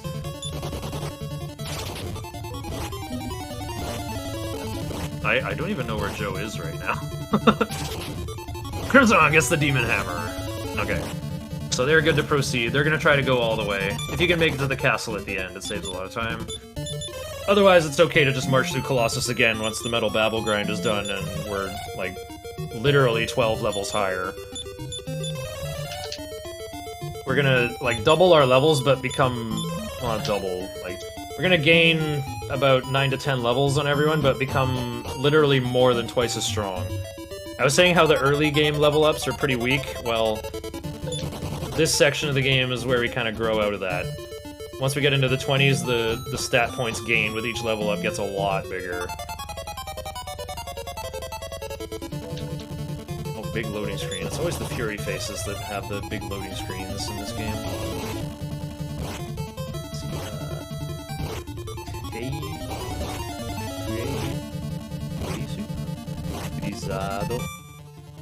Oh, Blizzard Man is what it's called in Dragon Quest IV. Kind of like Blizzag more. So there's just kind of some inexplicably made up and scary sounding names in the English translation of this game. Yeah, Ragnar's Sword of Malice still exists. Wei Louis getting set up outside where there's a little bit more lag with water tiles. Getting team set up. Okay, putting Ragnar in position 2. I guess so, with like the lifesteal on Sword of Miracles.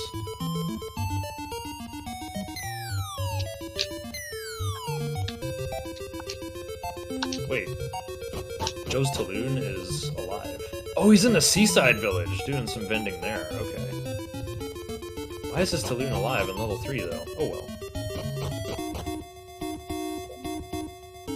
Rinda has made it to the controls of Colossus. This is your only other break, by the way, this little 15-second cutscene of Colossus walking over the river.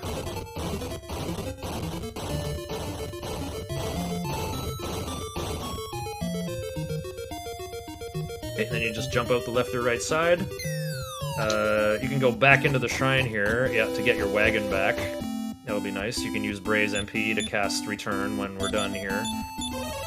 This castle we're coming up to here is actually a hostile kingdom. It's called Dire Palace, and it's where the monsters loyal to Necrosaro gather. This is their headquarters. We're not going to do anything here just yet, though. We're actually just here to steal something from the treasury. There's a shield at the very, very back corner of the treasury called Aeolus' Shield. You can use it as an item, and it casts a spell that doesn't exist in the game. It's a weird...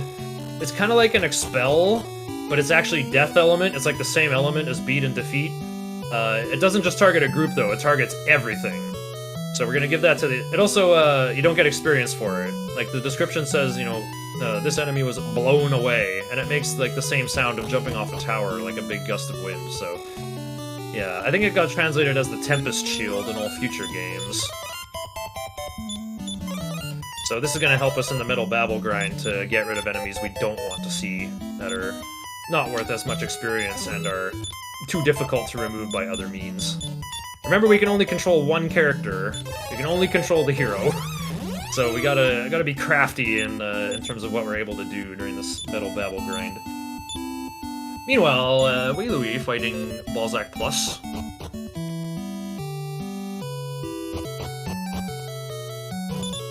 Asleep here, so we can use the Staff of Punishment.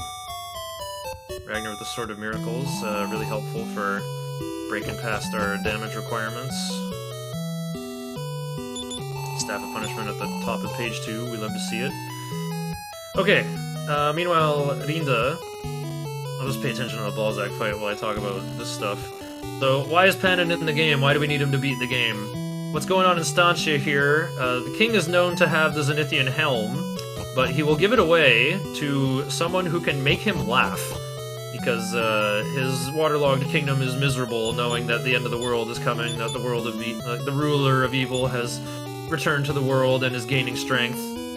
So we brought Panin, this famous jester, to try to tell a joke that'll crack him up. But what he says instead is, please give these heroes the Zenithian Helm. Give these people a world they can believe in. And the king goes, you're right, I cannot cheer up a people who have lost hope. You changed my mind, Panin. Take this Zenithian Helm and save the world.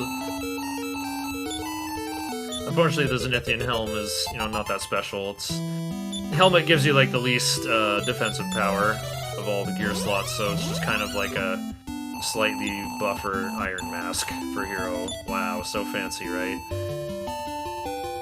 So after you do that, Panin leaves the game forever, so that's why we had to fight those, you know, gotta fight Kilion and Balzac with Panin on the team. So Panin leaves Linda's game and immediately appears in Joe's game. He's like, hey, just, what a coincidence! I have got nothing to do, I'll join your stream. Wei Louis takes down Balzac and is still sitting through all the level ups. Crimson not far behind Linda here, cashing in Panin for the Zenithian Helm. And he's gonna have to do some inventory management. Okay, Linda doing the inventory management on this first screen here, where you still have the wagon and access to everyone's moves. Equipping the Demon Hammer. Wait, did he equip the Demon Hammer on Ragnar? You're supposed to give the Sword of Miracles to Ragnar. Well, the Demon Hammer's cursed, he can't unequip it now. Alright, so this area is right by Endor, and is called the Royal Crypt. I can't remember if people give you a lead on this, but this place has the good old Staff of Transform in it. Oh yeah, Ryan's got the curse icon. He did give the Demon Hammer to Ragnar. Huh. So he must have... Oh wait, no, he would have given Sword of Miracles to Christo. Yeah, that's for sure. And then he gives Sword of Lethargy to Hero. Yeah, so this is kind of the plot to deal with Metal Babbles here. You have a Sword of Lethargy to hopefully put them to sleep. You also have the Demon Hammer to just, like, crit them and pound them to death in one hit. We've also got Alina with the Stiletto Earrings and her high critical hit rate that will keep getting higher as we level up. So the thing about this Metal Babble grind is that, like, it's like a 0 to 60 test. You know, we're gonna start slow, but as soon as we get that first Metal Babble kill, it'll just start speeding up more and more and more. So the first Metal Babble kill is the most important of all. It's especially important in here because we're definitely underleveled. We're like 7 or 8 levels lower than we should be. It's quite possible you can lose characters in here. Oh, interesting. Linda's getting the Staff of Anti-Magic. Giving it to Alina. Huh. Yeah, that's another thing you can do. There's an enemy down here called Bebanbar that attacks with the Firebane spell. Usually moves very fast. What move is he using? What's hero here? Oh, he's using Yola's Shield to clear out these Humbalbas here and isolate the Metal Babble. Okay, it blew away one of them. Sword of Miracles. Attack, attack. No, Humbalba is a little bit more durable than that.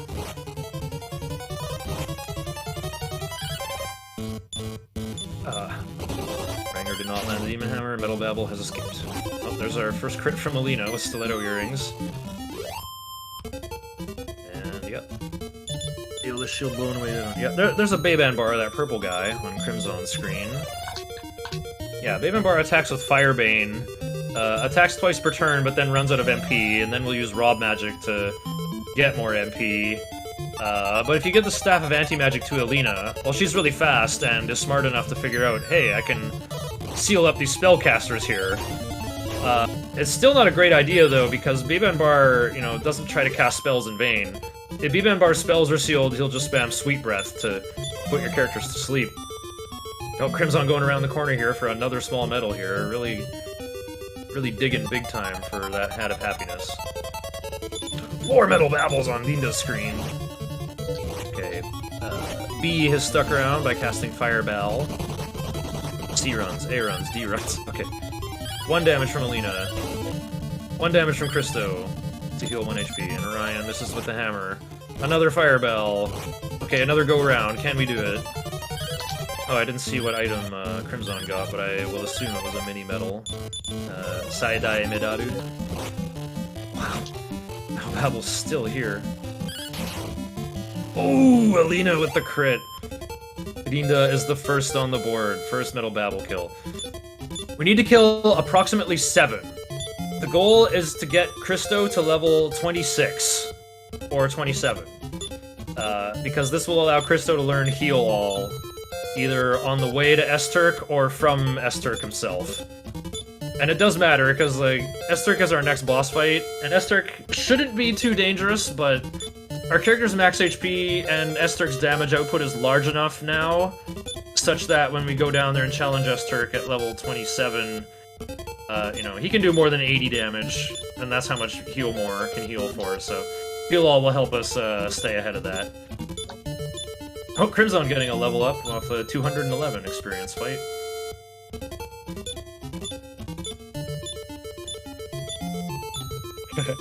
Oh yeah, giving up the Lamp of Darkness for good. The Nara's Ghost, we don't need it anymore. Yeah, lately we remembered to bring a proper hostage in slot 2 here. What would you like to buy? No, you gotta sell some stuff. You gotta sell, well... Yeah, sell Alina's Chainmail for 262, and sell Ragnar's Sword of Malice for 2600, and that'll cover it. Metal Babble on Crimson screen, he's probably not gonna get it, though. Oh, wow, he blew away the other targets. And the Demon Hammer! I called it. I commentators cursed it and killed the Metal Babble. Good stuff, Crimson. Okay, so 1-to-1 in the Metal Babble grind for Crimson and Linda.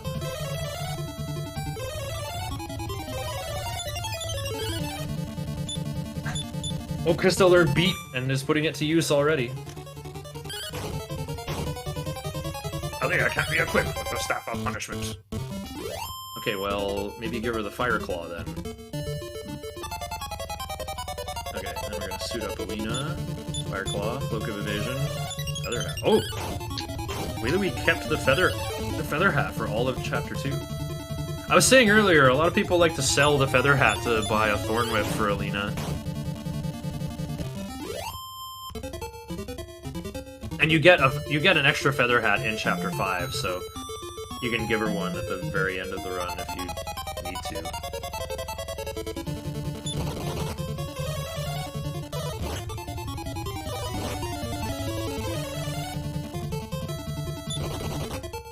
Whoa, 4 Metal Babbles on Crimson's screen right now. Let's see what the play is.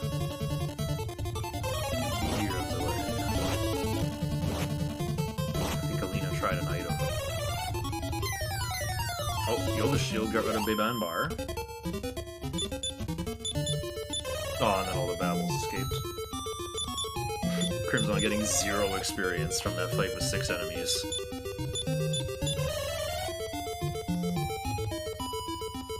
Ooh, what's Joe up to? I think Joe's in the Shrine of Breaking Waves at level 12 here. A little bit ahead of schedule.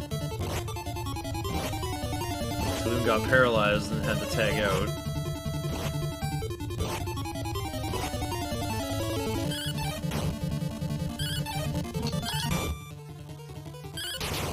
Deciding who to march with here. He's got to keep his important characters out, but I don't think he's allowed to move with all paralyzed characters. Okay, just gonna do Alina and Panon here, got it. Meanwhile, a Metal Babble contest going on. Crimson gets a crit. 10,050 pointos. Everybody missing on Linda's stream. Ah, got away. Oh, but got one. Okay, I think it's 2-2 then for our Dragon Quest IV runners. Joe was about a third of the way there on the super dangerous and Zenithian armor dive, but getting it early will be huge. He's got to make a big play to try to catch up to Wei-Lui.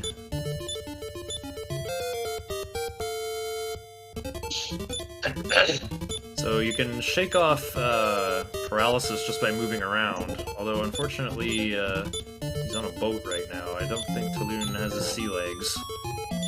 Snow Jives are pretty dangerous. They either attack you for 1 damage or cast Blizzard and hit everybody for 60. Okay, he's told his characters use no MP. Oh, that's smart, yeah. Dragonite is like immune to beat. Highly vulnerable to expel, but yeah, gotta attack down the Dragonites first. Okay, yeah, Linda deciding with offensive tactics and gonna cast Expel on the Dragonites, I'm sure.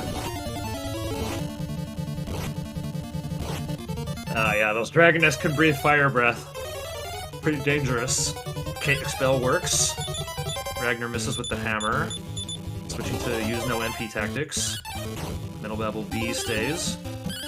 1 damage from Alina, 1 damage from Hero, no sleep though. And the hammer pounds it! Rinda is... Oh wait, they must be tied. They're both sitting through level up prompts. Ooh. Meanwhile, Joe getting caught up with some Charons here. His highly leveled up Taloon lives with 3 HP. But Alina died. No justice. Amazing! Joe makes the Zenithian armor dive at level 12. That's like a less than 40% success rate, I hear. And grabs the small medal too. Ragnar with the crit for Rinda? Yeah, I think it was. Let's see. Joe looks like he is a little undecided. Gonna spend this extra small medal immediately? 10 small medals. Okay, he's buying stuff. Babble Country, what's going on? Beat doing his job, and Yoda Shield blowing away the other Beban Bar. Yeah, you gotta take care to not get your other characters killed. Again, just like Chapter 1. Ooh, a nice Kaishin by Alina there. Yeah, just like in Chapter 1, there's a healing pad in this Royal Crypt here, but it will not revive dead characters, so if one of your characters dies, you gotta get out of here and revive them, and then get back to the... Also, Metal Babbles are more common on these middle floors here, or like these lower levels. They're not as common on the higher levels.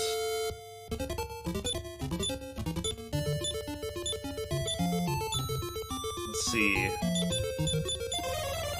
Yeah, Rinda is like one level ahead across the board, it looks like. Oh, really needs to go upstairs to heal, though. Everybody's out of MP. Uses the magic potion on the way upstairs. Okay, meanwhile, Wheelie fighting Bakor. Now in English this time, so we can tell what's happening. Bakor is put to sleep. Okay, that's a relief. He didn't even switch to defensive tactics there. Just goes for it straight away. Another 10,050 pointos for Rinda. Whew! Oh, there we go. Stop spell sticks on Bakor. Joe is trying to figure out how to kill Taloon and Nara, but Alina's already dead, so it's working a little bit too well. Oh, another crit for Crimson! 10,050 pointos.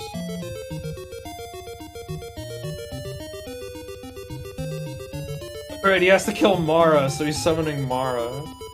Surrounded in mirages? Oh man.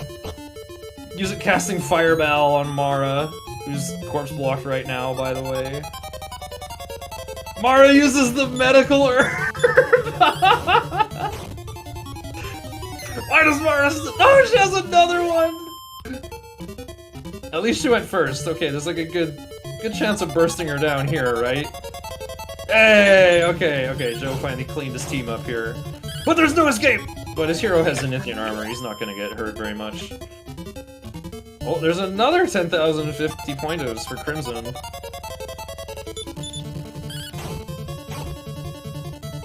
Now Joe is doing the big buy. Oh yeah, he should probably organize his team here so that we don't get hit with, then I'll give it to Alina in the wagon. Then I'll give it to Alina's ghost.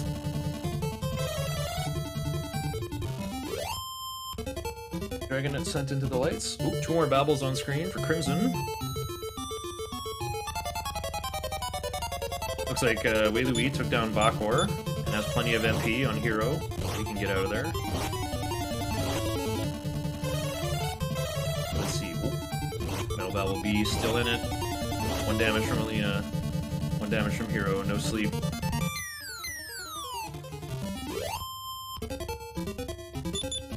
Ida. Sit through 4 damage reports from Fireball. Another 1 damage. Dismiss from Alina. Lethal from Christo. Sword of Miracles. Meanwhile, 2 more Metal Babbles on screen. This grind is going very well for our Japanese runners.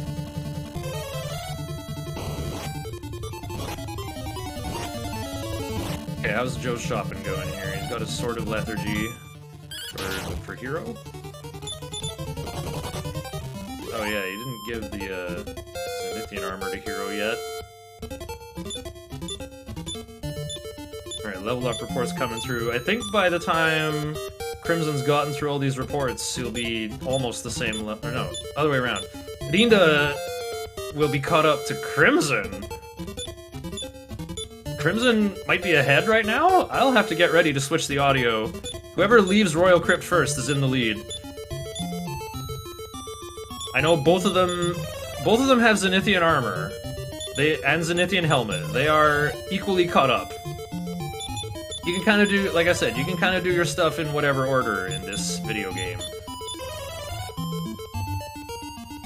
Joe's saving, but hasn't revived Alina yet. Hopefully he doesn't have to load a bunch of times to have to do that over and over again.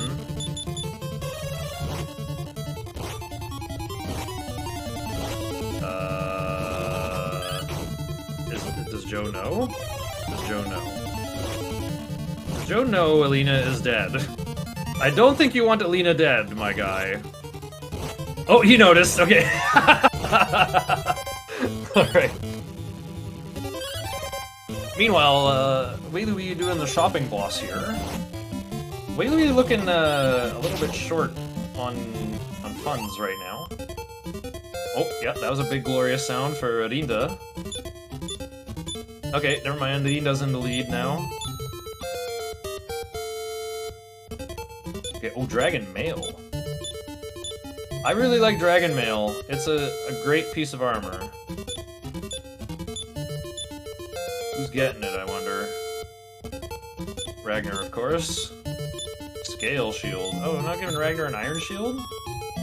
Saloon doesn't have an Iron Shield in Wei-Louis' timeline? Yeah, they really are neck and neck in this grind. I think they're both getting above average luck. I feel like my grinds never go this well. Okay, maybe not never, but definitely not often. Like, usually I don't even see this many metal babbles. And then actually taking them out is another matter.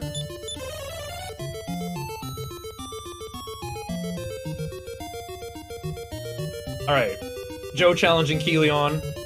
It should be mega super extremely free with Zenithian armor at level 12. He really should put Hero, like, in the front if he has Zenithian armor this early. It doesn't really matter, though. We've already established that Kilion is a free fight.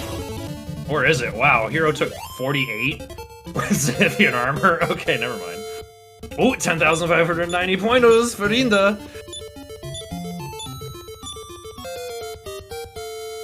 Hey, just jumping on here. Welcome back, Joe. Yeah, You probably heard me complaining about Alina in second rank. I actually did not. Okay. I was amused that you, how long it took you to notice Alina was a ghost. Yeah, I got there and then I was like, wait a minute. I just totally messed up, so I just reset. Alina got bitten in the head by a fish. Yeah. It's funny to see those ocean enemies. We didn't get to see my favorite Run-Amok Albacore. Oh, okay.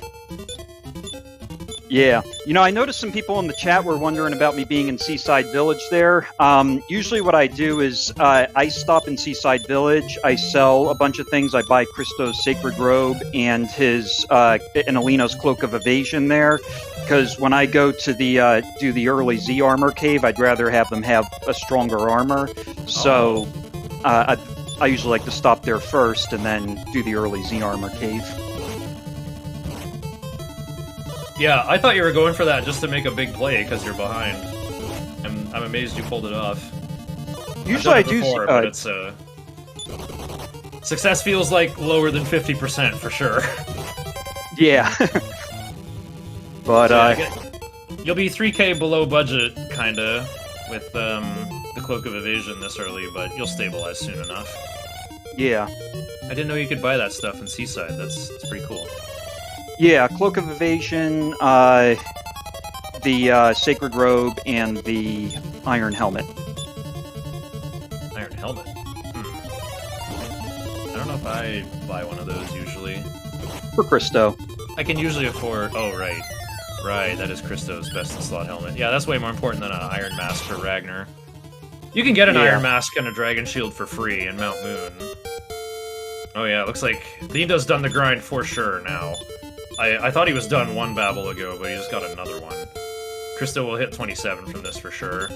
Yeah, I think the Japanese runners usually go up to 28. Oh, really? That's what I've seen, yeah. I'm the other way around. I try to cut it short. Like, I actually will challenge Esterk without heal all, and have gotten burned for doing that before.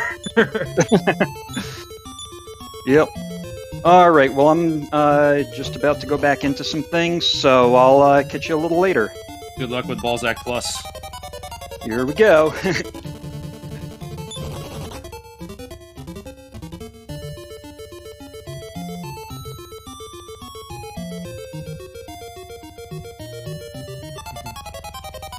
So yeah, I usually start walking through the crypts, like, before I'm even finished the grind, because you might just run into some more metal babbles on the way. It is kind of a complicated path to reach this Staff of Transform here. Oh, Inda's Christo actually isn't level 28 yet. So maybe he will finish it off on the way there. Or just go for it at 27, we will see.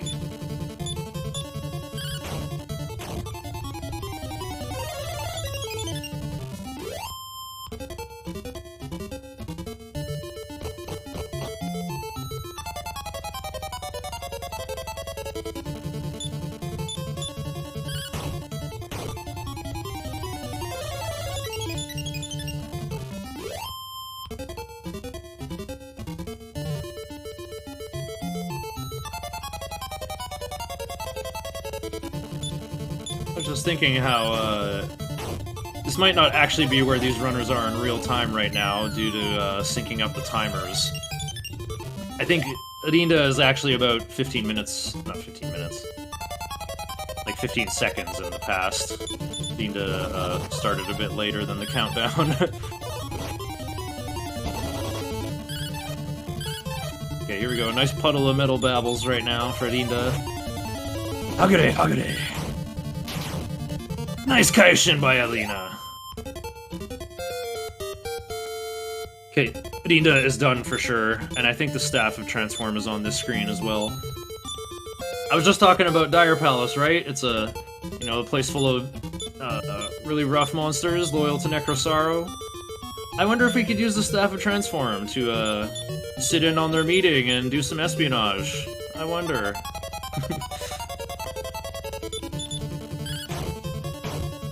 So yeah, wow. I feel like I was glancing around at the other streams for a while there. Joe now in the other vendor boss here. Okay, getting Dragon Mail, probably for Ragnar. But Ragnar has too many things already. Well, I'll sell something at Ragnar's, I guess. Oh, Ragnar's got bronze armor. He definitely doesn't need that anymore. Ragnar's still got fairy water for days. Oh, I guess you could... No, wait, I don't think you can buy fairy water anywhere in Chapter 1. Where did it come from, then? It must have been given to him by Bray or something.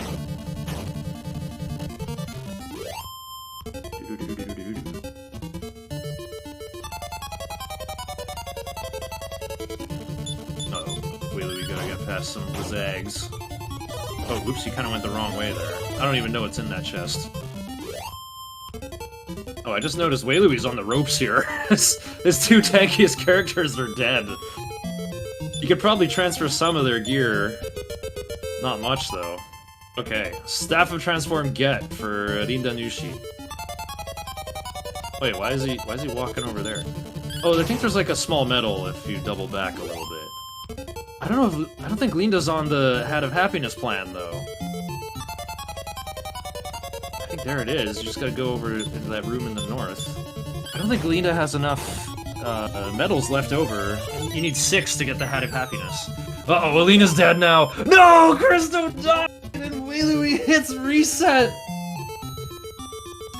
I don't know about that one, champ. I think... I'm trying to remember that screen he was on. Is that... Did he have the Demon Hammer yet?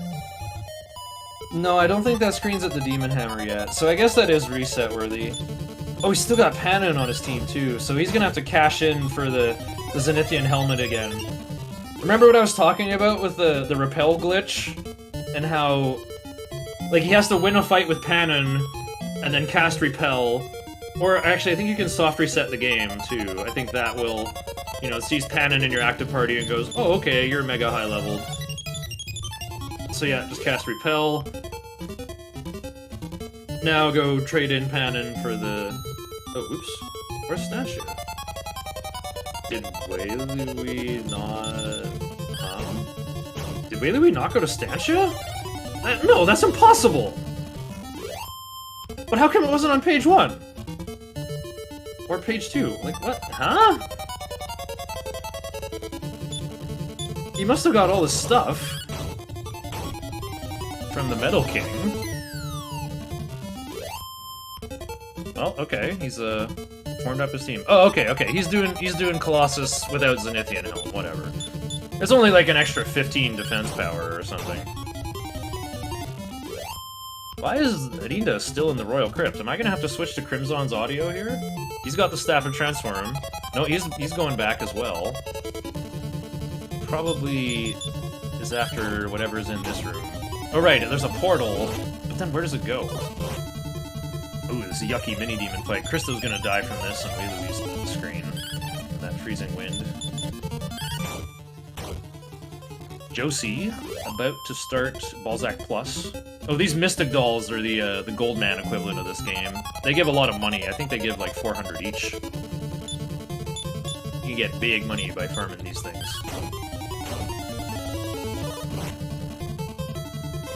Yeah, Why are the Dragon Quest IV runners still in the Royal Crypt? I think they have enough experience. Just flipping back and forth on this tile. Yeah, Crimson doing the same thing. Okay, yeah, this is connected to the Staff of Anti-Magic. Did Crimson get the Staff of Anti-Magic too? I don't think so, but... I think I saw him use it. Or rather, I think I saw his Alina use it versus Bebambars. I guess Ninda's looking for one more. I guess they want a little bit of a security blanket. Or they're, you know, playing the hair to the Dragon Warrior runner's tortoise right now.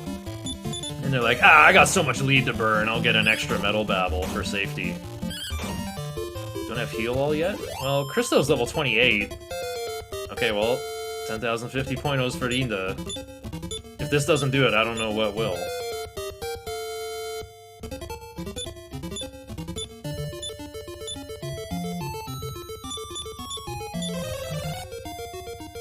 Oh, alright. Linda's out! Going to... what is that? Tessu... Oh. Death Palace is probably what it's called. Because Necrosaro is called Desu Pisaro, Death Pisaro in the Japanese version. So it's probably named after him more directly. How does this game compare to Dragon Warrior 1, 2, and 3? Leagues better than any of them. Way better. This is one of the best NES games there is, I think. Great soundtrack. Like I said, it's tied with Kirby's Adventure for largest NES ROM at 1 entire megabyte. 1024 kilobytes. Alright, so two shakes of the Staff of Transform here, and Ninda got some cool one-eyed sorcerers. Necrosaro has appeared for the meeting. Good news, everyone! The humans have dug too deeply and too foolishly in Actemto and unearthed the ruler of evil! Okay, Crimson hunting around his inventory here. Okay, turned into a tiger. Using some items. Throws away the Maho something. Magic potion, I guess.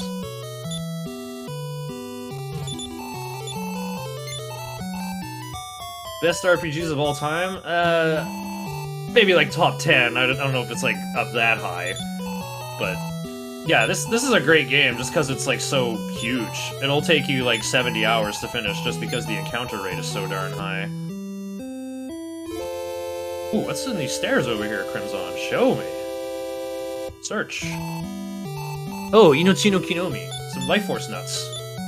And he just uses them immediately on whoever got them. Okay. 2 is the worst.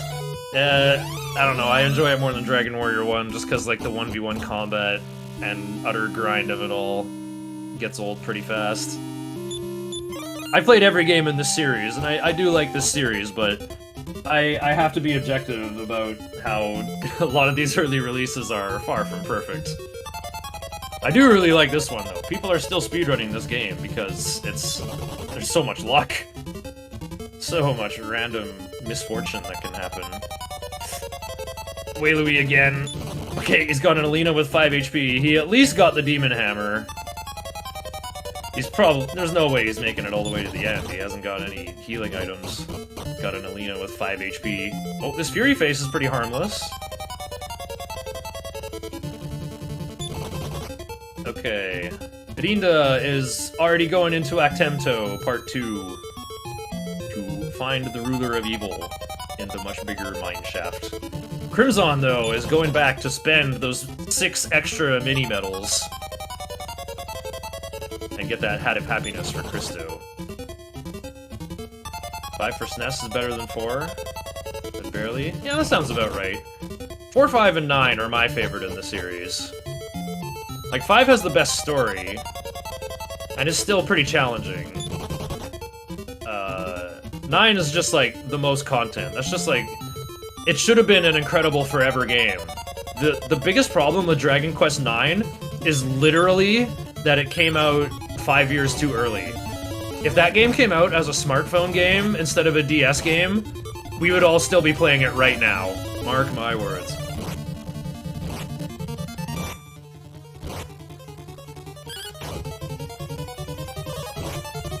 Wow. Vinda is fighting Dragon Riders. Absolute mad lad.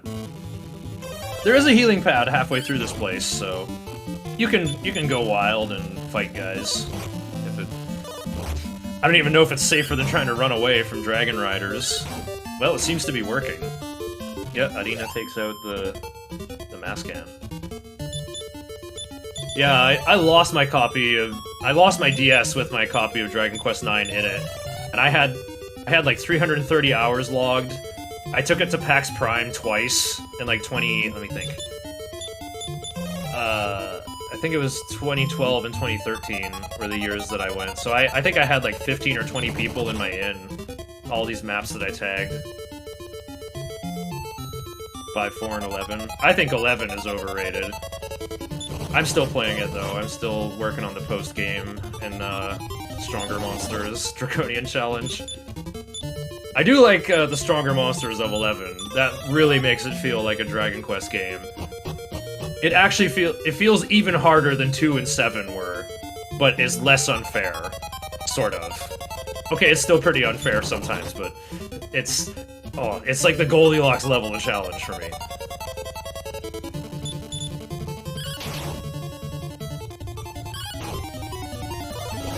Wow. Linda fighting those Dragon Riders, taking revenge on them for all of us who have been wiped out by them. Okay, what have I been missing here? It looks like Joe C just beat Balzac Plus. He's finally getting above level 13.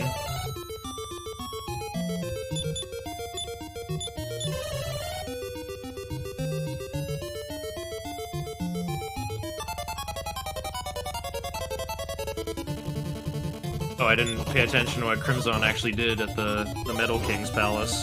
Probably got the Hat of Happiness.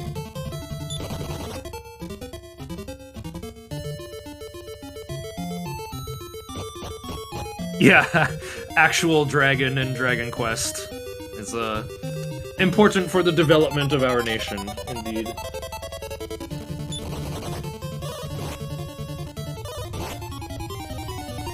And it's pretty early on too, instead of like being just some one-off random encounter at the very end of the game, like, oh yeah, we have to put a dragon in Dragon Quest.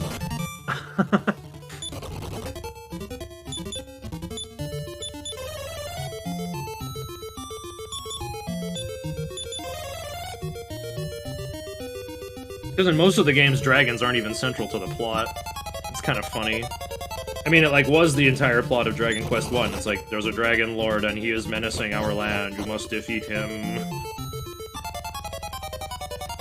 There's no dragons in Dragon Warrior 2 except the green dragon random encounter, which are some of the more powerful enemies that the game has to offer, at least.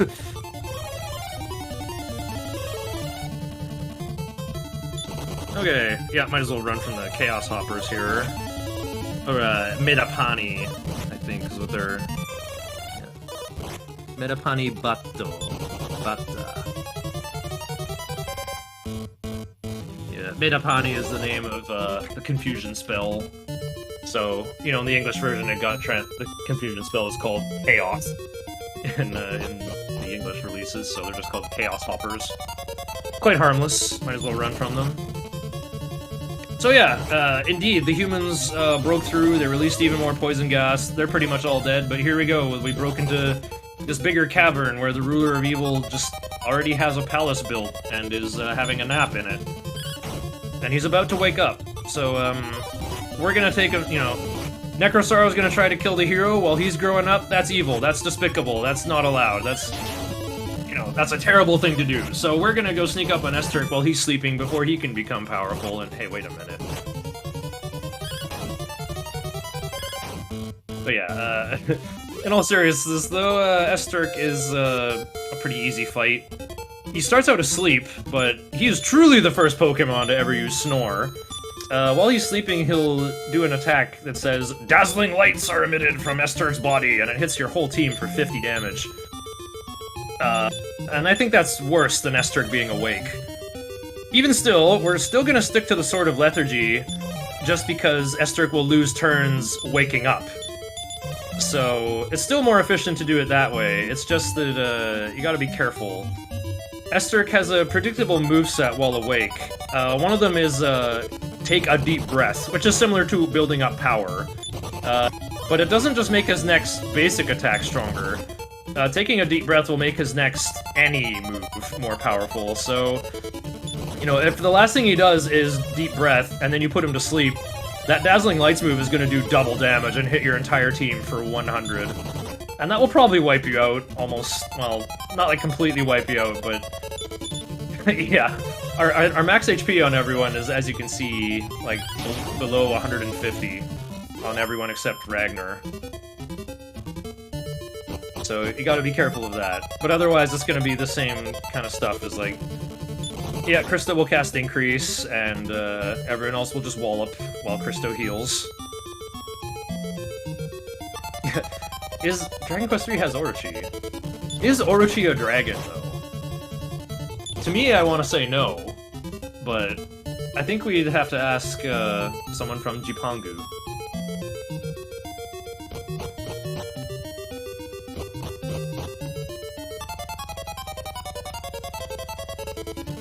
Does a dragon have to have wings? Well, no, not a, you know, Chinese myth dragon. Henry Zhao's textbook. Those ones don't have wings. They can fly, but they don't have wings. Is Quetzalcoatl the winged serpent a dragon, then? Maybe. Probably should be. Oh yeah, there's this little mini-boss right in front of Esterk. Esterk's about to wake up! Leave now! And you can say yes, and they'll leave you alone. But if you say no, then the fight starts. Yeah, I think you want to set defensive as your tactics here. This Rhino King guy is pretty durable, but still goes down. A couple of mighty swings from Ragnar's Sword of Miracles. There's Behoma. Yeah, there's heal all on Christo. They came prepared. Linda needs no more setup than that. Just going straight into Esterk. Oh, Alina opening with a crit. What a message. Oh yeah, casting Zap on turn 1 here. Because Zap does more damage. Okay, Esterk woke up on turn 1, that's a relief. Yeah, there's another Zap for more damage. Ragnar healing himself, setting tactics to defensive here. Hero's gonna attack to try to put Esterk to sleep again. Yeah, there's that powered up attack for 136 on our hero with big defense power. And here's the old Freezing Waves attack, Dekaja for your side, taking away all your buff spells. But Zoma was the only Dragon Quest villain ever smart enough to include Dekunda to remove his debuffs in Freezing Waves. I don't think any other Dragon Quest boss does that as part of Freezing Waves in a single other game in the series. Yeah, look at that. Esterk is just basically a beef jerky skeleton, not very durable. He goes down very quickly. I think he has regen, but probably not much more HP than Bakor. Crimson about to start. Let's see, that's a 512 flat kill for Esterk. My splits say 551.46. King Hydra Dragon? Probably. Alright, meanwhile... Oh, here's Dazzling Lights. What does that say? Oyashi... I don't know. Is that Oyashi or Ayashi? I keep forgetting which is A and which is O until it comes time to read them. If you ask me to draw them, I won't be able to. Okay, yep, there's Zap. Esterk woke up and slashed the swords for 160. Tactics are defensive. Hero's gonna zap anyway. Huh. Here comes Freezing Waves from Esterk. Like I said, a predictable AI cycle. A little bit more like Baramos, I guess, where like he tries to attack twice, but I guess can lose turns while asleep.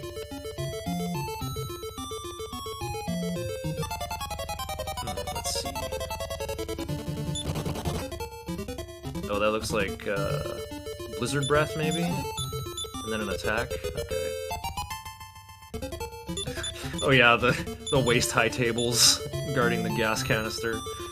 Okay, Crimson's Esterk is down. There's an easy 15,000 pointos, 1.5 Metal Babbles for an enemy easier to kill than a Metal Babble. Alright, so the other thing you gotta do here...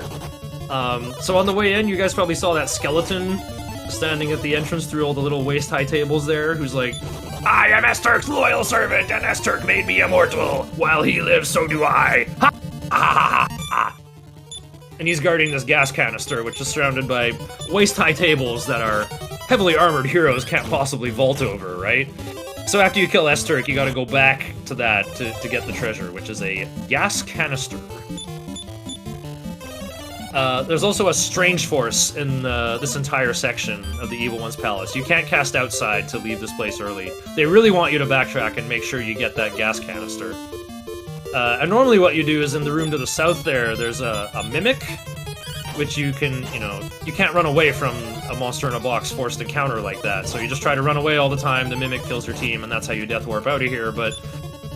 Lina got pretty lucky here, and just got a dangerous enough encounter to actually get his... Yeah, nice, Alina got whittled down for Exaxes. So, Linda's out of there, escaped the Evil One's palace with the gas canister. Meanwhile, Crimson is trying to run away, hasn't got the gas canister yet. What you do is you go back to Riverton with that, and there's a expert inventor who really wants to see the gas canister. Gasuno Tsubo. Tsubo. Oh yeah, that's like a jar.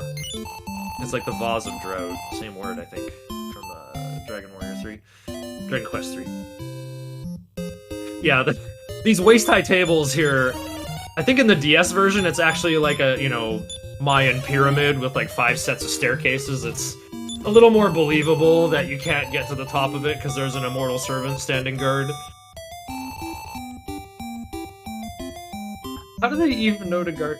I think that guy actually does mention, like, Esturk ordered me to guard this with my immortal body.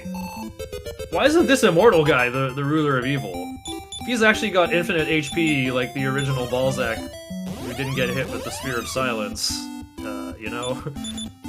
Anyway, you guessed it, the gas canister is full of a gas lighter than air, which is used to make this hot air balloon.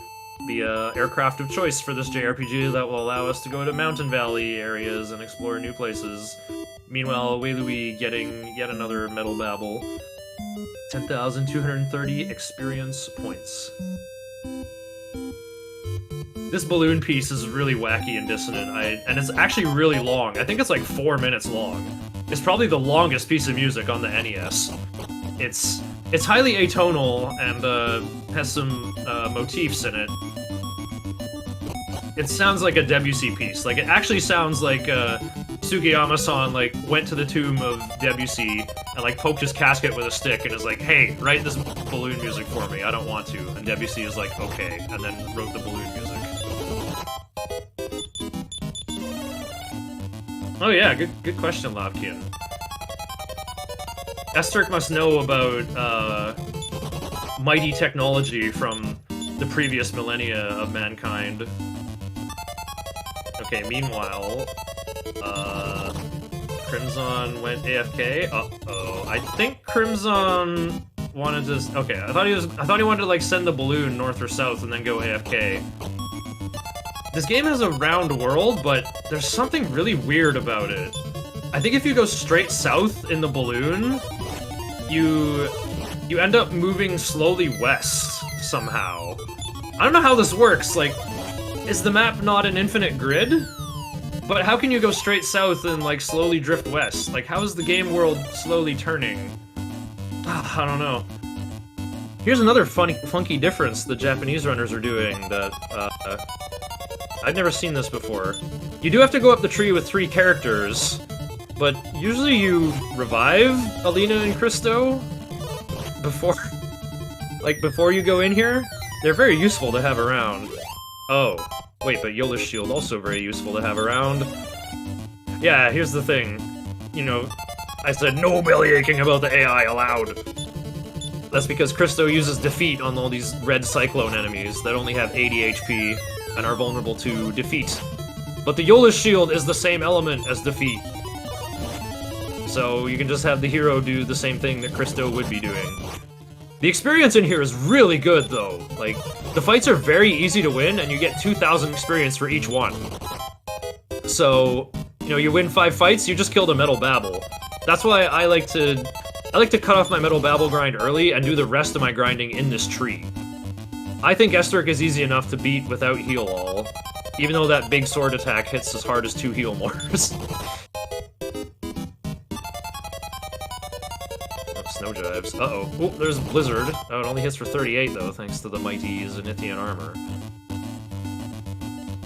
Also, guys, don't forget to pick up a Leaf of the World tree on these leafy sections. Oh, Seikaiju no Ha. Oh, of course, he's just gonna pick up Leaf of the World tree to revive his guys. But how? Okay, he's coffin blocking Christo. I kinda like that. Oh, Red Cyclone's going first. Uh-oh. They like to cast, what is that? Dosai... Oh, Red Dosai... I was looking at his name, not what moves... Yeah, there is, Biggy Kuros... Buggy Kurosu. Crosswind, I guess you could call it. Or Infirmost, as it'll be called in the, Dragon Warrior 4 side. Intimidating and difficult run. I don't know about that, Cheesinator. I think the hardest part is just learning to find your way around in the dungeons, and after 2 or 3 runs, you probably won't screw it up ever again. Basically just have your own notes handy, because there's a lot of different approaches to this game. Like, all our runners so far have done slightly different things throughout various sections of the game. Oh no, Crimson got wiped out! I just looked over and saw the red text box. No, no, no. It was so close! He was so close behind Linda. Okay, Josie about to fight Bakor. Feels like ancient history, but the run is still progressing. Still on pace for sub 8. Anyway, Linda here has got to the top of the world tree and is about to show us why you need to come up here with 3 characters. You know, the people on the bottom are like, I think I can hear a voice drifting down from the top. Come up with only 3 characters! Lucia here is a wounded Zenithian. Her wings got clipped and she can't fly out of here. So we're gonna escort her out from the top of the tree. But really, the Zenithian sword is somewhere in this tree. The chest is like right behind her. Really, it's just like a challenge, like, yeah, you gotta get to this tree with only 3 characters. But it's not hard, the enemies are very easy. Huh? What's Linda doing? Taking a fight on purpose? What is that? Jamon Sukona. No, Sukauna. I think that's save MP? For tactics? Oh, right, winning a fight with Lucia in order to... Because Lucia's, see, question mark level. Lucia's one of those unknown NPCs that'll make it so repel works on the entire map. And of course you should do it with these easy tree enemies. Of course. Wait, Linda, don't forget the Sword of Destruction. Ah, whatever, maybe you'll come back for it later. That's don't use magic? Oh, okay. I thought use no MP was different. Okay, maybe not.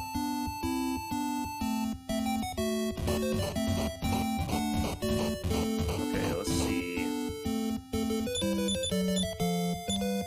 Oh, what? Linda... Oh yeah, don't go into this tower with Lucia. Or else she'll be like, thanks for bringing me home, and then leave your team forever. Okay, remember to equip the Zenithian gear on Hero. Oh, I can't remember what the Sword of Destruction is called. I can't remember I'm not gonna remember the word for it. Oh, it's... Jaumon Sukuna. Oh, okay, that's, use no MP. No, it's Jumon. Yeah. Jumon Sukuna. I remember my fish characters.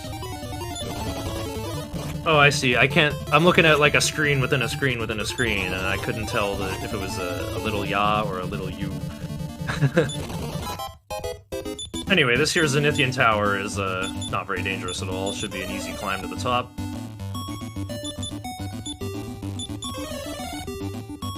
check up on our other runners. Joe just beat Bakor. Didn't check Hero's MP, but he should have enough to cast outside and get out of there. I really like the tower music in this game. I could very easily picture a gent cover of it.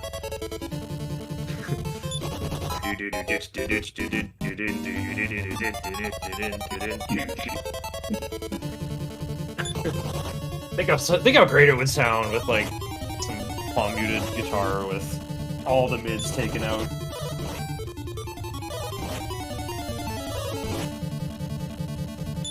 Oh, Wailuigi going for a Staff of Anti-Magic strats as well. Huh. Okay, we'll see how that pans out. Okay, Joe getting the final key. Let's see, only about 37 minutes behind my splits, so I guess Joe is on track for 7:40. I don't know how big our time block gets to be today, but hopefully we can stick it out so all the racers can finish.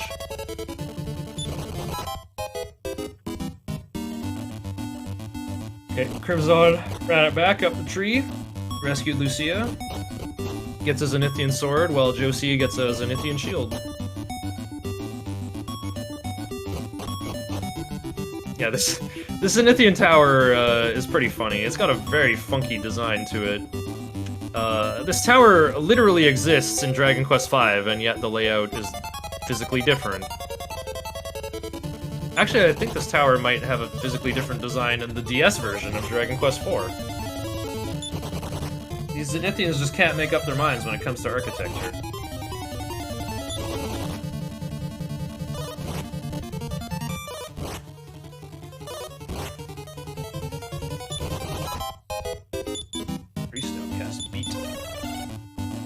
Wait, what's going on? How come Crimson's fighting some wimpy little mushroom? Oh, he's setting up repel glitch with Lucia. Okay. Lucia. Yep. Okay, job's done.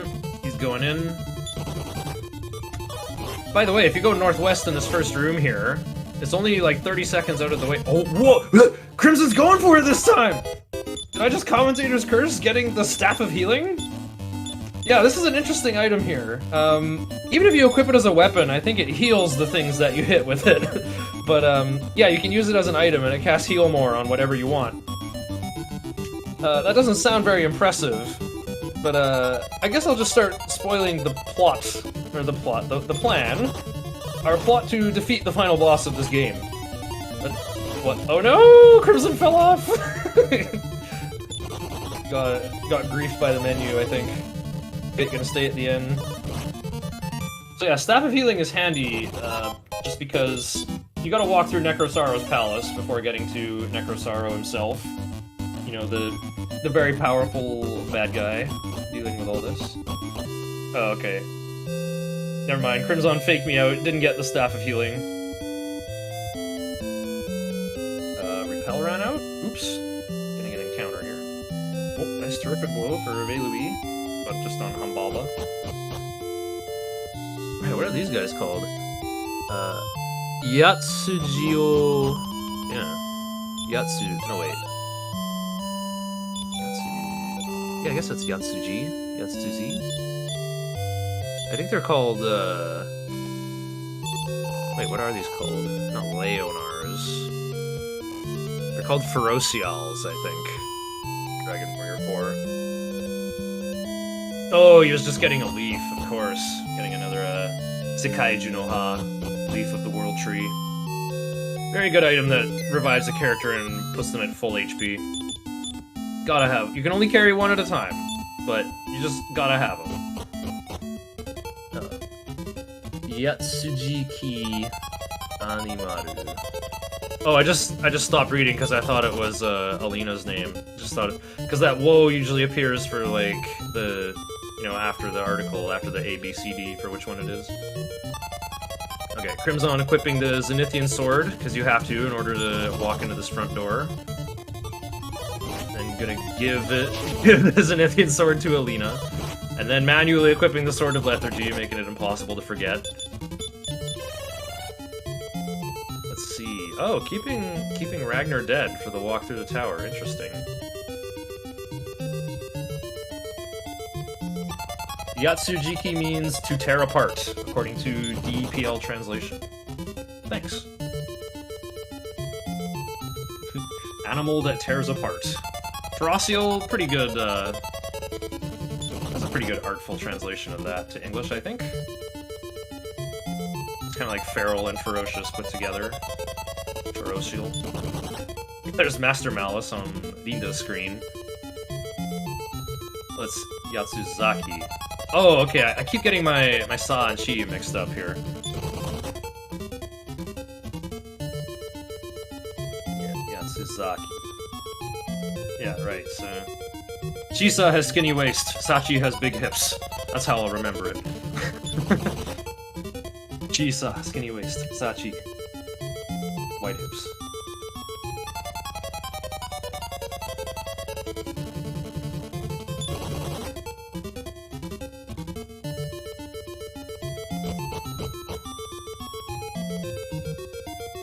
Okay, well, Rinda is definitely in the lead here. Made it to Zenithia, added it as a return location. We'll probably come back later to... there's a guy there who will give us a Dew of the World Tree, which is a Mega Elixir, I guess. It'll fully restore the HP of everyone on our team. We don't need it right away, though. Actually, in my opinion, we do. I think it's really handy to have, just for the Radam Beast fight, in case the first few turns don't go so well. Oh, 10-10? That's what the sweat drops are called? Okay.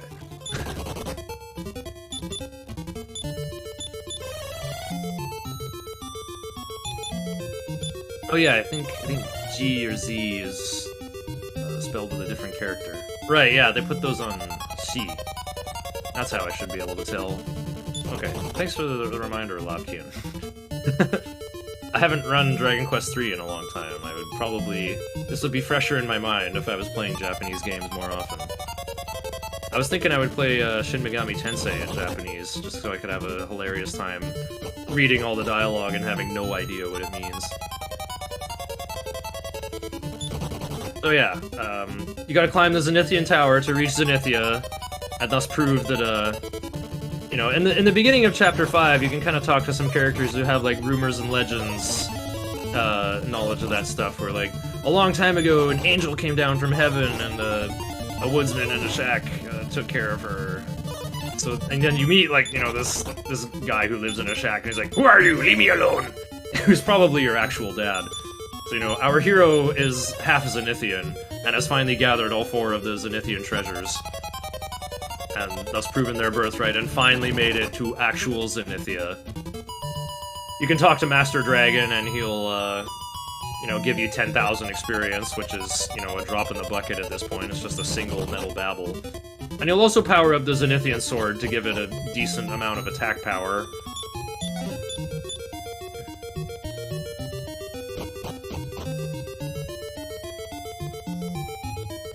Oh, there we go. That's clever. Just use the Dew of the World Tree to heal your team and then grab another one.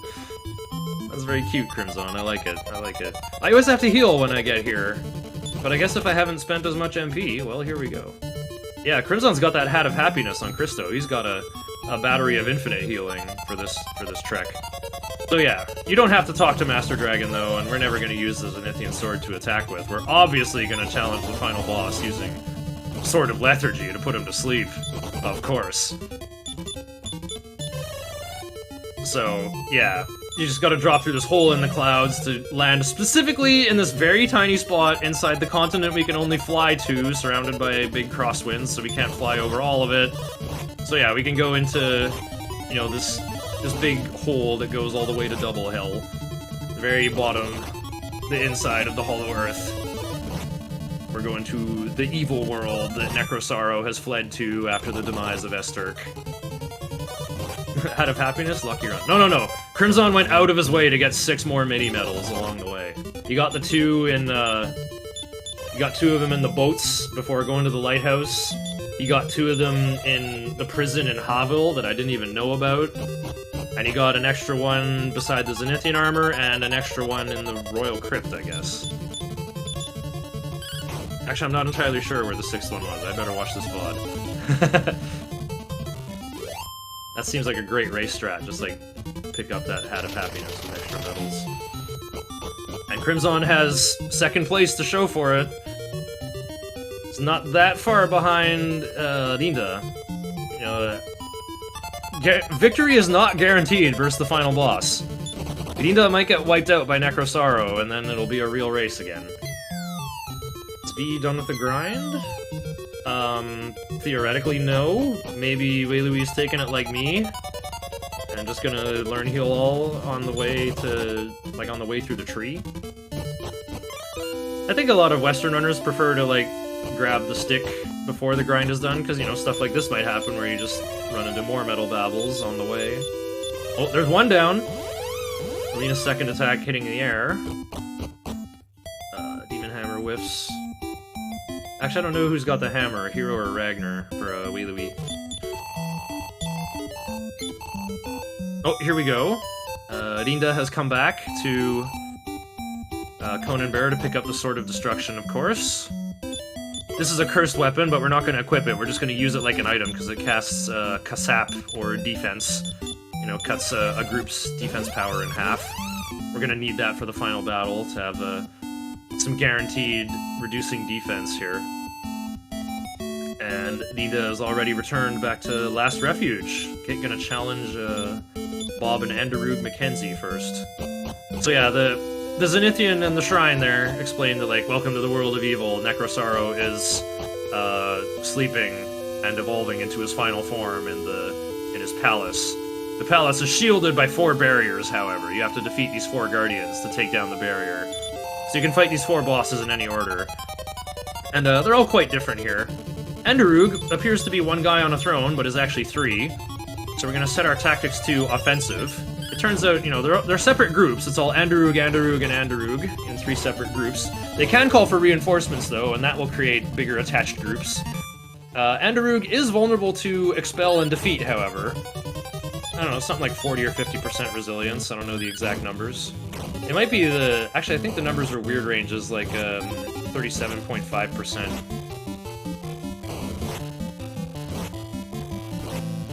Yeah, Bob Enderug Mackenzie. That's his name. Actually, he's got a different name here. Andore... Oh yeah, Andoreal.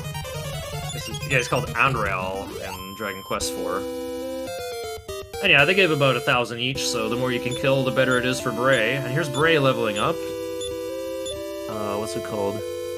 Was that B? Was that Baiki? No, that's not. That was P. Okay, so yeah, that's only the first boss. After the 4th barrier boss, Bray should hit level 20. Oh, what is it? 25? Or no, level 21, I think. Yeah, I think Bray has to reach level 21, and then he'll guarantee learn Baikill. Or, Baikiruto. On the Dragon Quest IV side. We're gonna need that for sure.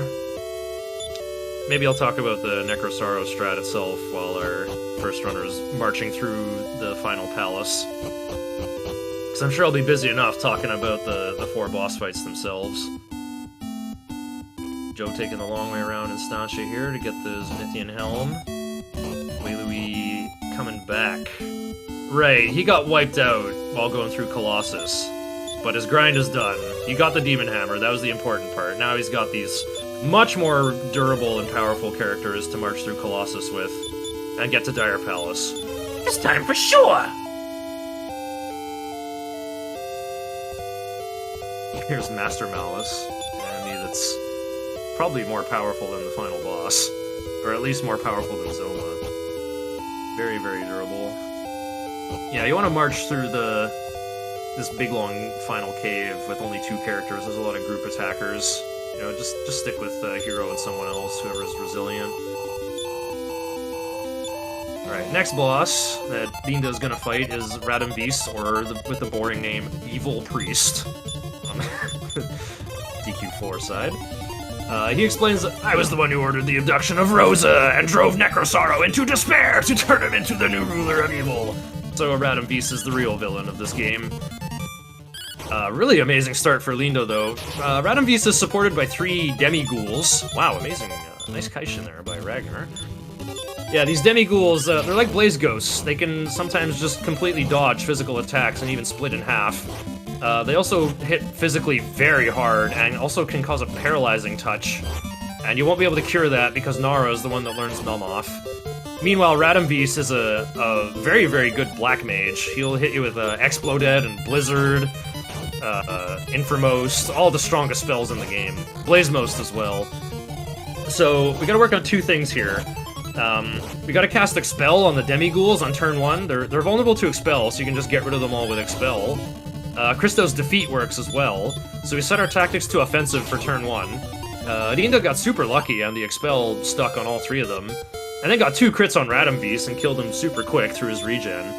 You're supposed to cast a spell called Fend Spell on your whole side, one at a time. The Zenithian Shield can also cast Bounce by itself, but Radamvis has like, I don't know, 87% resistance to all kinds of attack magic, so they'll pretty much never actually hurt him. But yeah, you just cast Fend Spell so that your guys stop getting hurt by his very powerful attack magic. It can still be a little bit sketchy though, because if Alina's HP gets too low while you're setting that up, she'll just guard forever and stop attacking.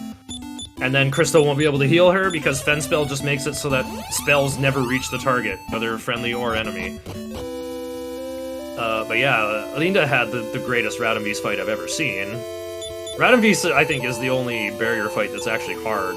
And honestly, one of the reasons why I even grabbed the Staff of Healing, so that I can heal my side through Fend Spell in case I take too much damage while setting up. It's quite common with how, you have to get a little bit lucky to remove the Demi-Ghouls first. So yeah, and now Rinda's going for Infernus Shadow first, okay. Or Hell Battler, as it's called in DQ4. Heiru Batora.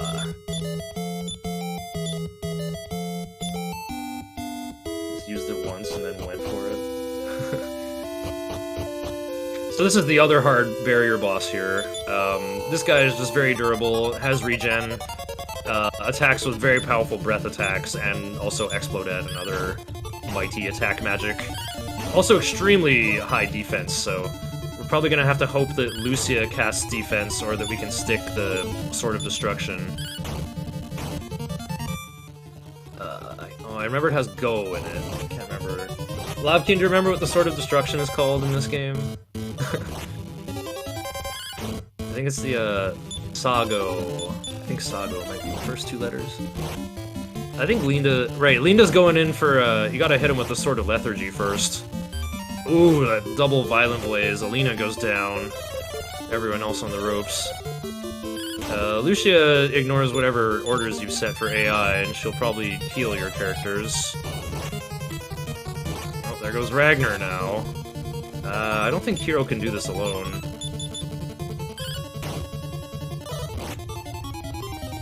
What was that? Equips the Sword of Lethargy, I guess? Yeah, or not. Yeah, not Sword of Destruction, Sword of Decimation. Right, Sword of Destruction's the Dragon Warrior 2 cursed weapon. It's Sword of Decimation is a different thing in this game. Okay, Lavkin found it. It's yeah, Hakai no Tsurugi. That's it. I'll have to keep my eyes peeled for that in the combat logs. Wow, nice Kaishin by Hero though, but Infernus Shadow is still regenerating every turn. It's gonna be a bit of a slog. Oh, he's awake. Lucia's got a Staff of Force, so I guess she can contribute a non-zero amount of damage. She's also got Water Flying Cloth, so she has breath resistance. There's Behoma, heal all. Otakebi, Warcry. Hero loses his turn.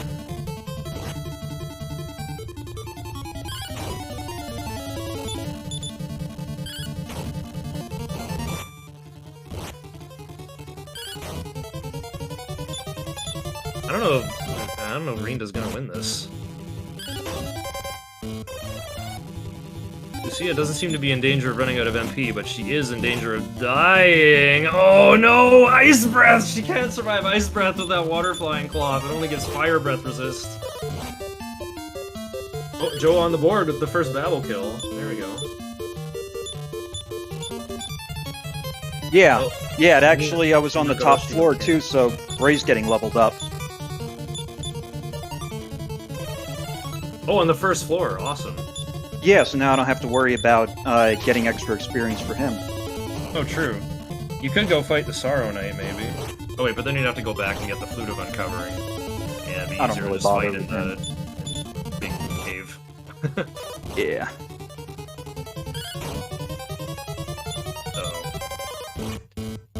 Rinda got wiped out by Hell Battler. Oh yeah, Labkin found it for me. I knew there was a go in there somewhere. Mina Goroshi no Ken. That's sort of decimation.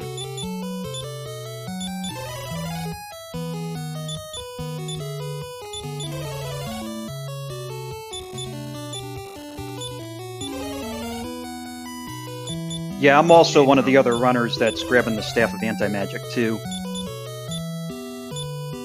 Zaoraru. Rinda casting Vivify. I think all 4 runners got the Staff of Anti-Magic, actually.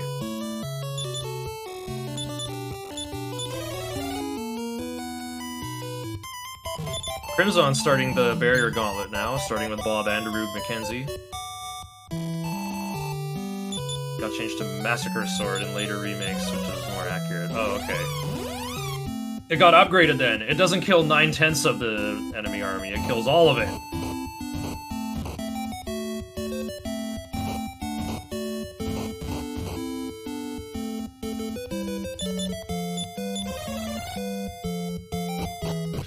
Mina Goroshi, murder everything. They gave it a similarly badass title in Dragon Warrior 4, I approve. Okay, Weilui got the Yola shield a bit late, after the grind is already done. After getting through, Wow, Alina's the only survivor, wow. Still a rough Colossus walk. Okay, round 2, Rinda versus Heiru Batora.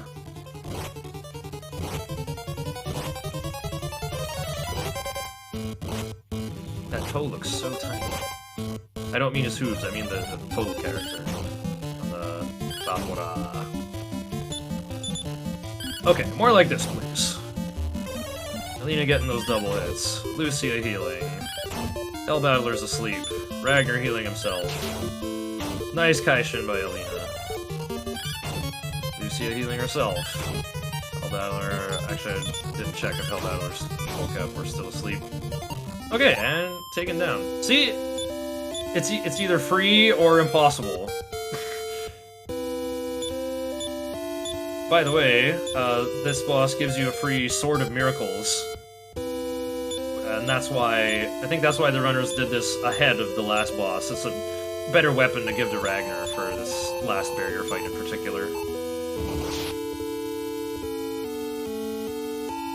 So, I guess... I'm assuming Crimson and Rinda are on the same barrier boss order. Going for Radam Beast next.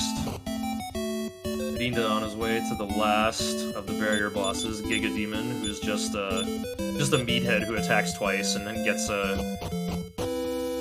a free parry flag every 3 turns. Actually, it's even better than a parry flag. It's like 90% damage reduction versus everything. The battle log will tell you Giga Demon is on guard, but he gets the defense whether he blocks or not. So it's kind of annoying. Oh yeah, and these statues mirror your movements, but they're still a pretty easy solution to the puzzle. Mara learns Step Guard at some ungodly high level, so we don't have that option. We gotta manually heal everybody after walking on the barrier tiles. We'll use Heroes MP, I guess. Weilui going after the Zenithian armor right now, with highly leveled characters. Literally twice as many levels over Joe. Oh, Radam Beast fight for Crimson. I looked away and all the demi-ghouls disappeared. This whole team's almost dead, though. Wow, Blazemos getting pretty lucky there, not hitting Ragnar. Ooh, a nice Kaishin by Ragnar. Healed himself big time there. Here comes Infamous. Christo's dead for sure. Ooh, Alina took too much. Well, these two should be able to handle it from here, though.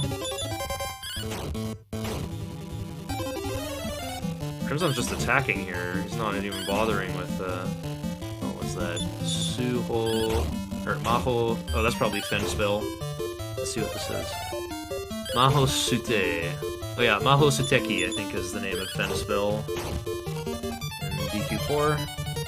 So yeah, now Ragnar won't take any damage from spells, and his Sword of Miracles will just heal himself.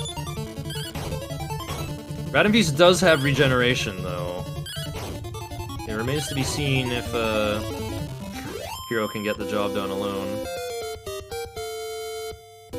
Oh, nice, that bounce on Zenithian Shield helping out there. Wow, he did it! No experience for Alina and Christo, but who cares? Now it's less level up reports to sit through. Okay, yeah, and a nice flat 6,800. I guess the Demighouls did all get expelled on a single turn. Very fortunate.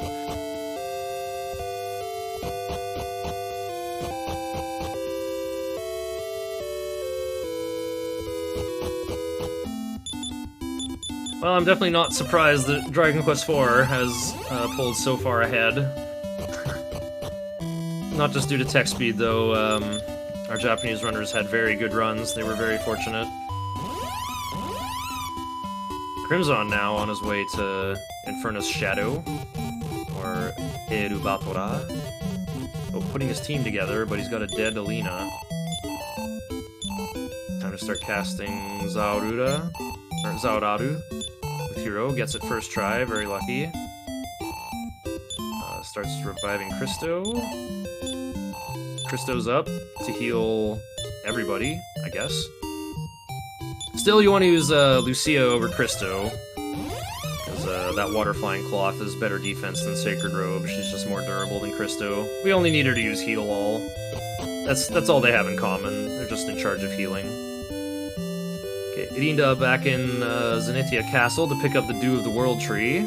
Oh, going in here! Irinda's gonna talk to Master Dragon for a 10k experience and the Z-Sword power-up. Interesting. There might be some micromanagement here with hitting Necrosaro with the Zenithian sword for more damage while he's asleep. Chikashi. I think sometimes they also do that because they, like if Necrosaro uses Increase, they can use the Z-Sword to do freezing waves. True. Yeah, remember, your hero's only got 3. 8 inventory slots. 4 of them will be taken up by, your good gear. Oh, Irinda did not go get a Dew of the World Tree, as far as I know. Definitely going back for the Baron's Horn, though. Irinda did not get that earlier. But hey, might as well delay it this long. You don't need it in the cave walk.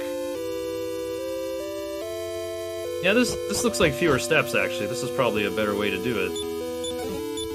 Oh, meanwhile, Hell Battler fight for Crimson? Hell Battler is awake, whittling his team down real good. Ooh. Nice Kaishin by Alina. I think Hell Battler fell asleep.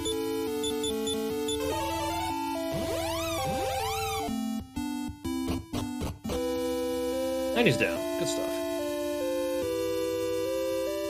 Okay. Wei-Lui got all the Zenithian gear, and Joe is hard at work in the Royal Crypt.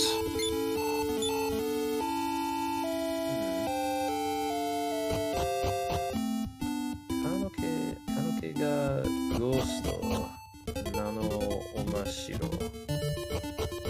No idea what it is. Okay. Irinda is... Wait a minute. Irinda, you forgot something. You forgot to sell the extra Sword of Miracles to get an extra Sword of Lethargy for Ragnar. Oh, bumped into the clay doll. You can encounter these at diagonals. Oh, nice Kaishin by Alina, but it's gonna take more than that to take this thing down. Beat? Beat can work sometimes. And the beat goes on, yeah. Oh, speaking of beat, oh, devastating defeat there for Irinda. That's a reset. Back to Soretta. Okay, back to Buddha, back to Last Refuge.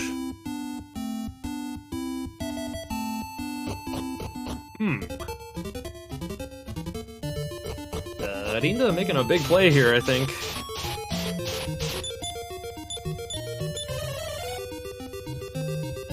I mean, I think many runners have done that before, where they forgot to sell the Sword of Miracles for more than enough to buy one more Sword of Lethargy for Ragnar.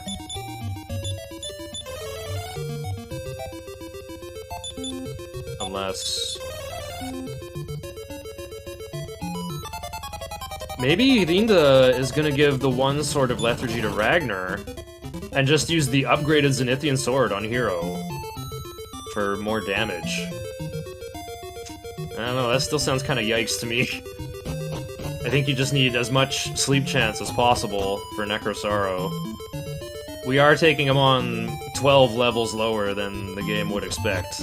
I think most people finish this game in like the high 30s or like at level 40. That's enough to learn the final spell on Hero Thordane.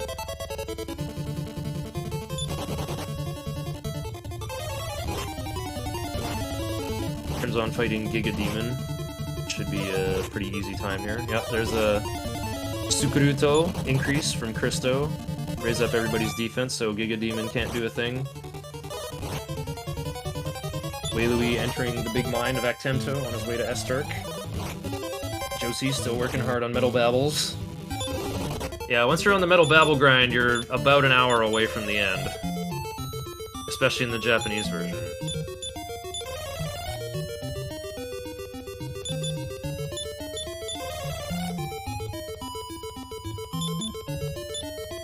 Better take a peek at the broadcast operations here.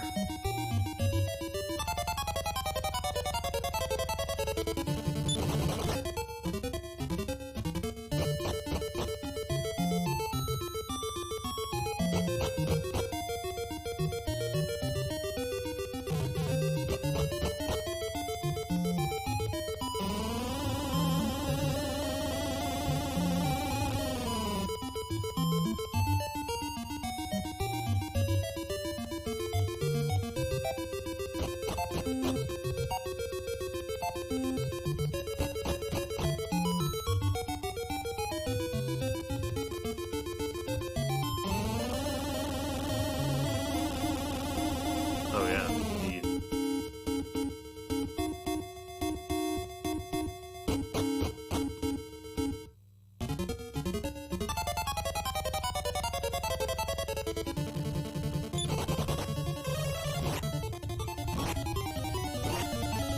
Fixing our audios again a little bit. I think I've had Nina's game audio up a little bit high compared to my commentary thus far. Wow, look at this Master Malice pretending to be Radamvis right now with 3 Demighoul minions. Yeah, Necrosaurus Palace is spooky. You know, there's like that knight who's dead that we can talk to. I really wonder who he was. Was he going to challenge Necrosaro? You know, was he a good guy or a bad guy? We'll never know. It's just set dressing. Yeah, Necrosaurus Palace is pretty big, although it's kind of like... Wait, what's Vinda doing? Forcing an encounter? Wow, fighting 2 ogres? Are these ogres or swingers? No, these are swingers. Oh wow, Beat doing work here. Looks like Sword of Lethargy put that one to sleep. Nice Kaishin by Arena. Yeah. Huh. Hero leveled up?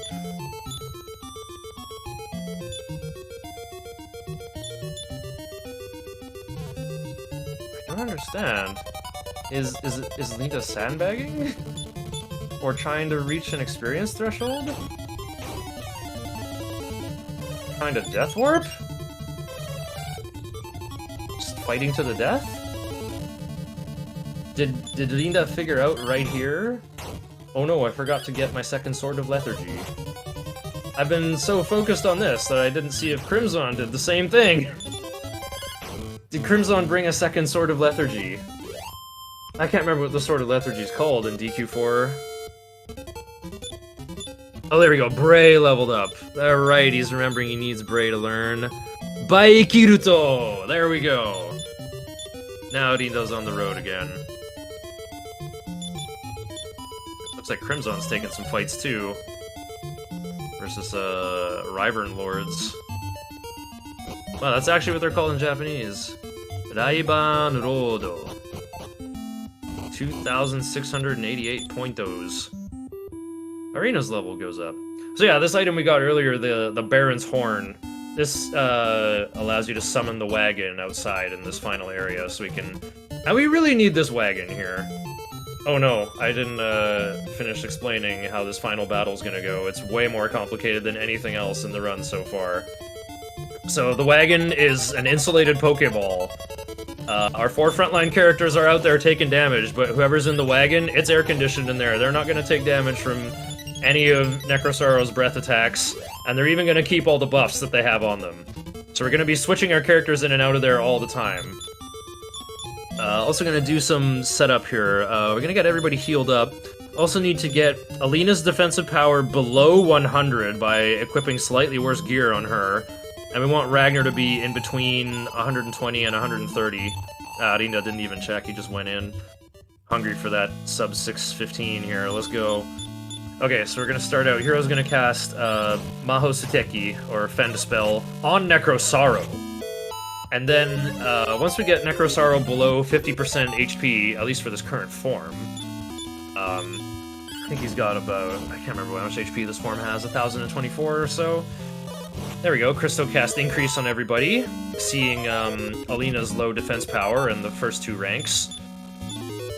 And by casting Fend Spell on Necrosaro, we'll kind of clean up the AI on our side here. You know, we won't get Bray trying to, or we won't get Christo trying to cast Beat and Defeat on Necrosaro. And more importantly, we won't get Bray trying to cast his black magic on Necrosaro. He'll notice, Necrosaro is immune to my magic. Maybe I will try casting By-Kill on my side. So without any direct control over Bray, we're still going to be able to do what we want here. So first of all, we have to take out Christo so that he doesn't try to revive the coffin that we put up here for some coffin blocking. We got our, super defensive tank Ragnar in front dealing with these swords. And yeah, this form of Necrosaro here, I assume Rinda is trying to use the Sword of Decimation to lower Necrosaro's defense power here, so that we can actually make some headway on this form. There we go, 125 defense power down. Alright, going in for an attack. Uh-oh, crit from Alina. This is why I like having the Staff of Healing to heal Necrosaro through Fend Spell to prolong this phase. Oh, this is cute. Esterk and Necrosaro are on screen at the same time. Oh, here we go. Replace Alina with Bray. Here comes Baikiruto! Someone's attack power got doubled. I didn't see who. Yeah, take out Alina, because she gets all those crits. Oh, take out... Who got taken out here? Uh-oh. Ragnar got taken out. Okay, now Hero got By-Kill. Now bring in Alina. In the back. Oh no! We took out Necrosaro's form too early. That's unfortunate. Okay, Alina doesn't have By-Kill. You can try to set it up again in phase 2 here. Same process. You gotta cast Fend Spell on Necrosaro. You gotta reduce his HP to 50%. By-Kill also takes away your ability to critically hit, so missing out on By-Kill on Alina is not a big deal. Oh, what was... I missed what spell that was. Crimson is through Necrosaro's Palace. Here comes the Baron's Horn. Or is it... Oh, he does have it. Baron no... Does that say... Tsunoboe? Yes.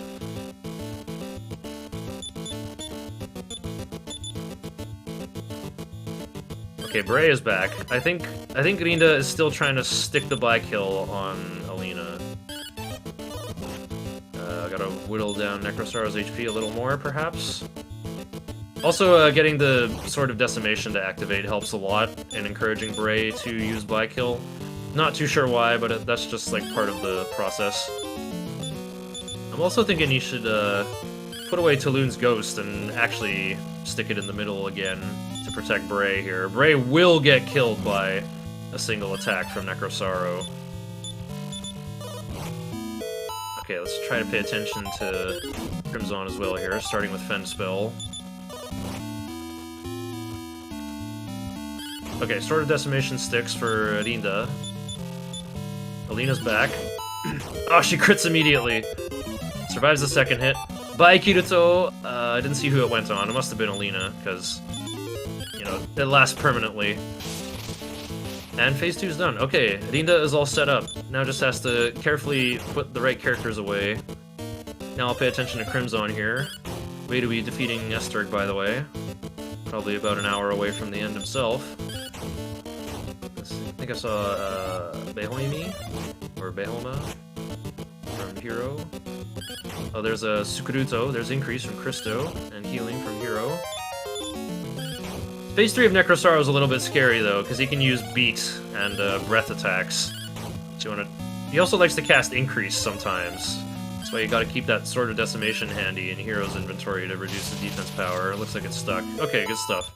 So the next phase, you get a free turn here for Necrosaro's belly to writhe grotesquely. What does it say? This Pisaro haraga ayashiku ugomieta. That's probably got some wrong letters in there. Again, it's a little hard for me to tell. I'm looking at a screen inside a screen inside a screen.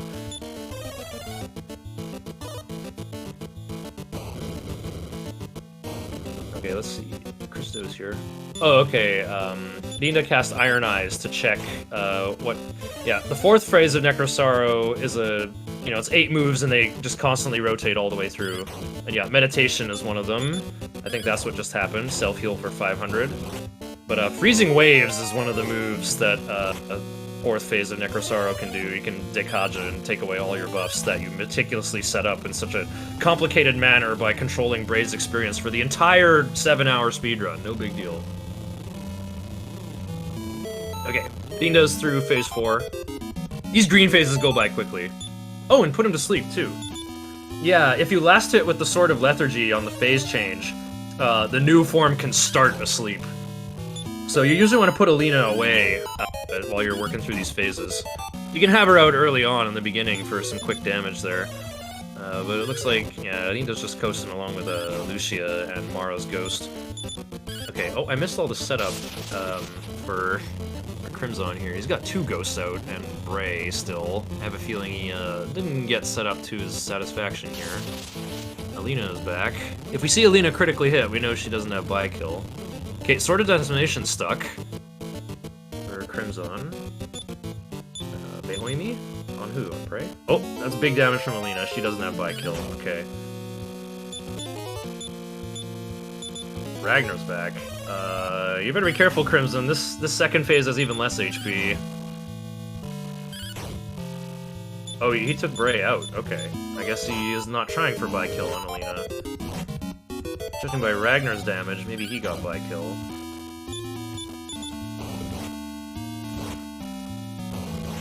Okay, wait. Oh, he's doing, Ahosuda. Oh, oops. Crimson going into phase 3. Meanwhile, Rinda beginning the final phase here. Oh, it's a last hit from Ragnar. I don't think that means sleep. Yeah, this form is not starting to sleep. Okay, so here's Asutorod. More Iron Eyes. By the way, the AI of this game, like, your guys are studying the enemy's weaknesses over the course of battle, so if you Iron Eyes to become, like, sealed in a shell, you know, you're immune to everything, but you can't do anything either. You can use that to sort of scout your enemy's attack patterns. And the AI-controlled characters on your team are scouting the enemy's weaknesses, so after casting Iron Eyes 3 times, I think Ragnar has a 80% chance to go like, oh, this guy's immune to sleep. I will not toss the Sword of Lethargy then. I will just attack. I think if you Iron Eyes 4 times, it's guaranteed. So I guess Rinda did get an extra Sword of Lethargy and I missed it. I missed what kind of gear loadout Rinda actually has here. If we pay close attention to Ryan's attacks, we'll see if we get a sleep on hit here. Okay, so what's the play? Okay, no, still has the buffs. Heal more. Ragnar attacks. Yeah, Rinda's just casting healing magic. It's kind of funny. Okay, Ragnar definitely doesn't have a Sword of Miracles. I know that much. There's Freezing Waves. There goes the Bi-Kill. But Alina still has it, so... The goal here is you gotta put, like, Necrosaro just randomly uses all these different attacks. Can, like, either physically attack, use a violent fire attack, or, you know, glittering Freezing Wind for, like, 90 or 100 damage to everyone, respectively, and also has Freezing Waves. He just attacks twice per turn, and I think just has, like, an equal chance of choosing any of these moves. So we gotta try to put Necrosaro to sleep so that the absolutely rampageous damage stops. There we go. Ragnar got the sleep hit.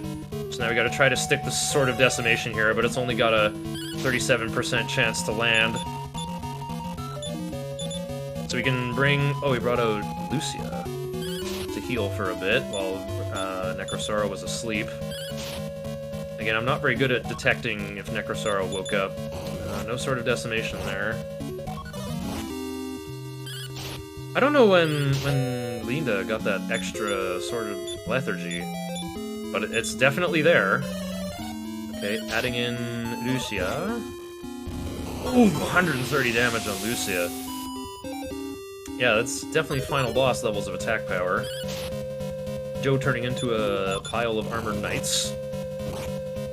Oh, Lucia's dead. The problem is, like, if we bring in Christo, he's gonna cast Vivify to try to revive people. You got too many ghosts in here right now. Also, I will point out the wagon interface is different in the Japanese version. Oh, Ragnar just took 111 and died. I think this attempt is toast for Linda.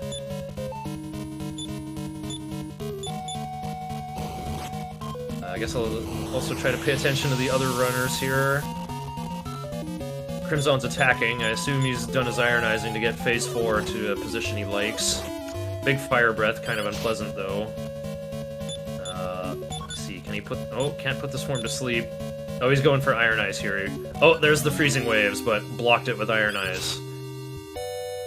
Yeah, I think Freezing Waves is right after the Violent Blaze. I think there's 2 Violent Blazes, or 2 different kinds of fire attacks.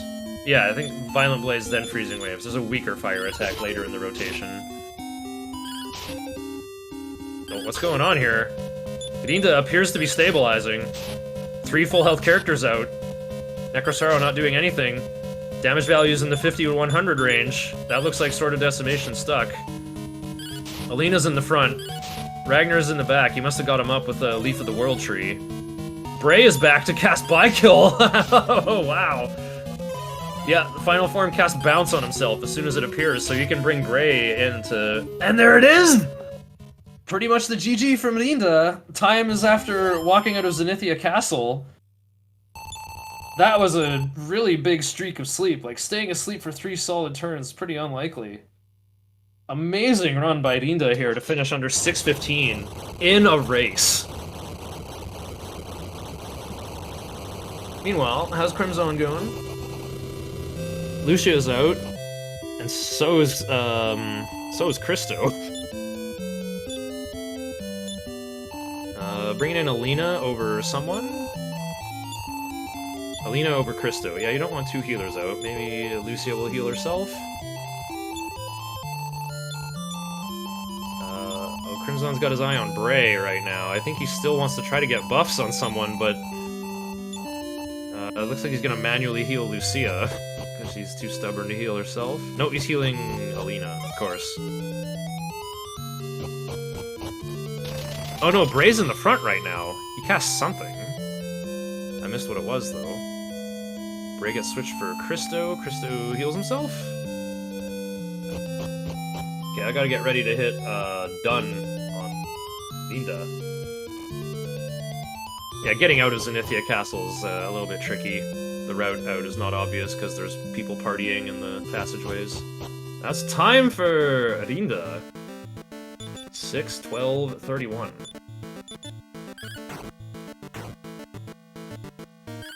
Yeah, and look at that. We're switching to Crimzon's audio. Well done. I didn't even manually do that. It just happened.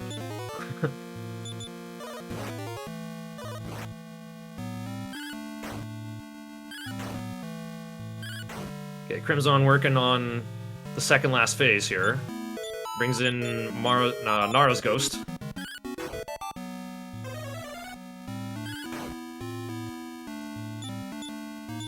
Probably might even put away Lucia. Again, you want to try to last hit with Ragnar or Hero so that the final phase just starts asleep. Okay, this form's asleep.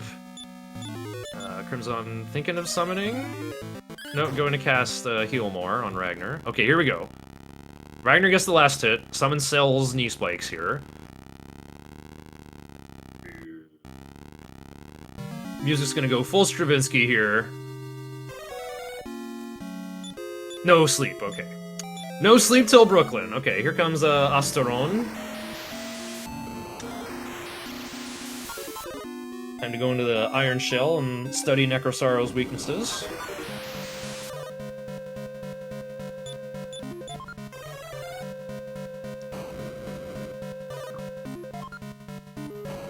Thankfully, Iron Eyes is like quick attack in Pokemon. It's got the highest priority and always goes ahead of everything. There's only one enemy in the game that casts Iron Eyes, and that's Spectet. Saw a couple of those in Chapter 2 in the Birdsong Tower.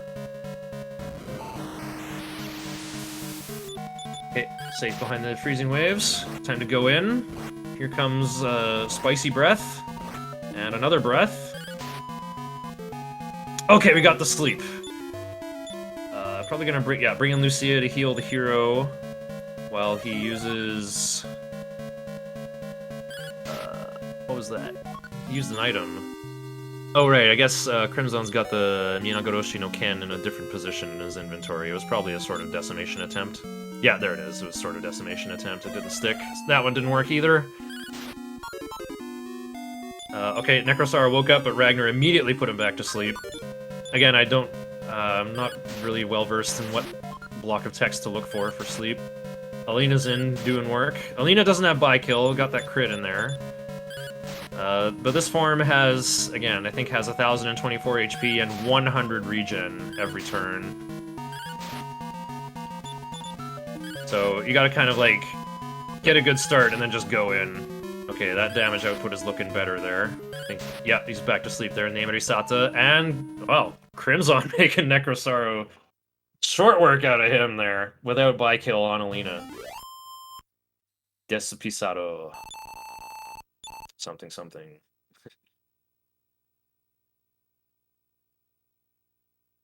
Alright, I'm gonna have to get ready to switch the audio to Wailubi right after. There's Sword of Decimation in English, entering Sword of Wailubi's inventory.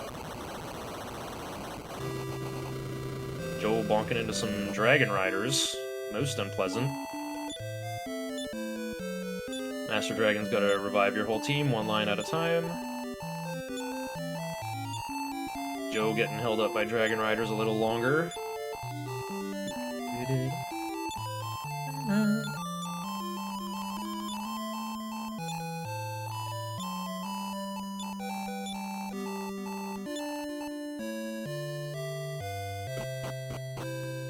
Wailubi stopping in the town of Gottside, where you spawn on top of a tree. Very weird stuff. Grabbing the Baron's Horn early, like us North Americans tend to do. Joe is well on the way to Esturk.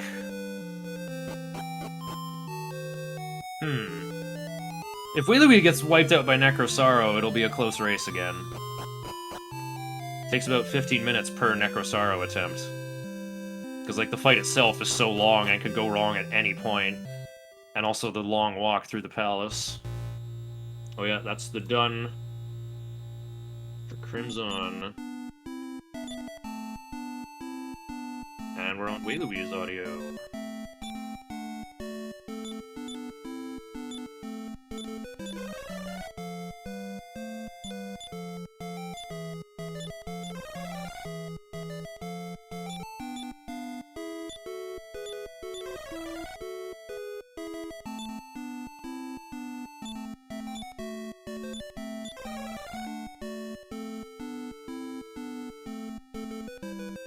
Yeah, you don't have to add Gottside to your return list at all, it's just kinda... Well, I guess you can return there after getting the Baron's Horn, and then start walking back to the tower here. So you got 3 different swords in Hero's inventory, just make sure the Zenithian sword is equipped so you don't get blown out the front door. Oh, Wailubi's palette is so vibrant here. This tower looking extra orange today.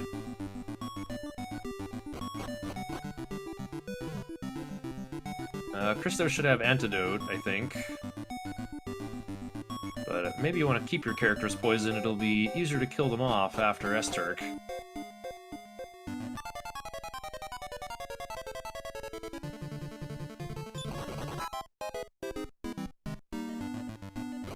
Man, great runs by our Japanese runners.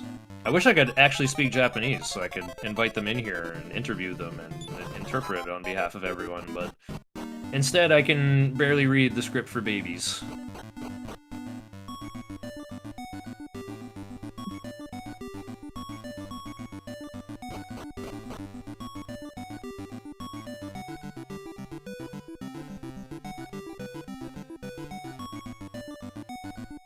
Okay, Joe fighting the Rhino King mini-boss. Easy work. Ragnar needs a little heal. Oh, the credits look different in DQ4. They got a different font for the credits.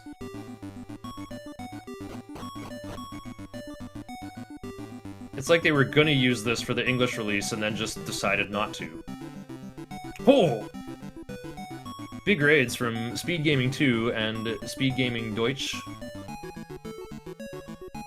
Nida and Crimson are Japanese runners running the Japanese version, just finished. They had great runs of the version of the game with faster text. So I suppose their victory was bound to happen. Although at the beginning it was Crimson and Veluvi very close together. They kind of had a 10-minute lead over the other two coming out of Chapter 1. There's Esteric's body emanates eerie lights! See, 50 damage for everybody. Christo and Hero are on the ropes already. And Hero's just gonna cast Sap. No fear at all. Oh no! Esteric outturning Christo! Oh no!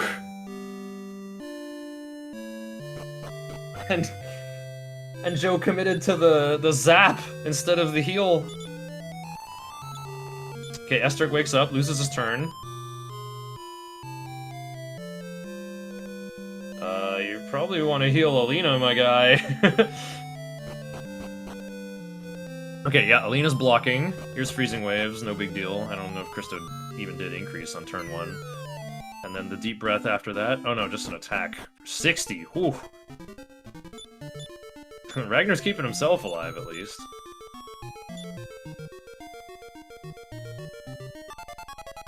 Oh, the Blizzard. Hero can survive that. And now a Deep Breath? Nope. Oh, the lethal on Hero! Oh man, come on, Ragnar, come on! Swingy, I messed that one up. Took the big breath. Yeah, you committed to that zap on turn 2, my guy. No fear at all. I respect it. Okay, here comes Dekaja into... Oh, not quite exact Seize on Ragnar. He's living. I think Esteric has regen. Uh-oh, no more Ragnar. Oh, and... Ooh, okay. Wiped out by Esteric. Mad unfortunate. You know... Still at it. Yeah, I've died to Esteric before. I may have said before, oh, Esteric should be free, but this is why you get a 4-way race going to establish that no, Esteric is not free. It is, however, pretty much impossible to play around what Esteric does. It would actually be impossible to beat Esteric if you had to manually control Christo. If you couldn't have Christo react to who took damage and then healing them with Heal All. If you had to, like, manually, like, hard commit, oh, this person's probably gonna take the most damage, like... And then people complain about the AI in this game. Having that reactive AI is just so good. Nice imposter fight for Velubi. Easy experience on the road to double hell here. Probably needs to get a little more experience on Bray along the way here. So yeah, Joe resetting and having to redo the beginning of the timeline again, uncursing the hero.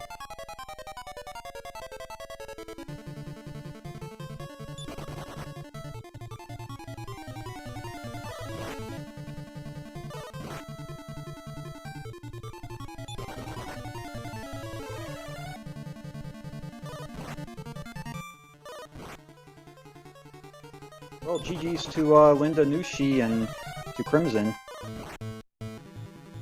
Yeah, for sure. They had amazing runs. They can just so reliably finish in under 7 hours in this category.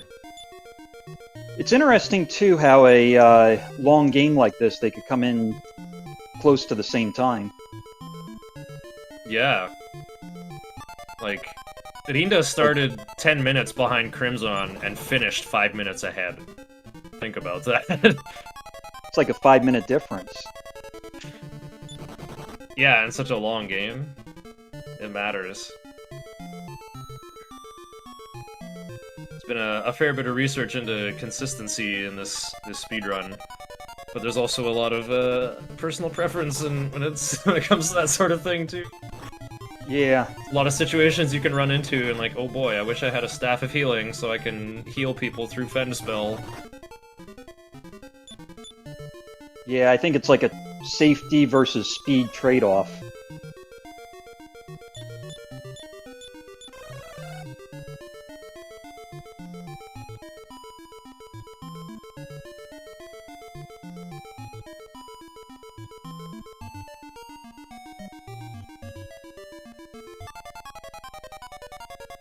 Dragon Rider's holding up Joe a little more. Wailu has to get past Barak.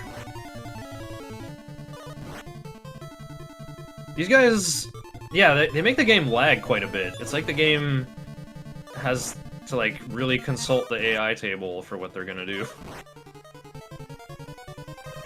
These guys can hit pretty hard. Oh yeah, the guys they summon act immediately as well. It's actually kind of a scary random encounter to have.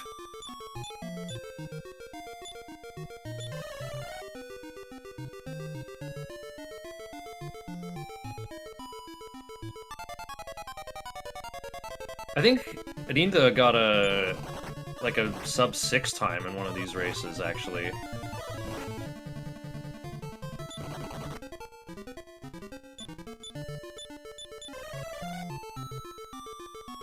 I'm really glad there's Japanese runners taking an interest in this category, though, because I never really heard much from the Dragon Quest IV speedrunning scene.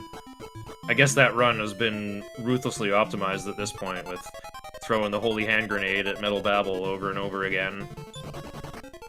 So they're probably bored of it. They're like, let's conquer a new category.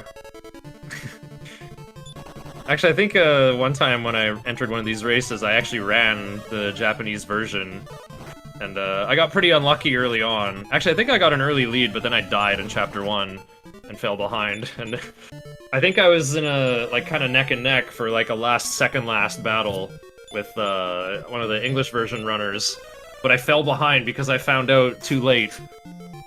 That was, I guess, my first time playing that version. The wagon menu is all different in the Japanese version, and I was really struggling to sort of wrangle it to do what I wanted to do in the final battle, and I fell behind while fighting Necrosaro and got last place. So, you can't just go oh, I'll just run the Japanese version and get a better time. You gotta learn how that wagon menu works, and then you'll be good. Otherwise, everything is the same. All the items are in the same places. You probably wouldn't even need to read hiragana. All the spells and items are in the same positions. I guess the hard part is figuring out if your foes are still asleep or not. I can find Nemirisata to see that they've been put to sleep, but I don't know... I'm not very good at locating the relevant character to see if they woke up. Oh, the Spite Spirit on Wailui's stream did that weird, together, Spite Spirit puts up a purple fog that prevents spells. There's some enemies that have very weird moves in this game. I think the combo Fire Breath that Mantam has is the weirdest of all. Actually, no, let's be real. The different slimes in Chapter 4 that combine to form King Slime. Now that's the weirdest move of all. I was blown away when I saw that on NES as a kid. I couldn't believe that machine could do something like that.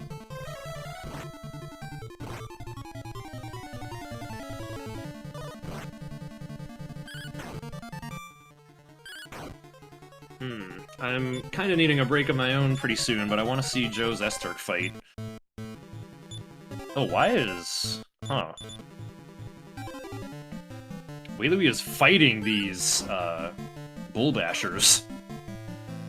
He probably needs a bit more experience for Bray, and usually this Tunnel Walk is the place to get it. But Bull Bashers? These guys are way too tanky. I guess they're not too dangerous, at least. You just gotta know what to fight in this cave. Imposters are easily the most EXP efficient thing. They're very easy to kill.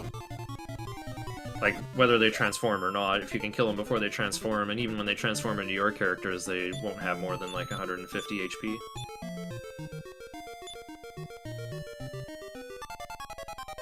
Okay.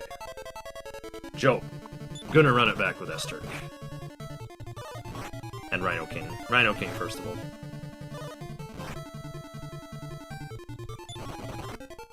Yeah, Wailu not gonna fight these demi-ghouls. Wise decision. Maybe if you had a proper Black Mage it would be okay, but I think the best attack spell you've got is Boom on the hero to deal 60 to all of them.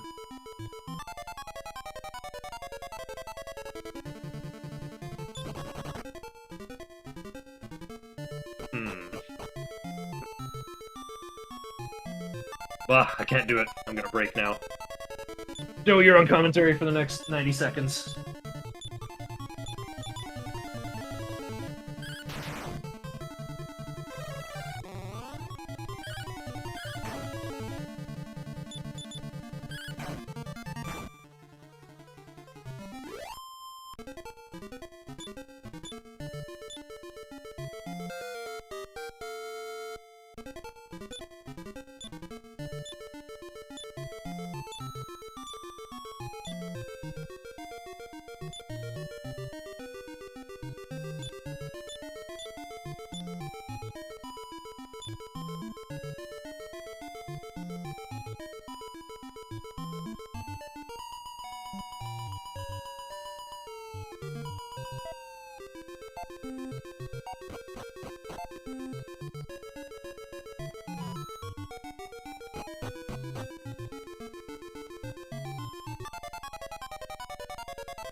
Okay, I was going longer than planned. Sorry about that. Oh, hi! Crimson's in voice chat. Konnichiwa! こんにちは。インタビュー OK ですか？ I cannot converse in Japanese, unfortunately. I do want to say GG well played to you, though. Thank you. I am native Japanese. And I am native Canadian. Wait, no, I'm not. I'm settler Canadian. That means something different in English if you if you say you're native and North American. But I know what you mean, Crimson. Baxter translation.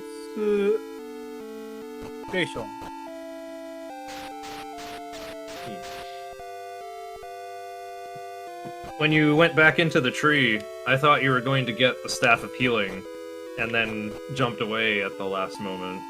That was funny.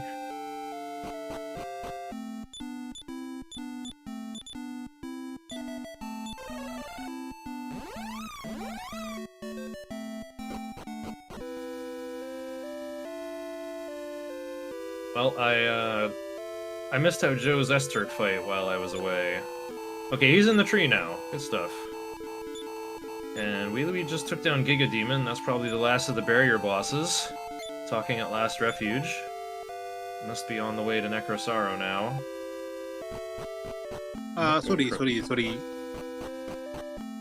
Baxter will be translating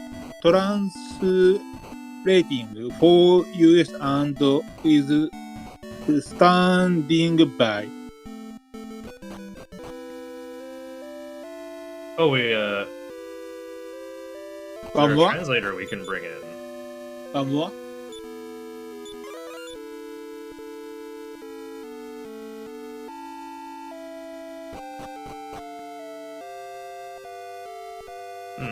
I'm not sure what Vaxford is up to. I wonder, I could probably ask you questions in Japanese, but then how would I get an answer back?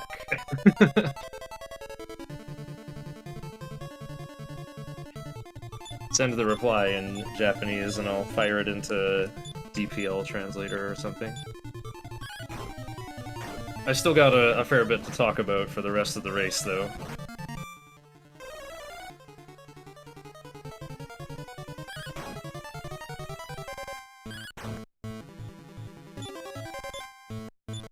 Oh, never mind. Lilui is not going to Necrostar. We still have to fight Radamvis. Fight the evil priest. The demi-ghouls all disappeared when I wasn't looking, though. Okay, Christo getting a little bit low. Oh, he's got a Sword of Miracles, though. Okay, Violet Fog around Hero. Wait, going for Fen Spell on Hero instead of Zenithian Sword, huh? Interesting. Usually you should Fen Spell Alina first.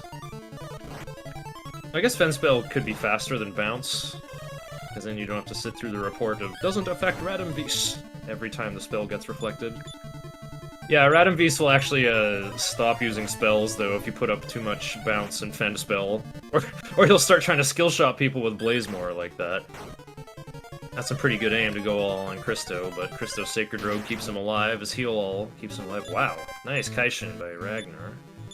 245 damage. I love that sound.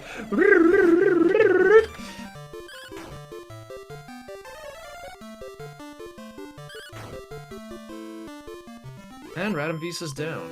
Okay. How about Bob Anderug McKenzie here? Sorry. 一旦マイクミュート。OK? Oh, okay, I got a message from Vaxerd. I'll see if Sorry. I can bring him in.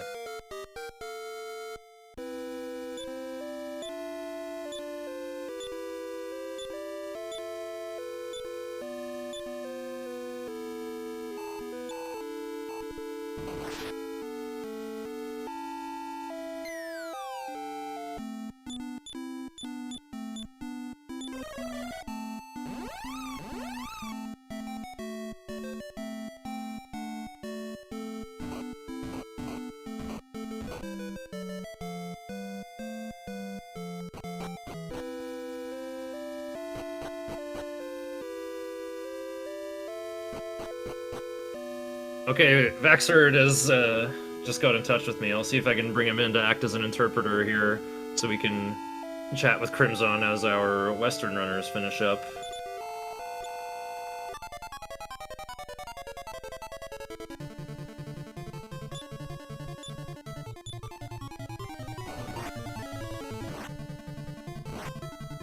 Okay, well, actually, let's see. Vaxerd is not in this server. Okay.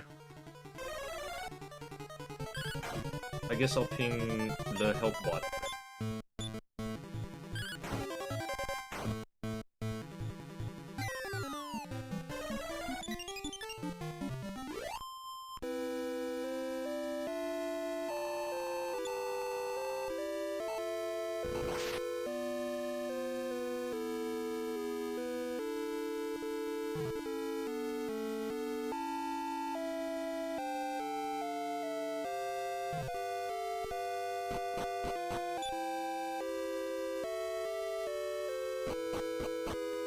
Let me get, let's see, profile.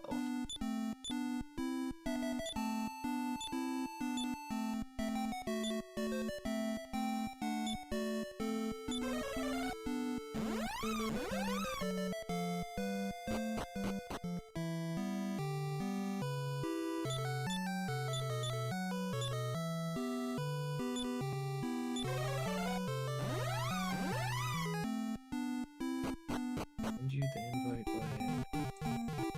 Sure. Okay, I think we'll have Vaxerd in here pretty soon.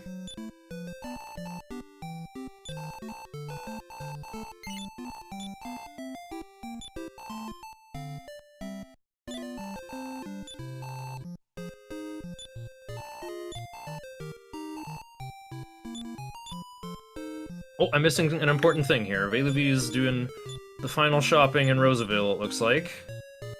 Okay, it has Sword of Lethargy on Hero. Nice moveset there. Leaf of the World Tree, Dew of the World Tree, Sword of Decimation. That's all you could ever want.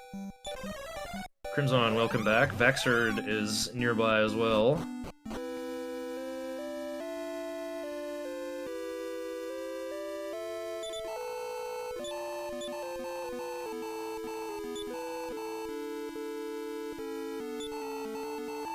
By the way, hi. You hear me? I can hear you, Vaxerd. I'll just check how you sound on the Twitch stream.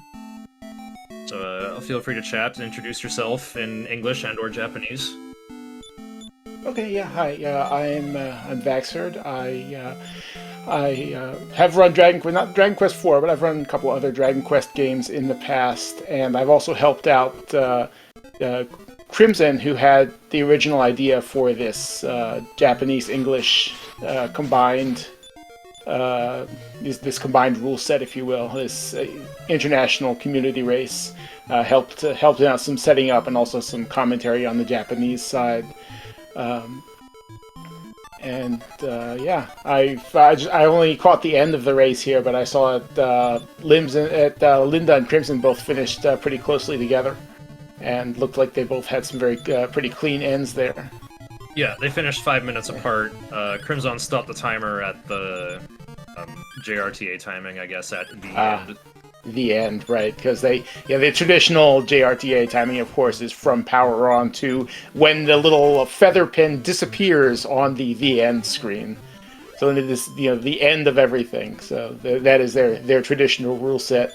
But yeah, it's part of their their community, I guess. And but yeah, either way, those look like some fantastic times for a Dragon Quest 4, a one-off, no reset run. Yeah, the runs went super well. It started out with Crimson and Veiluvi finished Chapter 1 in about 20 minutes, and then Rinda and Josie finished at 30-31 minutes, so there was kind of like two heats. A first, second fighting each other, and a third, fourth fighting each other. And of course, Chapter 2 just jumbled everything up. Right. Crimson had a great pace in Chapter 2. He just kind of fought every encounter on the road, and then looked at Alina's stats and just immediately started grinding to level 12 without even trying the tournament. Still got out of there second. So, oh, nice. Yeah. Yeah, Alina went from being 10 minutes behind to finishing 5 minutes ahead. Nice. Yeah. Yeah. One thing I will say about Japanese, or especially Japanese RPG runners, like the Dragon Quest community, is that they put so much effort into optimizing their their performance in things like menus and decision making.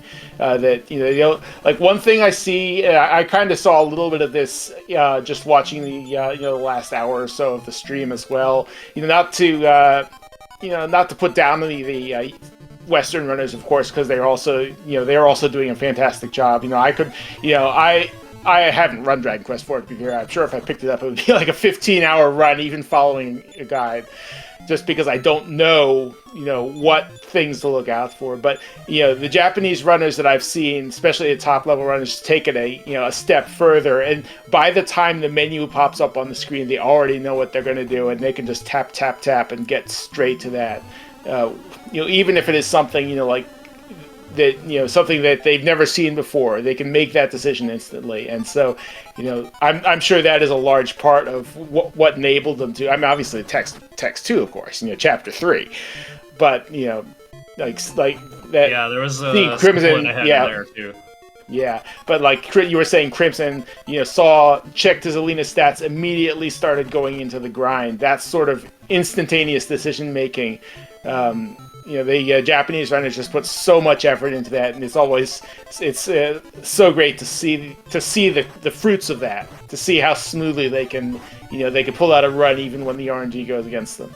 Yeah, you might have planned it from the beginning because he kept Bray alive for the entire thing as well. I was like, I wonder why. And then Bray was level 11 and had Tadaruko, had Snowstorm to clear out encounters much quicker for the push to level 12 from 2,800 to 4,000 experience. Yeah, I wonder maybe that's something we can ask him in an interview, but perhaps that he saw Alina getting low stats early on and said, just like, maybe at level 3 or 4, said, okay, I'm going to take this Alina to level 12, and for that purpose, have Bray at level 11, the Snowstorm stuff. But yeah, that kind of decision making, it's really beautiful to see that live. We could... Oh, Veluvi's coming up on the final battle, so maybe cool it on the questions for now. I wonder how much time we have. Yeah, so, I guess, maybe watch Veluvi's Necrosar attempt here, and then maybe pull in the Japanese runners first for an interview, if you want to do that. I would love to give interviews, and we are going to have time because Joe's got a lot of game yet to finish. Joe had to take 2 attempts at S-Turk, and that I see. 15 more minutes. Joe got the usual bad luck. Always happens to one of the runners in these races. Yeah, always happens. Yeah. Hey, I'm actually right here. Oh, hello there. Yep. Yeah, everyone's here, just muted for the sake of their focus, I guess. I'm just about to go in the final cave in real time.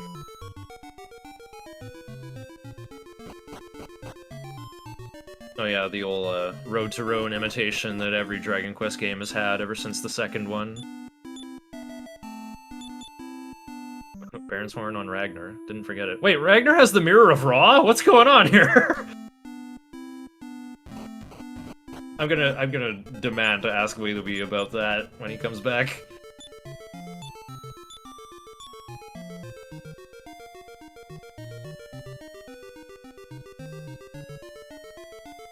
Okay, so I guess I'll talk about it all again. We're coming up on we can go over it in English this time.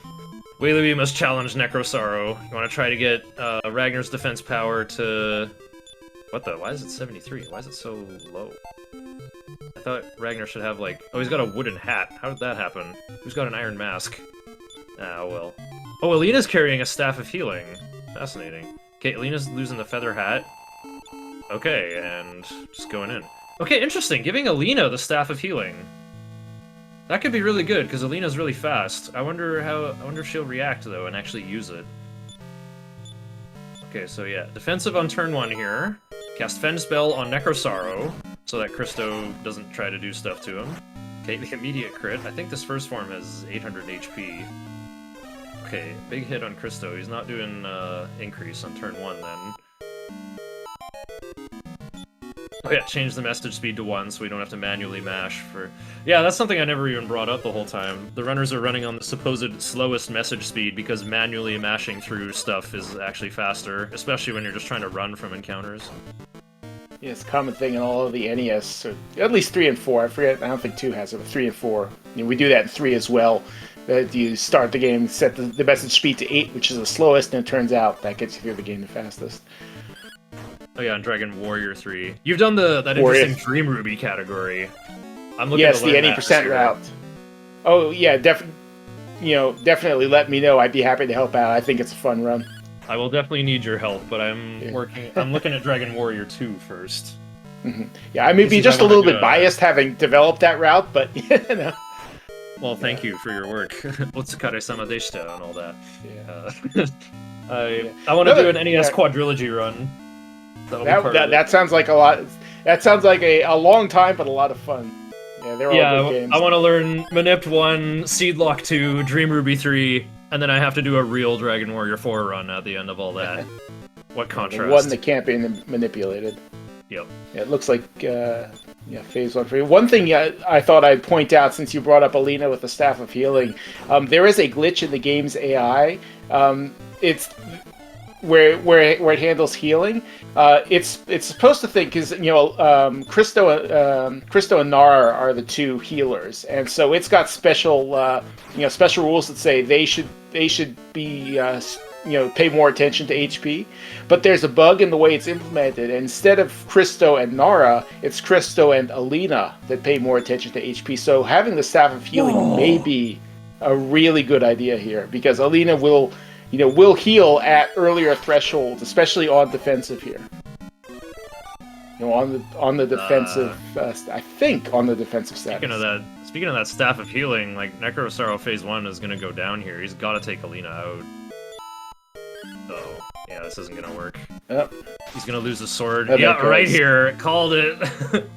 Yep. Alina got too many crits in. This is why I like bringing the Staff of Healing to like manually heal Necrosaro through the Fend spell so that I can prolong Phase 1 and get all my buffs up. That's an interesting plan. Yeah. Green Z Saber, it's more like JP players are that much faster. The text does definitely help though. It does speed things up. Yeah. But our Western runners kind of hit patches of bad luck. There was more to the lead than just execution. Yeah. And text speed. Text speed is, I think generally we're saying it's like 20 to 25 minutes. That sounds right. Over the course of the run. Yeah, I think we I don't think anyone's actually gone through and measured it all. We've kind of made various estimates, but I think where everyone's settled down is 20 to 25 is the difference.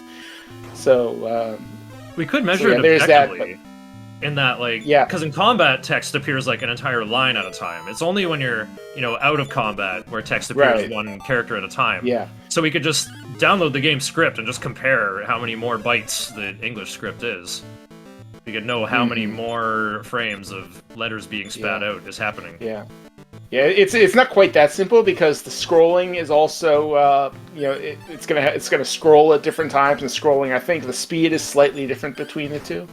Actually, it isn't that objective either. Like Chapter 3, when you're talking to the armor vendor in Bon Malmo. Oh, that's true. How many loops you're doing of that's too bad. Right.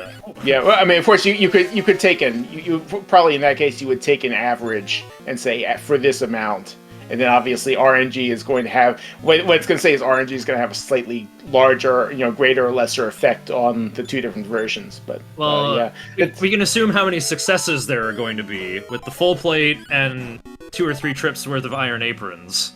But then how many failures there are, just assume at least 100, I guess. You just take an average. Yeah. This does seem like the kind of thing where we set up a bot to task it for us and figure out what the averages are. Yeah. Mm-hmm. Yeah, it's certainly doable. It's just it's a lot of effort for not a whole lot of probably not a whole lot of gain. Ultimately, just be getting a more exact number on that when you already have a pretty good ballpark idea. So ultimately it comes down to who's bored on a rainy day first. You know.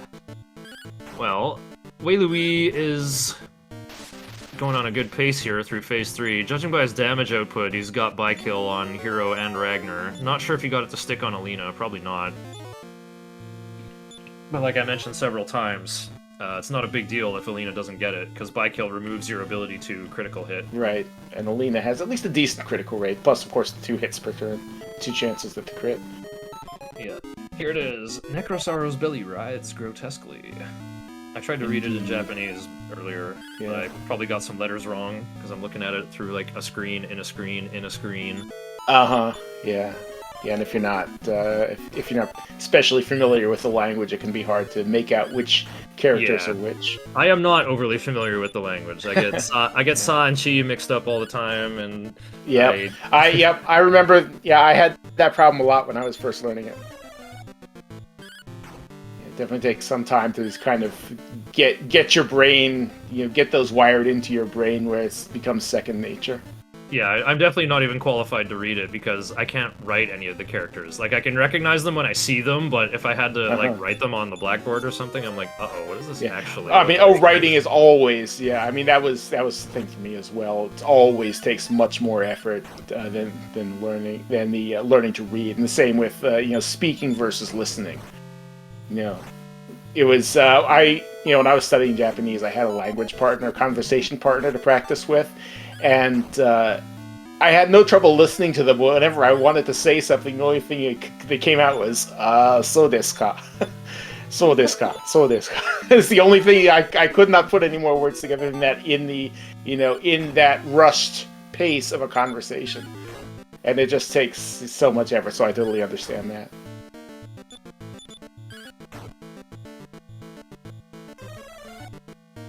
I remember being kind of okay at French in school. Could maybe learn it. Mm-hmm. I was thinking earlier how, like, I wish Vaxford was here so I could actually communicate with our Japanese runners. Yeah, sorry the timing didn't work out, but yeah. On to Phase 6, I see. Yep. Necrosauro seems to be pretty stable. Yes. Yeah, the phases 5 and 6 are very simple. Phase 4 is scary, though, with, like, all those special attacks in the rotation. You can use Iron Eyes to see where you are, though. Yeah. Like, it's... Apparently that clock is ticking throughout the entire battle. You could count how many turns it's taken. Yeah. Yeah, basically every action, it increments that counter, the number of actions taken, and that's, that's based on, like, the enemy slot, rather than the particular enemy ID. If that makes any sense. So not at the moment, but I think I know what you mean. I'm just picturing like some value that just counts up from 0 to 7 and loops. Just every time, every time it takes an action, it just adds 1 to that, and it doesn't matter which stage of the fight you're in. Yeah, just one of those global timers, I guess. Oh, here we go. Exactly. A last hit from Ragnar into the final phase. Will we get the sleep? Let's see if we get sleep. Yeah, would be lovely to see. It's so much nicer to see this go by in English. It's easier to tell what's going on. Hey, nice sleep. Yeah. Yeah, now Wei Louis has to decide what to do. Even go for the Iron Eyes, or... Nope, just immediate Sword of Decimation. Oh, wow, it stuck it on turn 1! And hit! But Ragnar flings the sword without the sufficient knowledge, so... Just Iron Eyes, my guy, just do it! Yep, Iron Eyes, yep. He's awake, so, yep. Perfect thing to do. I mean, as long as he stays asleep, I don't think there's that much pain. I mean, especially since Iron Eyes won't do any... Well, it'll do a little bit, but, might as well get out what you can on those first turns. If you can get the sap in, great stuff. Yeah, that's just, like, something you gotta do. That's the hard part of the fight taken care of. It'll be go mode, pretty much. Just bring Alina back in while Necrosauro's asleep. It's too dangerous to have her out otherwise. I'm even a little worried, like, with Lucia stuck out right now. You want to only have 2 characters out going into the final phase, ideally. I like just being able to take people away if needed, rather than having to swap. Or maybe having one of Lucia or Alina out. You could consider that to be like a tempo lead of sorts. Okay, Wei Louis going all the way here with the 4th Iron Eyes. Wants that like higher than 90% chance of Ragnar learning. Yeah. Okay, Joe has just made it to the evil world here, heading for Infernus Shadow first to get that extra Sword of Miracles to power up his team. Freezing Waves hitting his... Oh wait, never mind, they're still ironized. They haven't been hit by Dick Haja yet. Yep. Okay, the effective I see. area is I see. We have another SMT player in the house. Yeah, I might have played SMT Nocturne a couple of times. A couple, huh? Made a new category on the leaderboard before I was away on vacation Nice. 2 weeks ago. Nice. Okay, here we go. Gleaming Icy Gust. Ah, there we go. And All the immediate Musk Rock. freezing waves. Yep. Well, that's a better deal here. Like, look how low the HP has gotten on Veluvi's side here. You know, freezing waves means you don't take any damage. That can only be a good This thing. is true. This is true. Yeah. Oh, Ragnar just taking out Ouch. 2 swift paws there. Yeah. Okay, we gotta put Necrosar to sleep to stand a chance. Or is he? No, he's gonna leaf Ragnar, I think. Yeah, that's smart. Double your chances of getting sleep back. There we go, attack. Oh, a little over Xaxes on hero. Okay, we gotta go on autopilot for the rest. Veluvi keeping it close here, letting Joe catch up. Maybe. Can we overcome the 100 regen on Necrosaro? Yeah. I think just bring in Alina and YOLO it, man. Remove Tulun's ghost, okay.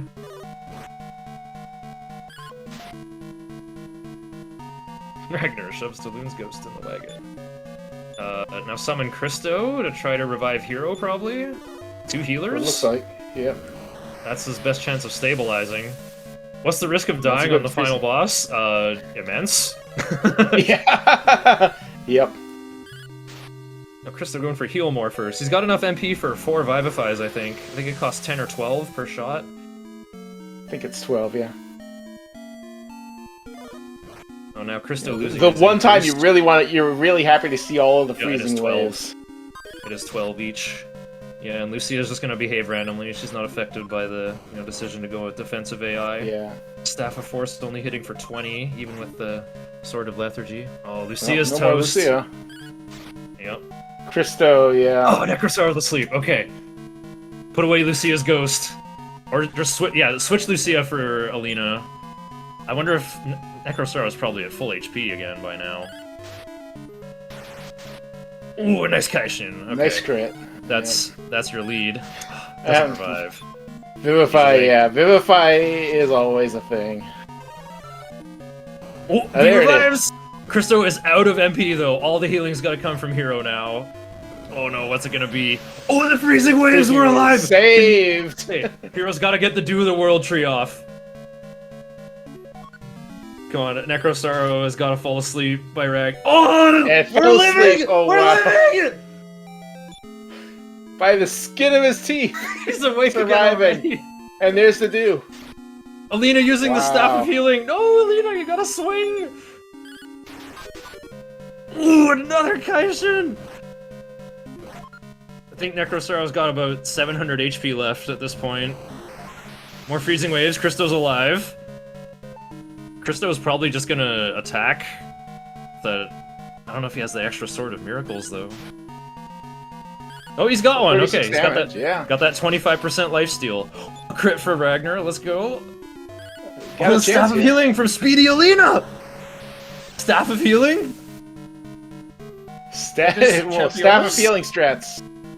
Yeah, well, this is different. I usually give Staff of Healing to Hero so I can, like, manually heal Necrosaro in Phase 1 and stuff, but that high agility on Alina, there it is!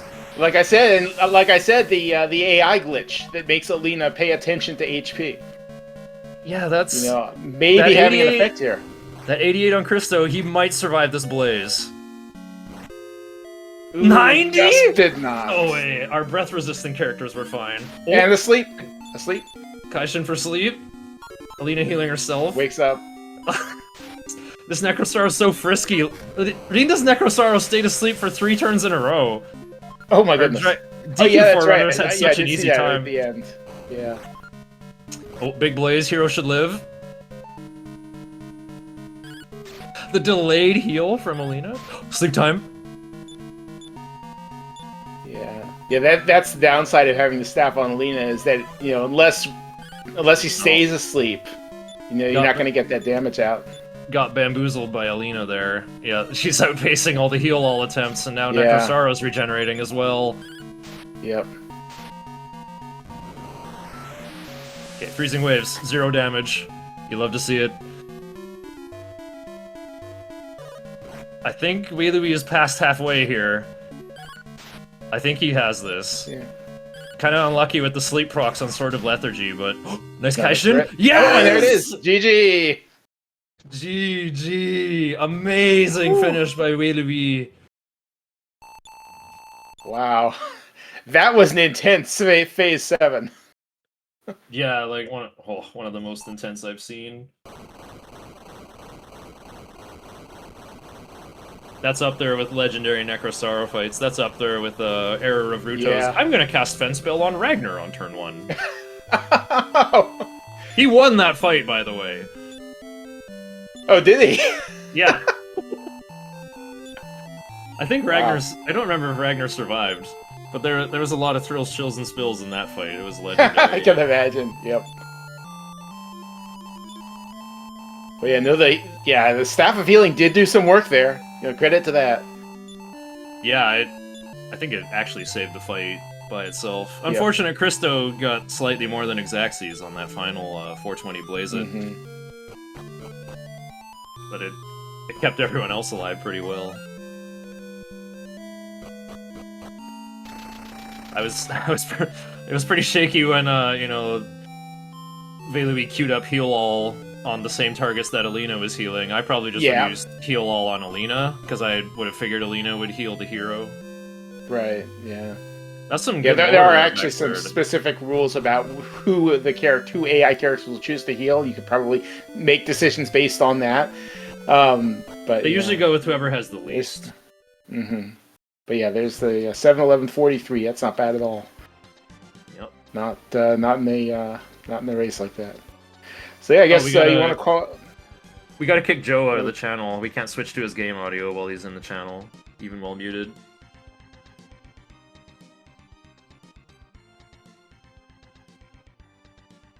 That's fine. You can go ahead and kick me out. You gotta manually leave. I don't have that power. Oh, okay. Wait. Let's check. There we go. Okay. So I guess you want to call in, I guess, Crimson. Crimson said he was ready for an interview, and I can interpret for you. Yeah, sure. Crimson, feel free to unmute. I'll get Vaxherd to interpret your questions for you.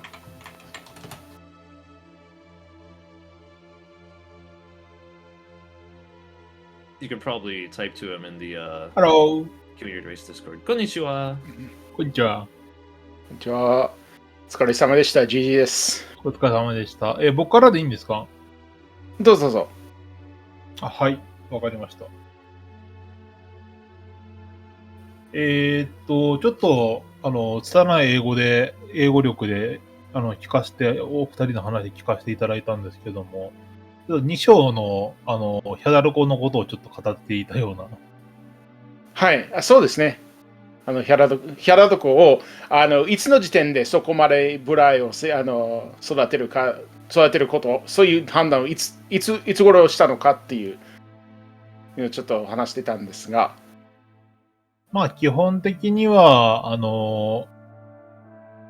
例えばさえずりの塔を進んでる最中に死んでいなければ、そのまま行く予定ではありましたし、基本的にずっと、生存を前提に考えて、今回やりましたので、はい。どこで、ダメになったかっていうよりも、どこで諦めるかっていう方が、どこで判断して、ヒャダルコを覚えさせたかっていうよりも、どこで諦めるかっていう方が正しいでしょうかね。なるほど。So Crimson did hear us talking earlier about Bray learning Snowstorm, and he wanted to follow up on that and said that it wasn't so much an issue of deciding to keep Bray alive, but rather that he was planning from the beginning to run with Bray alive as long as Bray survived, and figure, if Bray dies at some point, then make the decision on, okay, how do we proceed from here? Do we take Alina in early, etc. But since Bray survived all the way through, it was just immediately proceeding with that through the end of chapter 2. Yeah, I figured it's, Crimson was trying to keep Bray alive in Chapter 2. I don't think it was planned from the beginning. I'll take Alina to 12 and one time the tournament guaranteed. It was definitely a reaction to low max HP on Alina at level 11. でちなみに、クリムゾンさん、アリーナが、アリーナは結局レベル12まで育てたんですが、それが11でそのステータスが低いと判断してということでしょうか。HP が足りませんでしたね。足りなかったですね。HP が、木の実込みで72しかなかったんで、はい。つまり、66ですね。はいはい。なので、もう1レベル上げる。まあ、その時にブライが役に立つだろうと思っていたので、ずっと上げていました。Yep. So it was a decision, seeing that Alina only had 66 HP, and even adding in the life force nuts would only have 72. So immediately said, you have to take that to 12, and then said that Bray is going to help out here since Bray is alive, and that will make it easier to get that final level. Yeah, it was an excellent decision, I thought. いい判断でしたね。ありがとうございます。ただ、速さで言ったら、得意サーベル狩りをきちんとやった方が早いみたいで、今日というか昨日ですか、今回の、並走の前勝戦というか、日本人同士で、走ったんですが、コメントにも来てらっしゃったエビさんという方が、5時間45分出されまして、その方は、サーベル、グリズリーセーバーグラインドでやっていました。はい。なるほど。So, while it ended up working out well in this race, that wasn't actually the fastest way to do it. The Grizzly Saber grind is still a better option, and in fact, Japanese racers had a practice race among themselves yesterday, and one of the runners who ran from then, Ebi, actually got a 5:45 in that race using the Grizzly Saber grind. So yeah, that is Grizzly Saber grind is probably the best option. Yeah, it seemed.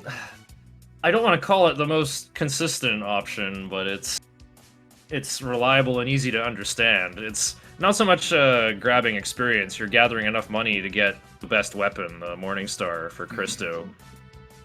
Usually, I think what Crimson did was just take every fight along the way.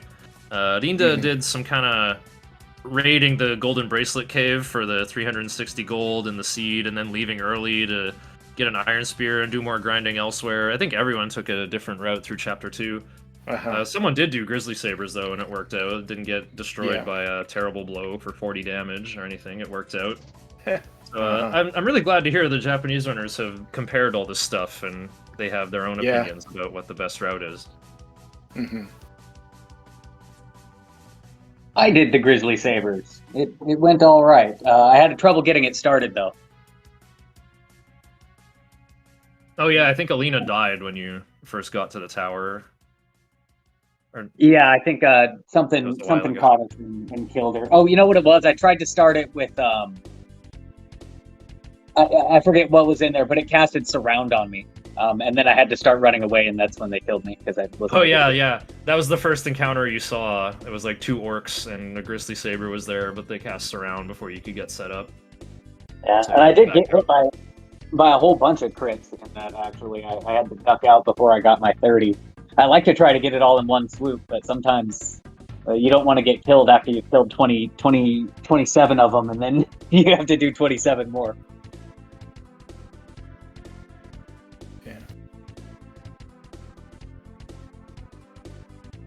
一ついいですか？どうぞどうぞ。JP はイングリッシュ版よりはるかに早いですかっていうようなコメントがあったんですが、はい。直近のコメントですね。はいはい。実は、大体全体の速度で言ったら 5% ほど JP 版の方が速いんじゃないかと言われていますが、それ以上に日本のプレイヤーは並走にすごく慣れているので、ノーリセットプレイですか、はいそちらの方の引き出しがかなり多いのも、はい一つの要因だと思います。So Crimson also commenting with respect to the comment earlier about Japanese version is how about what's the difference between Japanese and English version in terms of speed, and something I kind of touched on a moment ago as well, that the Japanese players just have a lot of decision making practice. That one thing Crimson says is very popular in Japan is this exact sort of race. Whether it's like a formal race or an informal just get together. Let's run together sort of thing. The Japanese runners do this a lot, and so that as a result of that, they do a lot more no reset runs rather than resetting, trying to get that that perfect run, that new PB. They just do a lot of no reset runs as a result of these races, and because of that, they have to have that decision making ability. They have to have the ability to respond to that rather than just hitting the reset button and trying again. And so that may be another part of why the Japanese runners can get that extra edge, above and beyond the text speed, which, as we said, it's like maybe 20 or 25 minutes. Not a huge difference compared to the overall 6-hour, 7-hour time. But on top of that, they have that that extra bank of knowledge, if you will, that they can draw on. Yeah, I think you're absolutely right about that. I feel like the Japanese have a real love for RTA as a hobby, like RTA itself, whereas Westerners are very much more concerned about, I want PB, I want a PB, I want world record. If something bad goes wrong in a run, Westerners will have the impulse to reset. Yeah. But if you're in a no reset run, you can train your resilience and like your ability to adapt. Yeah. クルミズンさん、本当にその通りですよね。そのウエストの方だと、アメリカとか西洋の方だと、そういう、遊びというよりも、スポーツ的なっていうか、やはりそういうチャレンジ的な要素があって、どうしても自己ベストを更新したい、その記録を出したいっていう思いが強いので、何かそういう良くない方向に行くともうすぐにリセットしちゃうっていう人が多いので、その分こういうレースの時になかなか何かあった時の判断がちょっと遅れてしまうこともありますね。あたりは今回国際交流並走で全勝しているリンダ主にも聞いてみたいと思いますが、どうでしょうか。そうですね。はい。Shiner, you think we can get Linda in here as well? Absolutely. I'd love to field some questions with Linda. リンダさん。はい。はい。お疲れ様でした。GD でした。Thank you. お疲れ様です。はい。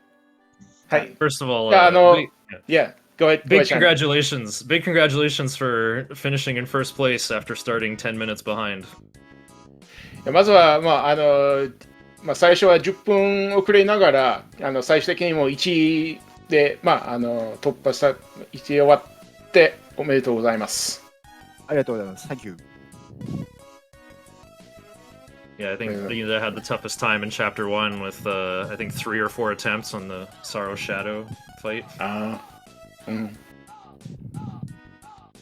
一生で、3、4回ぐらい、全滅したっていうことで。Yes. 最初は大変だったということで。はい、そうですね。他の方が順調に突破してるのを見て、これはちょっとまずいなと。今日はやばいなって思いながら、諦めずに。Linda said, I saw that. Yeah, I saw the other runners all getting out of chapter 1 nice and smoothly, and I was getting a little bit nervous. I thought this doesn't look good, but I kind of held, kind of gave it my best, and managed to get through, and things got better from there. Yeah, actually, I remembered something that happened there. Linda had an unusual strategy that ended up paying off in the end. Linda ignored the scale shield in the chest in the tower, never picked it up, saved that inventory spot for extra Yakuso, and I think Healy died in the attempt at 1, but Ragnar had enough herbs to finish the fight. リンダさん、一緒なんですが、鱗の盾を取らずに、その分薬草を1個多めに持ったっていうことですが、それが最終的に、構想したっていう形になったようですが、それは予定通りなんでしょうか？そうですね。どうしてもホイミン、ヒーリーはすぐ死んで、倒れてしまうので、はい。ライアンオンリーで、はい。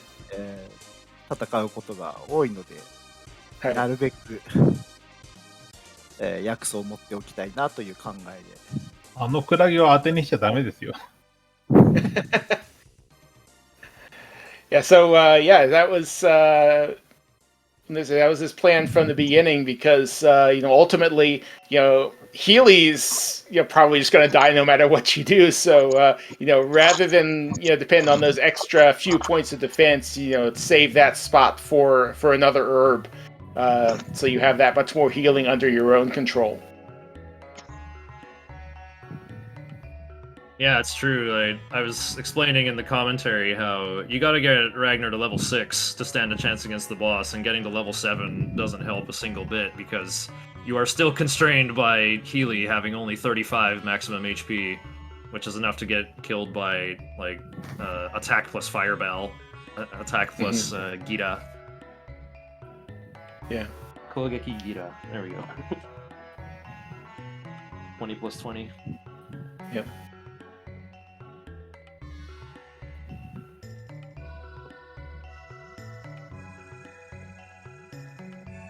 Okay, Joe, just a couple of, I think one more room away from clearing Necrosaro's palace, and then up the big ramp to the end. Nice.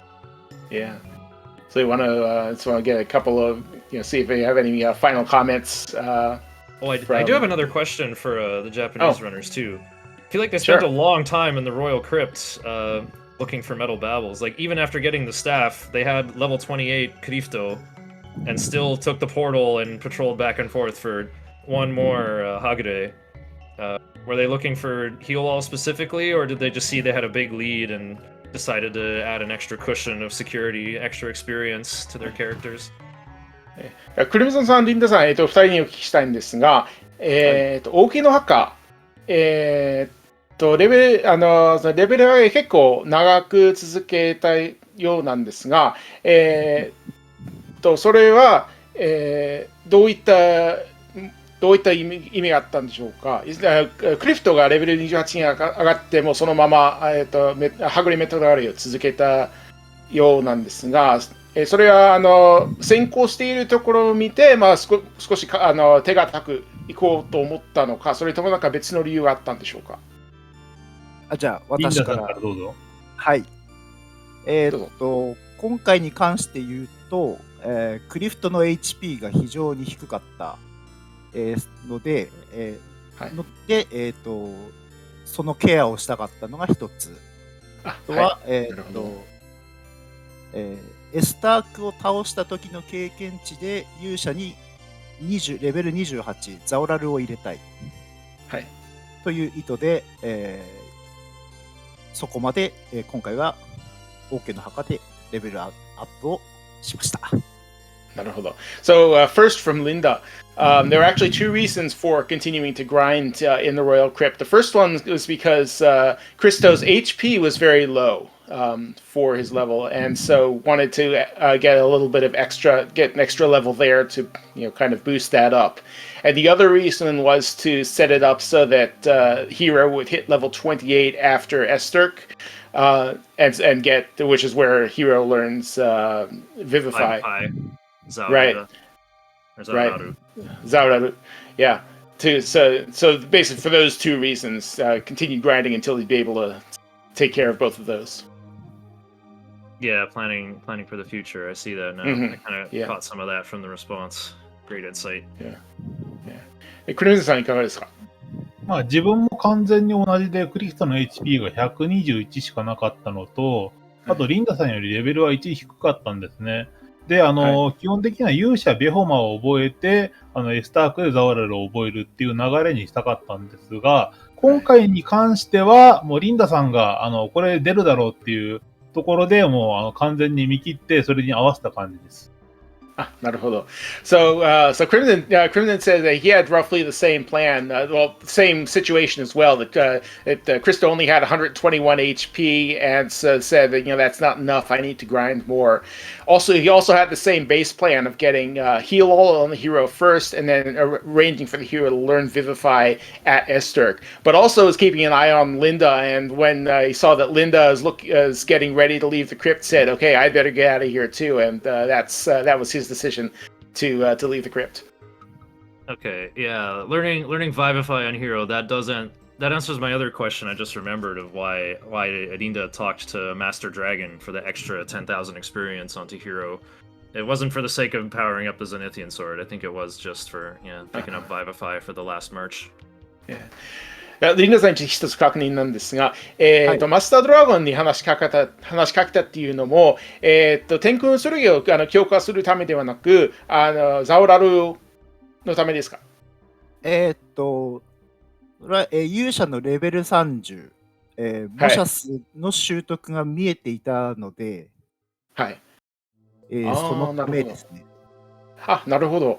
Okay, so it was not for, it was for the experience, but it wasn't because of Zaoraru. It was because so the hero's getting close to level 30 where he'd learn Transform, and so wanted to get that. Yeah, wanted to have that as a backup plan. Yep. Yeah, that was the old route from like more than 10 years ago. It was a lot more grinding to get hero ready to learn Transform by the end of the run to turn into a copy of Christo just to cast increase. Yep. But yeah, having, like we were talking about earlier, having the experience of all the things that can go wrong and knowing that, seeing where he was and knowing that, this is a viable backup strat and it's worth the time to take just in case. Yeah, really brilliant decision, I think. Looks like a double heal on Alina. Yep. Yeah. Buffs have been going good though. I saw a Bi-kill stuck on Ragnar, and Bray's been put away, so I guess his job is done. I thought Joe was he brought out Tulun's Ghost while Christo was still out, and I was worried Christo would waste MP on Vivify there, but that didn't happen. I don't think increase happened, but he must have got some good Bi-kill action going here.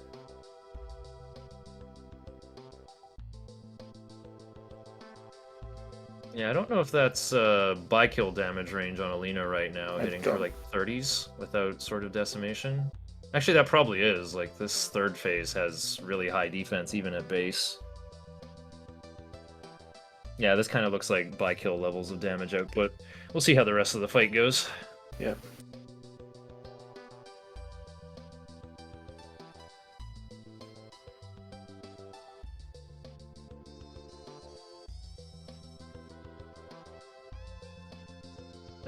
One funny thing that I want to mention to Crimson, I thought he was going to pick up the Staff of Healing after going back into the tree, but he was actually just getting one more leaf. And I thought he healed and then like accidentally walked to the south, but no, it was on purpose just to get the leaf of the World Tree. Sekaiju no Ha.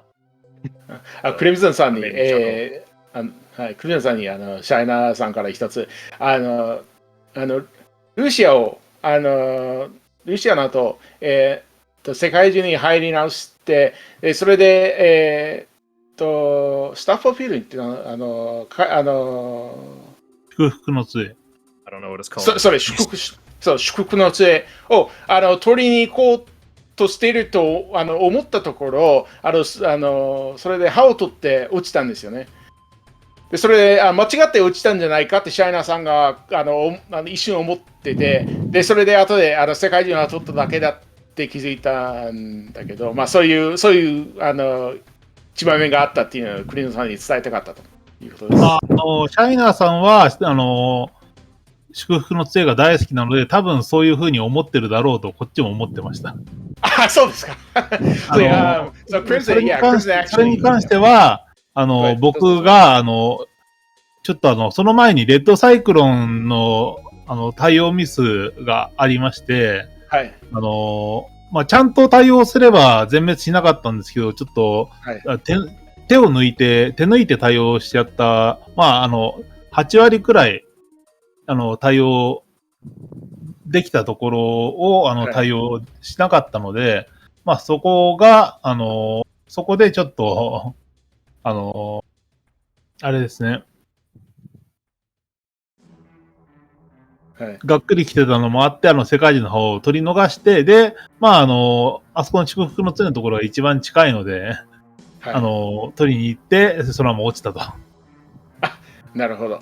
So yeah, so you know he did have one death on Red Cyclones and had to go back in, but yeah, he said well the Staff of Healing is kind of the closest place to get a leaf, and so he just grabbed the leaf and just happened to be there. But he also said that he knows you like the Staff of Healing, and so he thought you might be thinking he was going after the Staff of Healing as he did that.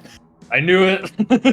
I thought he was playing a prank on me, making me think he was gonna get it, and then ran away from it. You were right.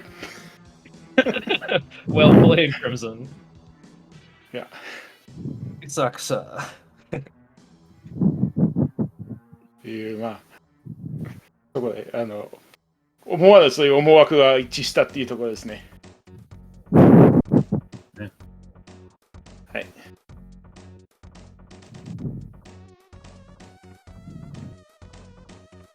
ただ、あそこがなかったら、かなり最後までいい勝負できてたんじゃないかと思ったので、もうそこで結構きつかったですね。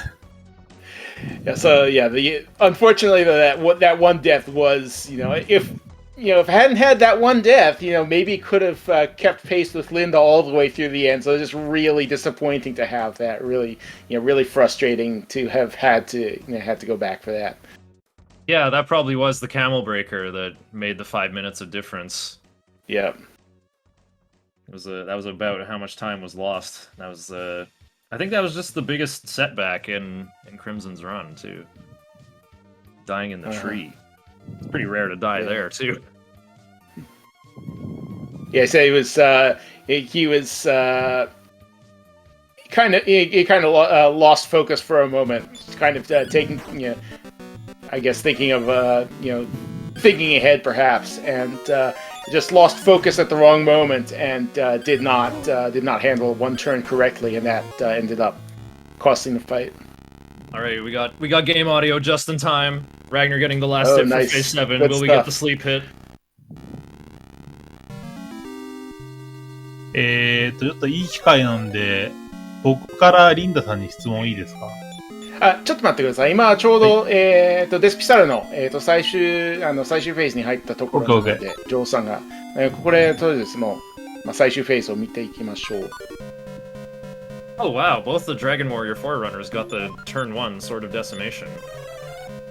Nice. And then goes with Iron Eyes after Necrosarl wakes up after a 1-turn nap. Alright, let's go, Joe. We got the easy sub 745.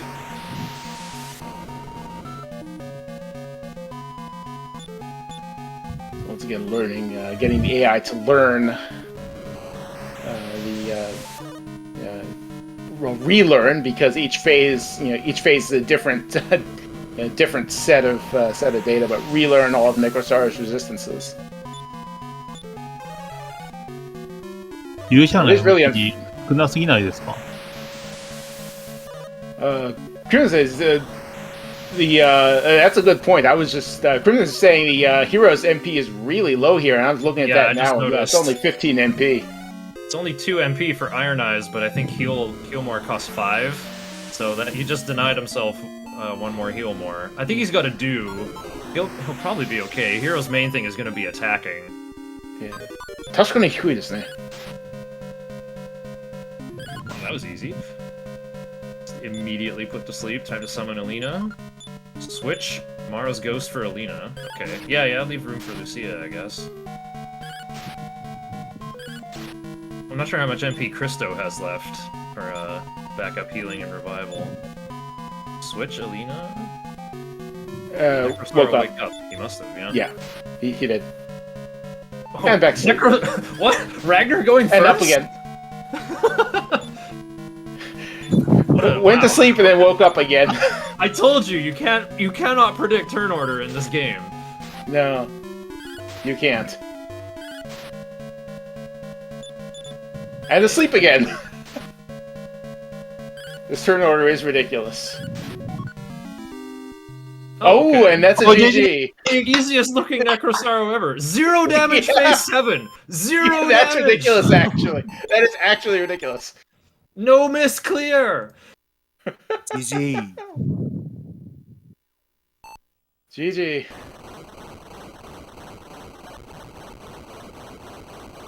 Wow, that's that Ragnar before Necrosaro was a thing.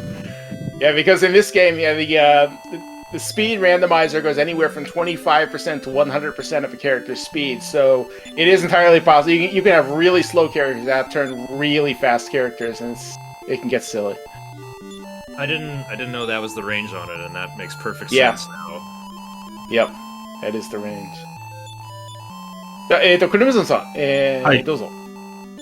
あんまり普段リンダさんと並走する機会がないんですが、並走しても、レースしても、大体、僕が大差で負けることが多いんですけども、今回は、珍しく終盤の終盤まで、ついていけてたんで、そのあたりの気持ちとか、なんか感じてたら、教えてほしいなって思ったんですけど。ちょっとここで、英語入れておきます。So, quick question from Crimson to Linda-san. Crimson saying it doesn't have very many chances to run with Linda, and usually when he does, he loses by a lot. But this time managed to keep pace most of the way through. I wanted to know Linda's thoughts on that, on how Crimson proceeded. Linda-san, yeah, let's hear it. はい、そうですね。まあ、今回その、私がいい区間があって、それで差を広げたんだけども、それと同じぐらい大きな事故が私にも来まして、それで追いつかれて、まあずっと近くにいてずっと苦しいなと思いながらやってる。実はこっちも3勝良かったんですよ。Naruhodo. So yeah, Linda saying it. Was able to open up a decent lead in the beginning. Had a couple of good early segments, but then had a major time loss in the middle of the run. Saw that Crimson had caught up and was actually pretty worried about that all the way through the rest of the run.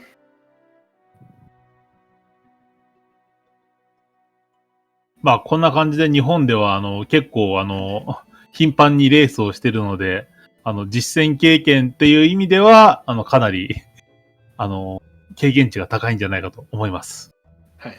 So yeah, this is the sort of interaction, by the way, that a lot of Japanese runners have. As I was mentioning, and Essex Crimson was mentioning earlier, that the Japanese runners do these sorts of friendly races all the time, and so it's just. Yeah, the question we just had from Crimson to Linda is the kind of thing the Japanese runners each, will talk amongst themselves after every race. Say, I noticed you did this, or I noticed you got ahead here. What kind of things did you do there? And they kind of build on each other's experience, and it's just really neat to see that experience, come to life in a race like this. Yeah, there's a lot of comparing notes. and the Western speedrun scene says they do the same thing. Like, oh, I don't keep my strat secret, and nobody does as far as I know. But I don't think they're going to that level of like asking what the other guy did at every step of the race to really like build up a notebook of how to play. これやっぱり日本と、その西洋のRTA シーンといいますかそういう奏者の、考え方の違いかもしれないですね。西洋でもそういう自分の、チャートを秘密にするとかそういうことはないんですが、そこまでなんか互いに相談したり比較したりということはあんまり、日本ほどはしないかもしれないですね。それがそういう違いが出ているのかもしれません。Well, Crimson and Linda, GG. It was a fun time that we had. Yeah, Thank welcome, you. Joe.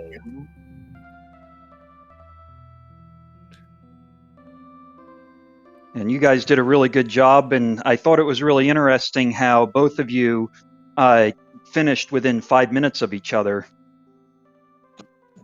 2人とももうとにかく早かったし、しかも2人とも5分の差もなく、終わったのはすごかったなと思いました。ありがとう。Thank you. Because with a game this long, you would think that there would be a bit of divergence in the time, but it ended up finishing very close to each other. こんなに長い RTA だともうちょっと時間差がついてもいいはずなのに結局そこ、もうそんなに、近い時間で終わってすごいなと。ね。回に関しては最後の世界中でやらかすまでは意図的に無理してついていこうと思ってました。なるほど。So yes, Crimson say actually, Crimson was kind of pushing himself to keep pace with Linda, towards the end, seeing that they were close together, and ultimately did end up with that one mistake in the world tree. But Crimson was definitely trying hard to keep pace, keeping the race in mind. Well, I certainly appreciate both Crimson, you, and Linda for being able to start the game at 2 a.m. in the morning. That definitely takes a lot of dedication. And, クリムゾンさんもリンダさんも、もう午前2時っていう時間から走っていただいて本当に感謝しています。本当にもうすごいそういう執念を見せていただいてありがとうございます。そうですけど、リンダさんはかなり眠いみたいです。So it does seem like Linda's getting rather tired. So. They're going the way I would. Hey, don't wake up at 2 a.m. Stay awake until 2 a.m. and see how long you can last. そう2時に起きるんじゃなくて、2時まで起きているという方向性ですね。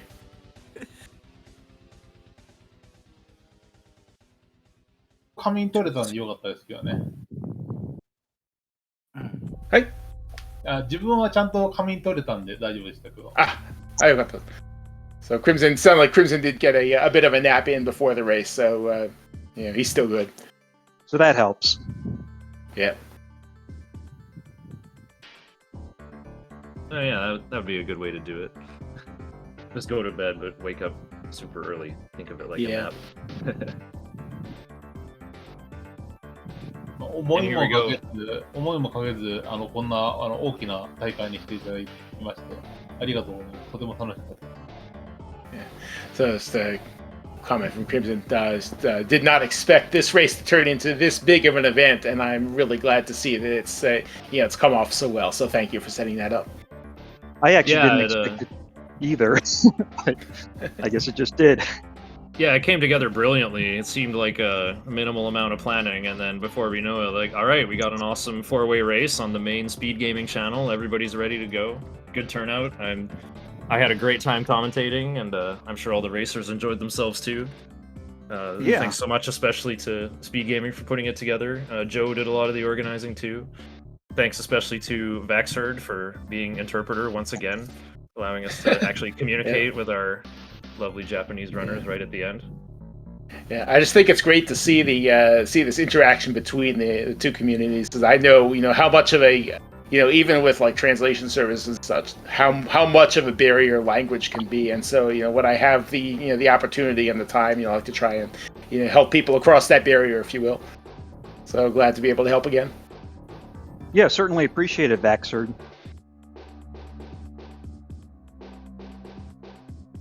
Yeah, absolutely. Thanks, everybody, for the race. I appreciate everybody that came together, put it together.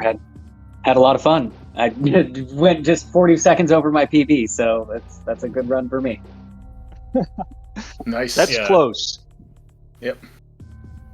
We have a bit more time as the credits on Joe's screen scroll by with the different font from DQ4. But Velu, now that you're in chat, I just want to say again, I was so thrilled with your Necrosaro battle. That was so amazing and so clutch. I never would have thought of giving the Staff of Healing to Alina, but Vaxherd told me that the game was programmed funky. They programmed it wrong. They were supposed to make Christo and Nara good at healing, but they accidentally gave Nara's knowledge to Alina.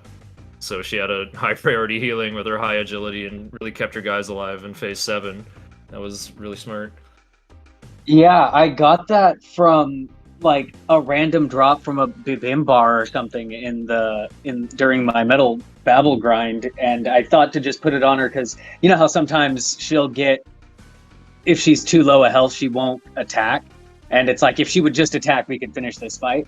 So I figured having that on her because I didn't want to go buy herbs or anything to do that with her. It was a little annoying sometimes because it's like, yeah, just attack. But I agree. She definitely took over that healing at the end there when nobody had magic points.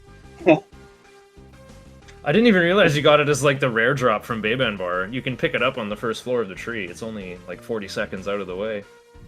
Oh, the chest off to the left there? Yeah, in the northwest on the first floor of the tree.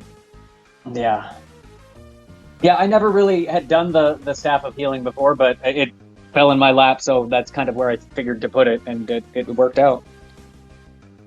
It really did. Cool. Yeah, I mean, Right. I guess that could always be a good safety strat, too, when you're in the tree, just grabbing the Staff of Healing and then holding that for the Necrosaro fight. Because Yeah, I don't know if you like guys... having it for that, to prolong Phase 1 to heal Necrosaro through Fend Spell. Yeah. Because I don't know if you guys realized or saw that post that I did where I think I got to the Necrosarf because I think it was both Ragnar and Alina that died, and I was trying to revive them, and it took so much MP that I went into the Necrosaro fight with practically no MP, and I was thinking to myself, maybe having the Staff of Healing in that type of situation could almost save you out of that type of situation. I mean, thankfully, I was still able to get through, but yeah. It makes the march through Necrosaro's Palace free because you can just spend all your hero's MP on healing. Hero just needs enough to cast Iron Eyes a few times. You can use Staff of Healing for all your healing needs during the rest of the Necrosaro fight as well. And then Christo gets to keep all his MP for Vivify attempts during the fight, or maybe on the march through if you don't want to use all of Hero's MP. It just kind of like as an all-in-one package to make the endgame consistent. I would think it could also help too when, because like Alina double tacks and sometimes knocks Necrosaro into the next phase. But if you have Ragnar and Hero doing more of the attacking, then they have a better chance of putting Necrosaro to sleep in the next phase instead of Alina knocking him in and then he's not asleep. Yeah, that's I keep Alina out until Phase 7. Because I don't want her getting freezing waved or anything. So I want that last blow to always be Ragnar or Hero. Okay.